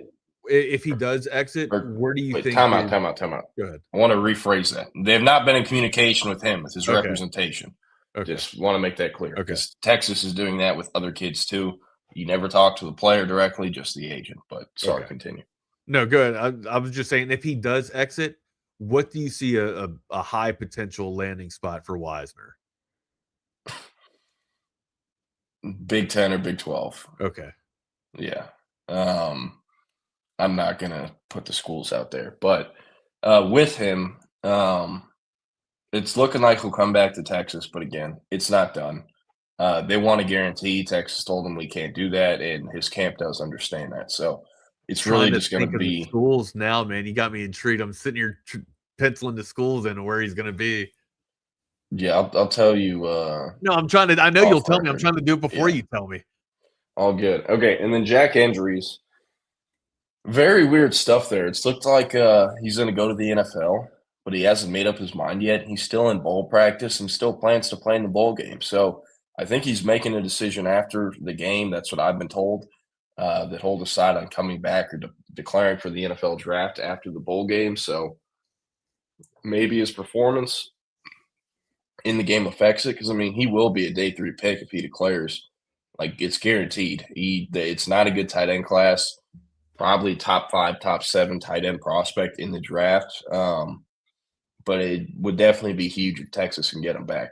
One thing I want to say, no matter what, Texas has to go get a blocking tight end. Spencer Shannon ain't cutting it. Jordan Washington ain't cutting it. And Spencer Shannon is in his third year at Texas, and they did not trust him to consistently be the second tight end on the field in 12 personnel. This kid caught 7 career passes. 7 in his high school career versus great competition in the Trinity League playing for Modern Day. Don't get that twisted. But he caught 7 passes. There is no value in the receiving game. He has to catch it over the middle. There's no yards after the catch value, and he can't block. So why is he playing? Why is he on the team? He's taking up space. Will Randall will never do anything. He's in year 3. He hasn't played a single snap. Nick Townsend and Amari Winston, they're going to be great, but neither of them are blockers. Neither of them. And Jordan Washington got way too big, way too quickly. It says slow down. He's not nearly the athlete he was, and he can't block either. So, like, yes, eventually Sark realized, hey, I'm trying to run 12 personnel without the horses to do it. I need to spread it out. I need a new O-line group. And they finally figured that out in Game 9 versus Vanderbilt. But as much as Texas and Sark rely on 12 personnel to have success in the offense, they have to go get a blocker. Even if the entire room comes back next year, what will change between now and next year? And also, I mean, there needs to be conversations about the evaluations of tight ends. This season was the first season Jeff Banks had a tight end room made up exclusively of guys he recruited and signed or got out of the portal. And it's by far and away the worst talented room, the least talented room, and the worst tight end room of the Sark era was in 2025.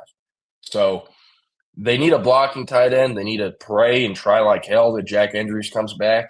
But no matter what, they have to go get a blocking tight end. That's something I've been adamant about. And the reason I'm speaking about it with this tone in my voice is because Texas is not – it does not look like they're going to target one. So I'm just picturing in October when they can't block in 12 personnel and everyone's saying, Jordan, it's not about personnel. It's about the play calling. It's about the personnel. It always has been. And Sark was not living in reality too many times this year. So sorry for the rant, but they need to figure that shit out. And then Trevor Gooseby. Go ahead. You see this thing that's up in the chat board here? Did you see this thing that Colin Simmons put out? No, what is it? It just says appreciate every moment. It's very vague, maybe even cryptic, right? Hey, here we go. Sorry. I have no intel on what's happening, but what I think is happening, if anything. And it's all like, let me pull this up for you. It's all in black. It's very dramatic. Negotiations is what that is. Hey, anyone want to tell me who reps Colin Simmons? Guess which agency he's signed to? Do you know? No, I don't know. He signed to Athletes First. If you don't know Athletes First, it's the agency that effectively runs the NFL. David Mulligetta, who is a Texas alum and a Del Valle alum. They rep Micah Parsons. They dealt with all of Jerry's bullshit this summer. They're going to play hardball. This is negotiations. And if you're, worried about losing Colin Simmons, you look up and down this roster of all the guys that can and can't lose. Number 1 is Arch Manning, can't lose. Number 2 is Colin Simmons. They're not losing him. Definitely think it's negotiation stuff. I covered this kid in high school for 3 years. Been around his camp, been around his people, been around him at Duncanville. And I did always think that every offseason he would hold Texas hostage for money because that is kind of how the recruitment went. And I didn't hear anything about that between year 1 and year 2, but if we're trying to make sense of the Twitter post, that is what makes the most sense to me. So, yeah.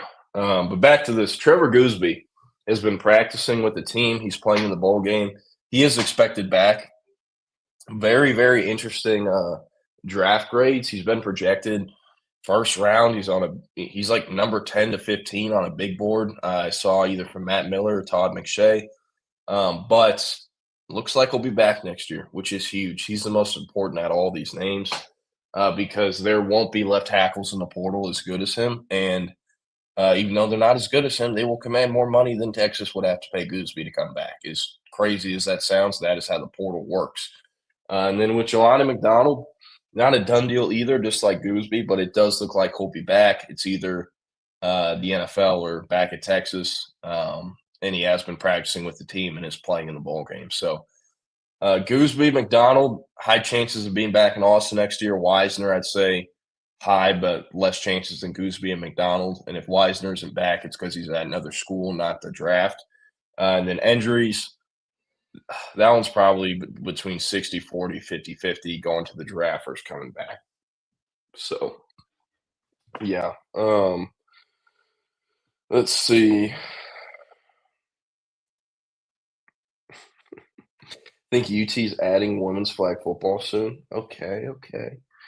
Nathaniel Loper, I always mess that up, said, any transfers you see Texas targeting. Okay, happy you brought this up. So, yesterday, it was reported Florida has pretty much made their hire at running backs coach. It seems like Summerall pulled his head out of his ass because he did not end up hiring Chad Scott. He hired Chris Foster from Duke, who coached Nate Shepard this year. You might be like, who's Nate Shepard? Well, you probably don't watch big reason why Duke was in the running. You probably don't watch ACC football, and I don't blame you. But Nate Shepard was Duke's leading rusher as a true freshman this year. He had like 1,100 or 1,200 all-purpose yards, had like 300-something through the air, about 900-something on the ground. He's from Louisiana, and he's the younger brother of Will Shepard, who was a receiver at Vanderbilt. He was actually the 7th all-time leading receiver in Vanderbilt history. And then he stupidly transferred to Colorado for his final year of eligibility and went undrafted. But he was a player Texas had interest in out of the portal. They just never got him on campus, never really pushed. But yeah, so with Nate Shepard, I do think he's one to watch going in the portal. His running backs coach is now at Florida. If Jaden Baugh ends up in the portal, Shepard could obviously be a name for Florida. But I do think if Texas can't swing it with Jaden Baugh, Nate Shepard is going to be a name to know if he goes in the portal. Same with Isaac Brown from Louisville. So that is what I got on those guys. But for the most part, all the names I've heard Texas is working on or hoping to get are guys that have not announced their intentions to go in the portal. And I can't say their names until they do that. So wish I had more.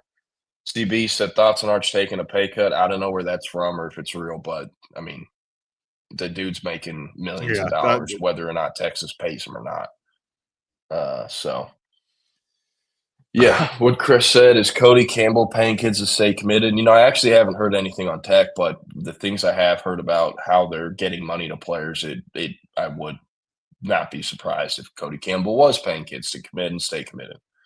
Jose said, Jordan, been out a minute. Welcome back. How's Muschamp going to recruit for Texas?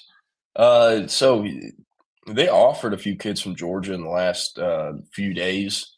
Now, it's not saying like at Coach Will Muschamp, thanks for the offer. It's saying like Nansen or Banks or someone else on the staff. But those are guys that he's telling them to offer. So there's already influence. I'm pretty sure he's going to have, or from what it's looked like this far, he's going to have, creative control, full control on the types of prospects they're offering in regards to fitting in the scheme, the level of physicality, aggression he wants. and he's going to kind of set the defensive board, is what it seems like, which I think is a great thing, because if you've listened at any part in the last 6 months, the recruiting operation at Texas is so botched. It's so botched. They needed direction. They've needed direction defensively, offensively, and I think this brings some of that. So Muschamp knows what he wants, what he's looking for. PK is a very neutral guy. I do think, and I don't have this confirmed, but I do think at times things went down. It's, hey, PK, what do you want? What do you want us to get for you? And it's, hey, I'm cool with this. I'm cool with this. I'm cool with this. And then it ends up that Sark is making the call on which guys get offers on defense, and then complaining when he has to be on the defensive headsets during a timeout. So, yeah, if you can't tell, like, with PK, I get the wanting to change schematically, style-wise on defense, and I understand that. But him saying as the head coach, I don't want to have to be on the headsets during timeouts on defensive headsets, it's horseshit. It's what it is. You are the head coach. That is your job. You're the CEO. Has Ryan Day not been on the headset during defensive timeouts at Ohio State? You bet your ass he has. Do you think Lincoln Riley's on headsets at USC? I usually will run through a brick wall for Sark, but it is one of the lamest fucking excuses I've heard in a while, man. Yeah, it is.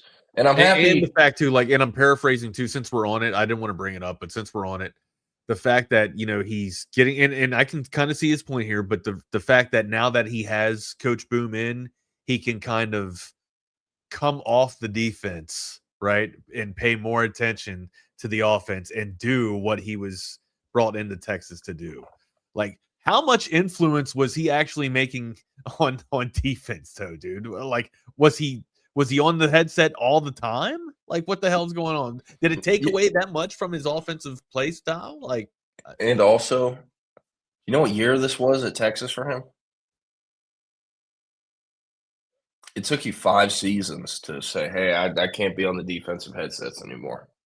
And I know we're picking apart his wording that he uses as an excuse, but you reveal yourself to getting criticized when you say things like that. And that's what. Remember that conversation we had the other day? Yeah. Boom, Antoine. Yeah. David Keith Williams said, I can't tell the future, but I don't see either A&M or OU in the playoffs next year. I think both are extremely lucky this season to reach the playoffs. I need to look at their schedules. I don't know who they're playing besides Texas. Let's see. Sticky said, are there any players that have declared for the portal that Texas would actually be interested in, or are any on your radar? Yeah, I mean, I kind of answered this earlier, but yeah, there's a few that have declared. I mean, they have interest in the Texas State offensive lineman Talek Lockett. I don't think they're going to go that route, though, just because I honestly don't think he's that good. And they need starting level guards, and he's only played G5.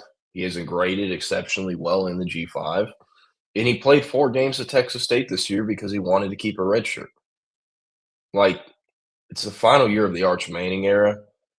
If you're Texas and you think that is the guy to target to be a starting guard, you're not taking year 4 and all that seriously. You're not going all in like you say you are. So I'm still waiting on a lot of names to announce their intentions. The portal won't open till January 2nd.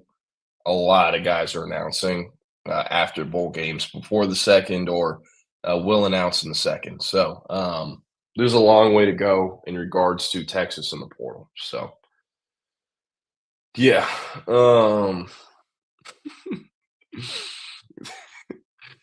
Sorry, I'm looking at some of these. Temple of Brutus said Sark and new coaches are now 20 scholarships light, only 65 out of 85 spots filled presently after all the exits. Yes, but they also have like 23 kids coming in January. So that number will be right back up, and they're going to have 105 scholarships to use. So, yeah. Let's see. David Keith Williams, I'm with you. Should have game plan injuries more, target him more. I mean, his statistically, I think best game was versus A&M, and it's like they could have used this all year. So, Yeah. Antoine, it's not necessarily about the numbers of tight ends, it's about the quality. Will Randall, Spencer Shannon probably should not be playing at the University of Texas. And then that's 2. Jordan Washington, injuries, Townsend, Winston, that's 6. And you have a kid from Michigan coming in that I don't know why they went to Michigan to get that kid. Javian Martin and several other in-state kids would have played at Texas for free. So, yeah, let's see. And yeah, I mean, I think Townsend can be a blocker, but he's a rare level of athlete for the position. You want him catching passes in space as a tight end versus linebackers, not blocking. And Washington, on the other hand, I viewed as more of a pass catcher than blocker, but I mean, they put too much weight on him too quickly. He cannot move the same way he used to be able to. So he kind of has to figure it out as a blocking type. But this year, that did not look well or look good at all when he was trying to block. So, yeah, let's see. There won't be another Sam Ehlinger would never opt out or transfer. You got that right. Got that right.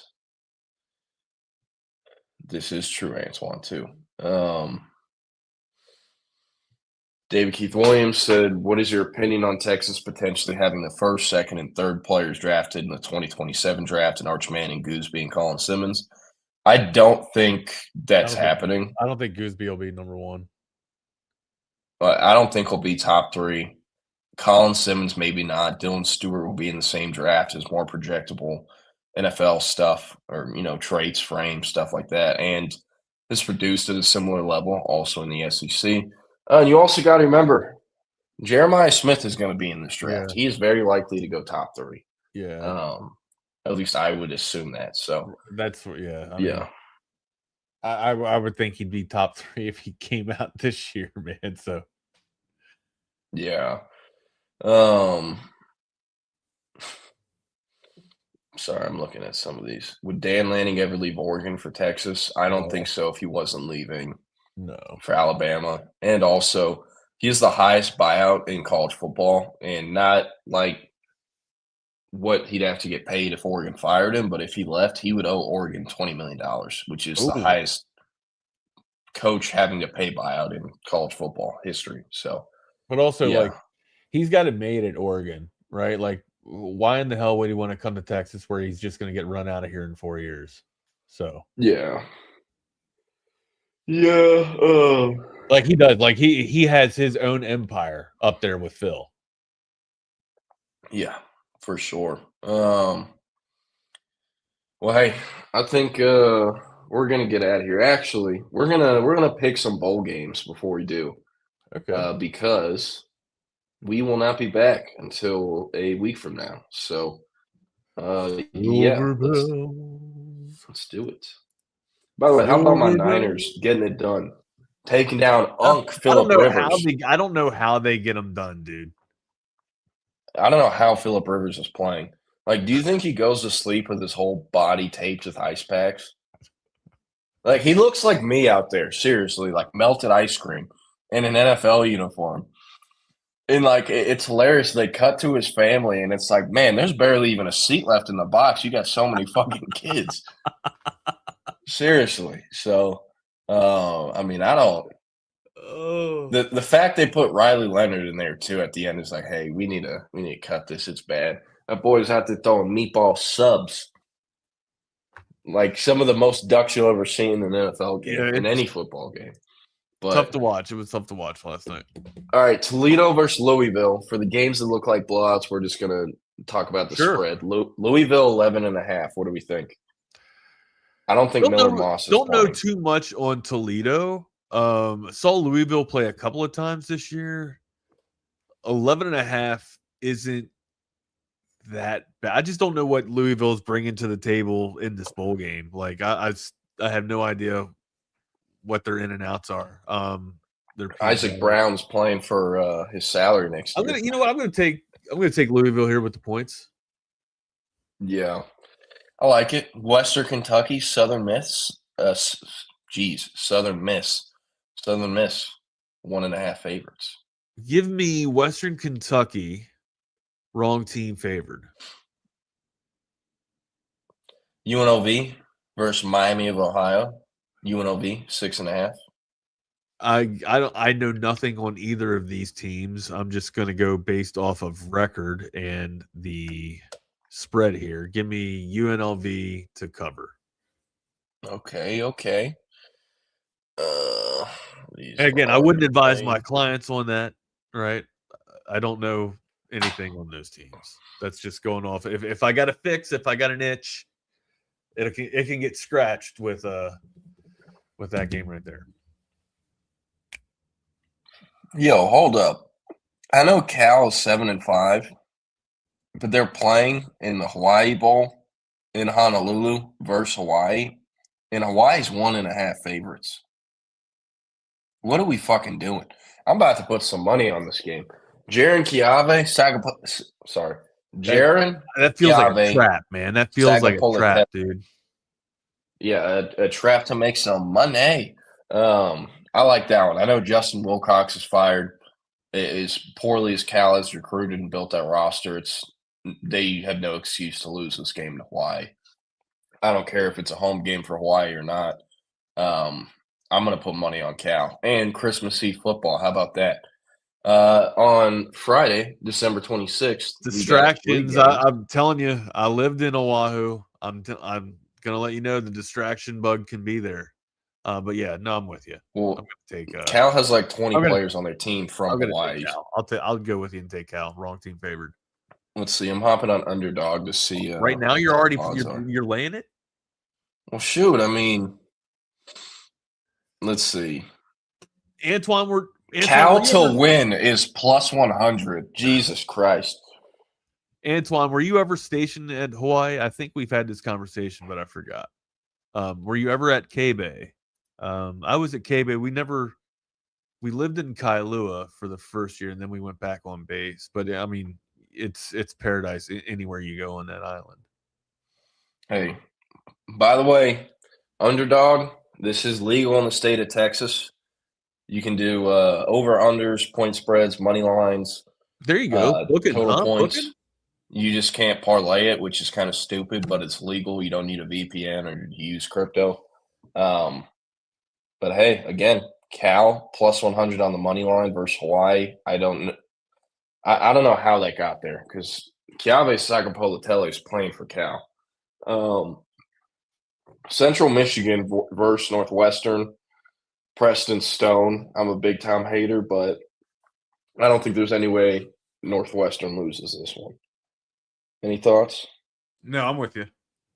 By the way, there's a guard who I believe was named by The Athletic a freshman All-American. He's a redshirt freshman. Izomo Oritaki. Went to Lake Travis product. And every time I went and saw that kid, I'm like, how in the hell does this kid not have more offers? Lake Travis did not do much to get him recruited. In fact, I actually had a Power 4 offensive line coach tell me, like, how does this kid not have more stuff? Like, are they screwing him on purpose? And I was like, no, I mean, I don't know.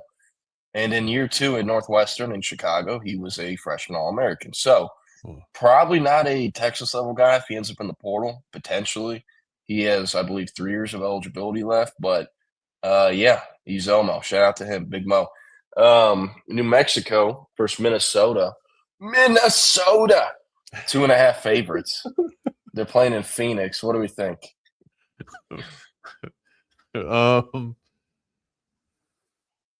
Give point over under.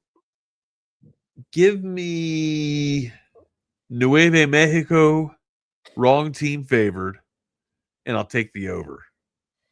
Hey, that'll be interesting. PJ Fleck might be Michigan's next ball coach. That'd be hilarious.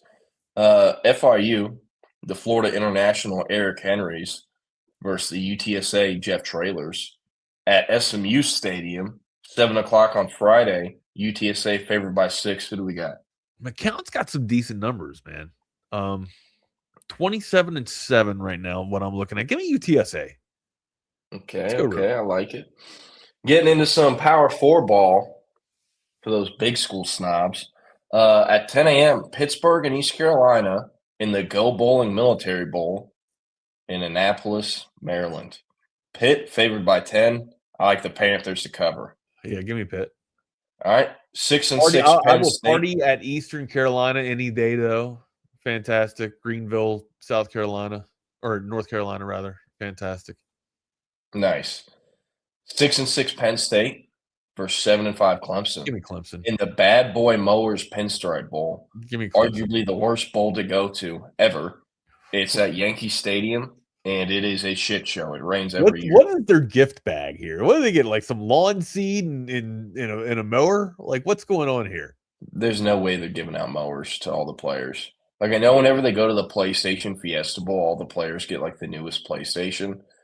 I am curious what Bad Boy Mowers Do they actually get a PlayStation, or do they get like a game or some shit like that? Shit, I know like 2 years ago they were giving out PlayStations. So, yeah. Also, there's a clip of Giannis Antetokounmpo, the Greek freak, in an interview from his rookie year, said that at every away game, the Bucks players were so rich and careless that at every away game they would go to a Best Buy and buy a PlayStation, the newest PlayStation, which was a PS4 at the time, and then would just leave it in the hotel and go buy a new PlayStation 4 every single away game. Yeah. That's in the NBA, you play 41 road games. Yeah, that's crazy, man. Yeah. All right, UConn. 9-3 UConn. He's donating to the community. He's giving back. There you go. 9-3 UConn without Jim Mora taking on Army West Point. Army 9.5 favorites. Another game in a ballpark. This one is in Fenway near the Green Monster. That's what it's called, right? Yeah. Okay. 9.5 favorites for Army. Yeah, UConn must have opt-outs. I'm pretty sure Mora isn't coaching either.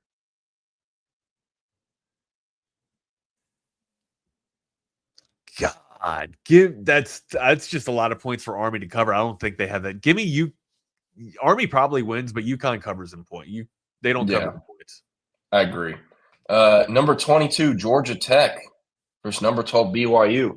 And Georgia everyone's Tech. favorite bowl game, the Pop-Tarts Bowl. Wrong team favorite here. Wrong team favorite. Georgia Tech wins. BYU by 4.5. It's funny. Everyone's like, hey, this Bear Bachmeier kid, number 47. He's tough. He's a true freshman. He's the man. Bear Bachmeier wishes he was Haynes King. I got Georgia Tech. I'm putting big money on Georgia Tech. Same. Total 56.5. I don't know about all that, but they got the wrong team favored. Right. The 9-3 Haynes Kings, they're going to get it done. By the way, I called Ohio Miami of Ohio earlier. I fucked that up. This is actually Miami of Ohio taking on Fresno State in the Snoop Dogg Arizona Bowl. I didn't even know this was a thing. At Arizona Stadium in Tucson. We have come full circle. Do you remember Snoop Dogg being on trial for murder? No. Okay, we have come full circle. Now the man has a bowl named after him. Hell yeah. Well, I mean, talk about perseverance, man. Yeah. No, I mean, BYU is probably going to beat Georgia Tech. I just want Georgia Tech to win because I like Haynes King. And also, I mean, half their staff is gone. Like Blake Gideon is one of like 4 guys left on their assistant staff. UNT, San Diego State. By the way, Drew Mestemaker, Austin area legend. Is he going to play in the bowl? Yeah, he is. And then he's going to announce he's going in the portal after. Okay. But I like UNT. This should be a good one, though. San Diego State, 9-3. They're playing in New Mexico in Albuquerque. Maybe get you an Albuquerque. I like the 52.5. Yeah, that should be a fun one. We got number 19, Virginia, taking on Eli Drinkwitz's corny-ass Mizzou team. Any Virginia, opt-outs 10-3. Mizzou, 8-4. Chandler Morris, his time to shine at Everbank Stadium in Jacksonville. I want Virginia to upset them, but Mizzou's going to get it done. They're favored by 4. I think they're winning. I was going to say, I was asking if any opt-outs for Missouri. Like, is Hardy going to play? Yeah, he signed, or they posted he signed a contract extension for next year. Okay. So yeah, give me Mizzou. All right. We got 7-5 LSU versus 9-3 Houston. I don't think Lane Kiffin's coaching this. I'm almost positive Frank Wilson is. Didn't I read that Lane Kiffin just got a bonus because Ole Miss got to the postseason? Yeah, well, he gets so Ole Miss didn't honor that in his contract, but he demanded, or his agent did, that LSU would make him whole for the bonuses in the Ole Miss contract for making the playoffs. And each playoff game he wins, he gets a bonus. Okay. But LSU is the one giving him the money, so kind of funny. Houston is favored by 2.5. I don't know about that. I want Houston to win very badly, though. Like, obviously it's a messed up situation, but Willie Fritz can recruit Louisiana kids and be like, "Hey, you want to go to LSU? Well, I beat their ass in the Texas Bowl last year. How about that? Come on, be a Cougar." I think that'd be awesome. I really want Houston to win. Monday, David Keith Williams, I'm trying to get Jordan up. I'm trying to coach him up. Y'all act like I'm not born in 02. He's almost there. I mean, still, like, I was born in 81 and I love Led Zeppelin. Who? I'm playing. Okay, I know them. I know them. I know them. What we won't pick this game, but J-Lab Birmingham Bowl, Georgia Southern versus App State. Woof. Give me Tennessee versus Illinois. Give me La Tech. That's a lot of points, but give me Louisiana Tech. This one's interesting. Tennessee, Illinois, and USC, TCU. It's funny because I thought Illinois was actually going to make some noise. No pun intended. Give me shit. No, give me Tennessee. I was going to take Illinois. Give me Tennessee. Nah. No, you ain't buying it? You ain't buying it? Hey, Air Raid boy needs to establish the run because you know who's going to establish the run? Brett Bielema. Yeah. I like the Fighting Illini. Tennessee by 2.5. I don't know about that. Liberty Mutual Music City Bowl. Look at that over 61.5. Yeah, it's in Nashville. So, I mean, no matter what, there's going to be a lot of orange. And then an Alamo Bowl Classic. The Alamo Bowl is always so fun to watch when Texas isn't playing in it. You at number 16, USC, who's 9-3 versus 8-4 TCU in the Alamo Dome. SC 6.5 favorites. I don't think they cover, but I think SC win. Yeah, Actually, no, I do think they cover. Josh Hoover ain't playing. It's over. It is where I'm at. They don't cover, but they get the win. They get the dub. No, I think they're going to cover because Hoover isn't playing. Okay. This one should be a very ugly game. Which one, Arizona and Duke or Vandy, Iowa? I don't know if Pavia's playing. I assume so. Oh yeah, he's going to play. He wants that extra game check too. For sure, 100%. He loves himself too much. Yeah. I want Vandy to win, but I don't know. Iowa's a tough opponent. Arizona State versus Duke, an hour before Texas, Michigan. Duke is favored by 3. Arizona State is going to be another game without their quarterback, Sam Leavitt, who will enter the portal. Yeah. And then Darian Mensah has declared for the NFL draft, and I'm pretty sure he's sitting out. Give me just things aren't trending well right now for Arizona State. Give me Duke. Yeah, they aren't. They don't have Jordan Tyson either. But hey, look at the coaches.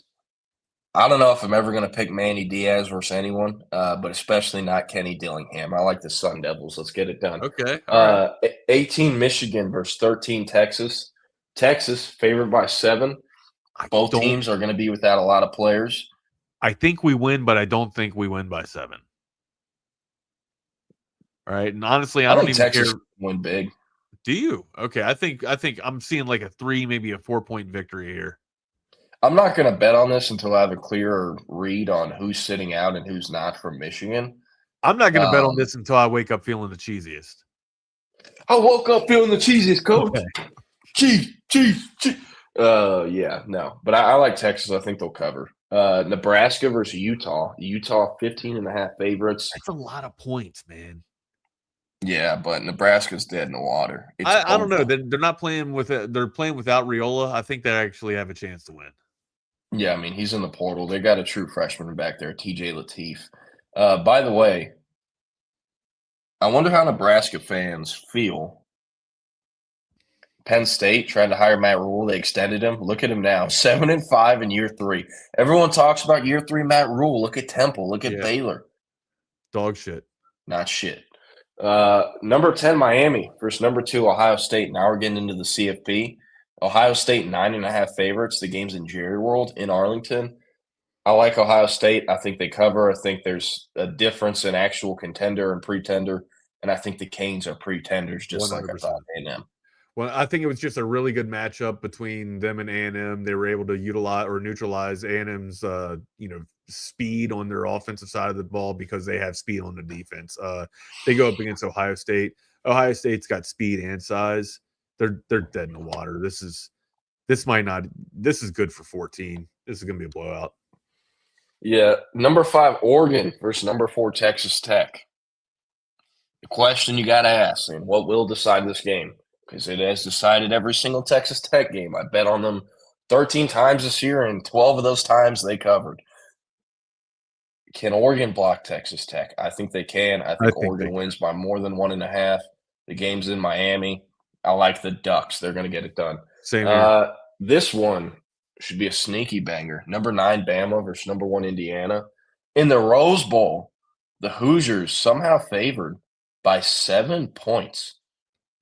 That's pretty nuts. I don't think they cover 7. Indiana. Like Alabama, they haven't been playing their best ball the past month. They struggled against South Carolina. They struggled against Auburn.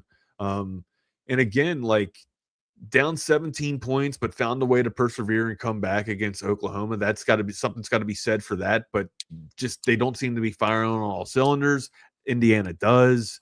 Give me the Hoosiers. Yeah. Ole Miss, Georgia. I'm not gonna lie. I kind of wish these two teams weren't playing each other since they already played in the regular season. But I mean, I know Ole Miss also already played Tulane in the regular season, but I don't know. I think Georgia gets it done again. I bet Lane Kiffin shows up and makes some, noise about being at that game because it's in New Orleans, not far from Baton Rouge. But I like Georgia 6.5. I don't know about all that, but I do think they're going to win. I think Georgia. I think they're better than 6.5. I think they're good for 10. Yeah. Hey, now the real games everyone's waiting for: 5-7 Rice, 6-6 Texas State. The Lockheed Martin Armed Forces Bowl in Fort Worth at TCU Stadium. Texas State. Navy, of course. Go midshipmen. Let's go. Yeah, Navy will get Cincinnati. They don't have Sorsby. SMU versus 17 Arizona. This is kind of nuts. I think there's a lot of value in betting SMU money line if Arizona's -3. Wrong team favored there? Maybe a potential wrong team favored? Yeah, I also think Arizona's a fake 93 team. Maybe I'm just an SEC homer nowadays, but yeah. Wake Forest versus Mississippi State. Stink. Mississippi State will get it done, though. I like that. And that's it. That's all we got. So, hey, we're going to close it out. It's been too long. I'm going to have to drive to Austin today. I'm not looking forward to it. So, hey, if you need anything, stop on by. I got you. Merry Christmas, everybody. Happy Hanukkah. Happy holidays. Again, we just have the conversations. The show wouldn't be the show without you guys. So you guys make the show. Oh, yeah. Well, hey, we're getting out of here. Up next, the voice of college football talks about Texas's plans in the portal and the upcoming Citrus Bowl. Like I said, we're going to get out of here and end the stream. But at 2 p.m., Chip and Zay will be back on it. YouTube, Facebook, Twitter, Twitch, wherever you get your live stream from. Like he said, thanks everyone who tuned in today. You all have a great Christmas. We'll see you after. And hey, Merry Christmas, Happy Holidays, and peace.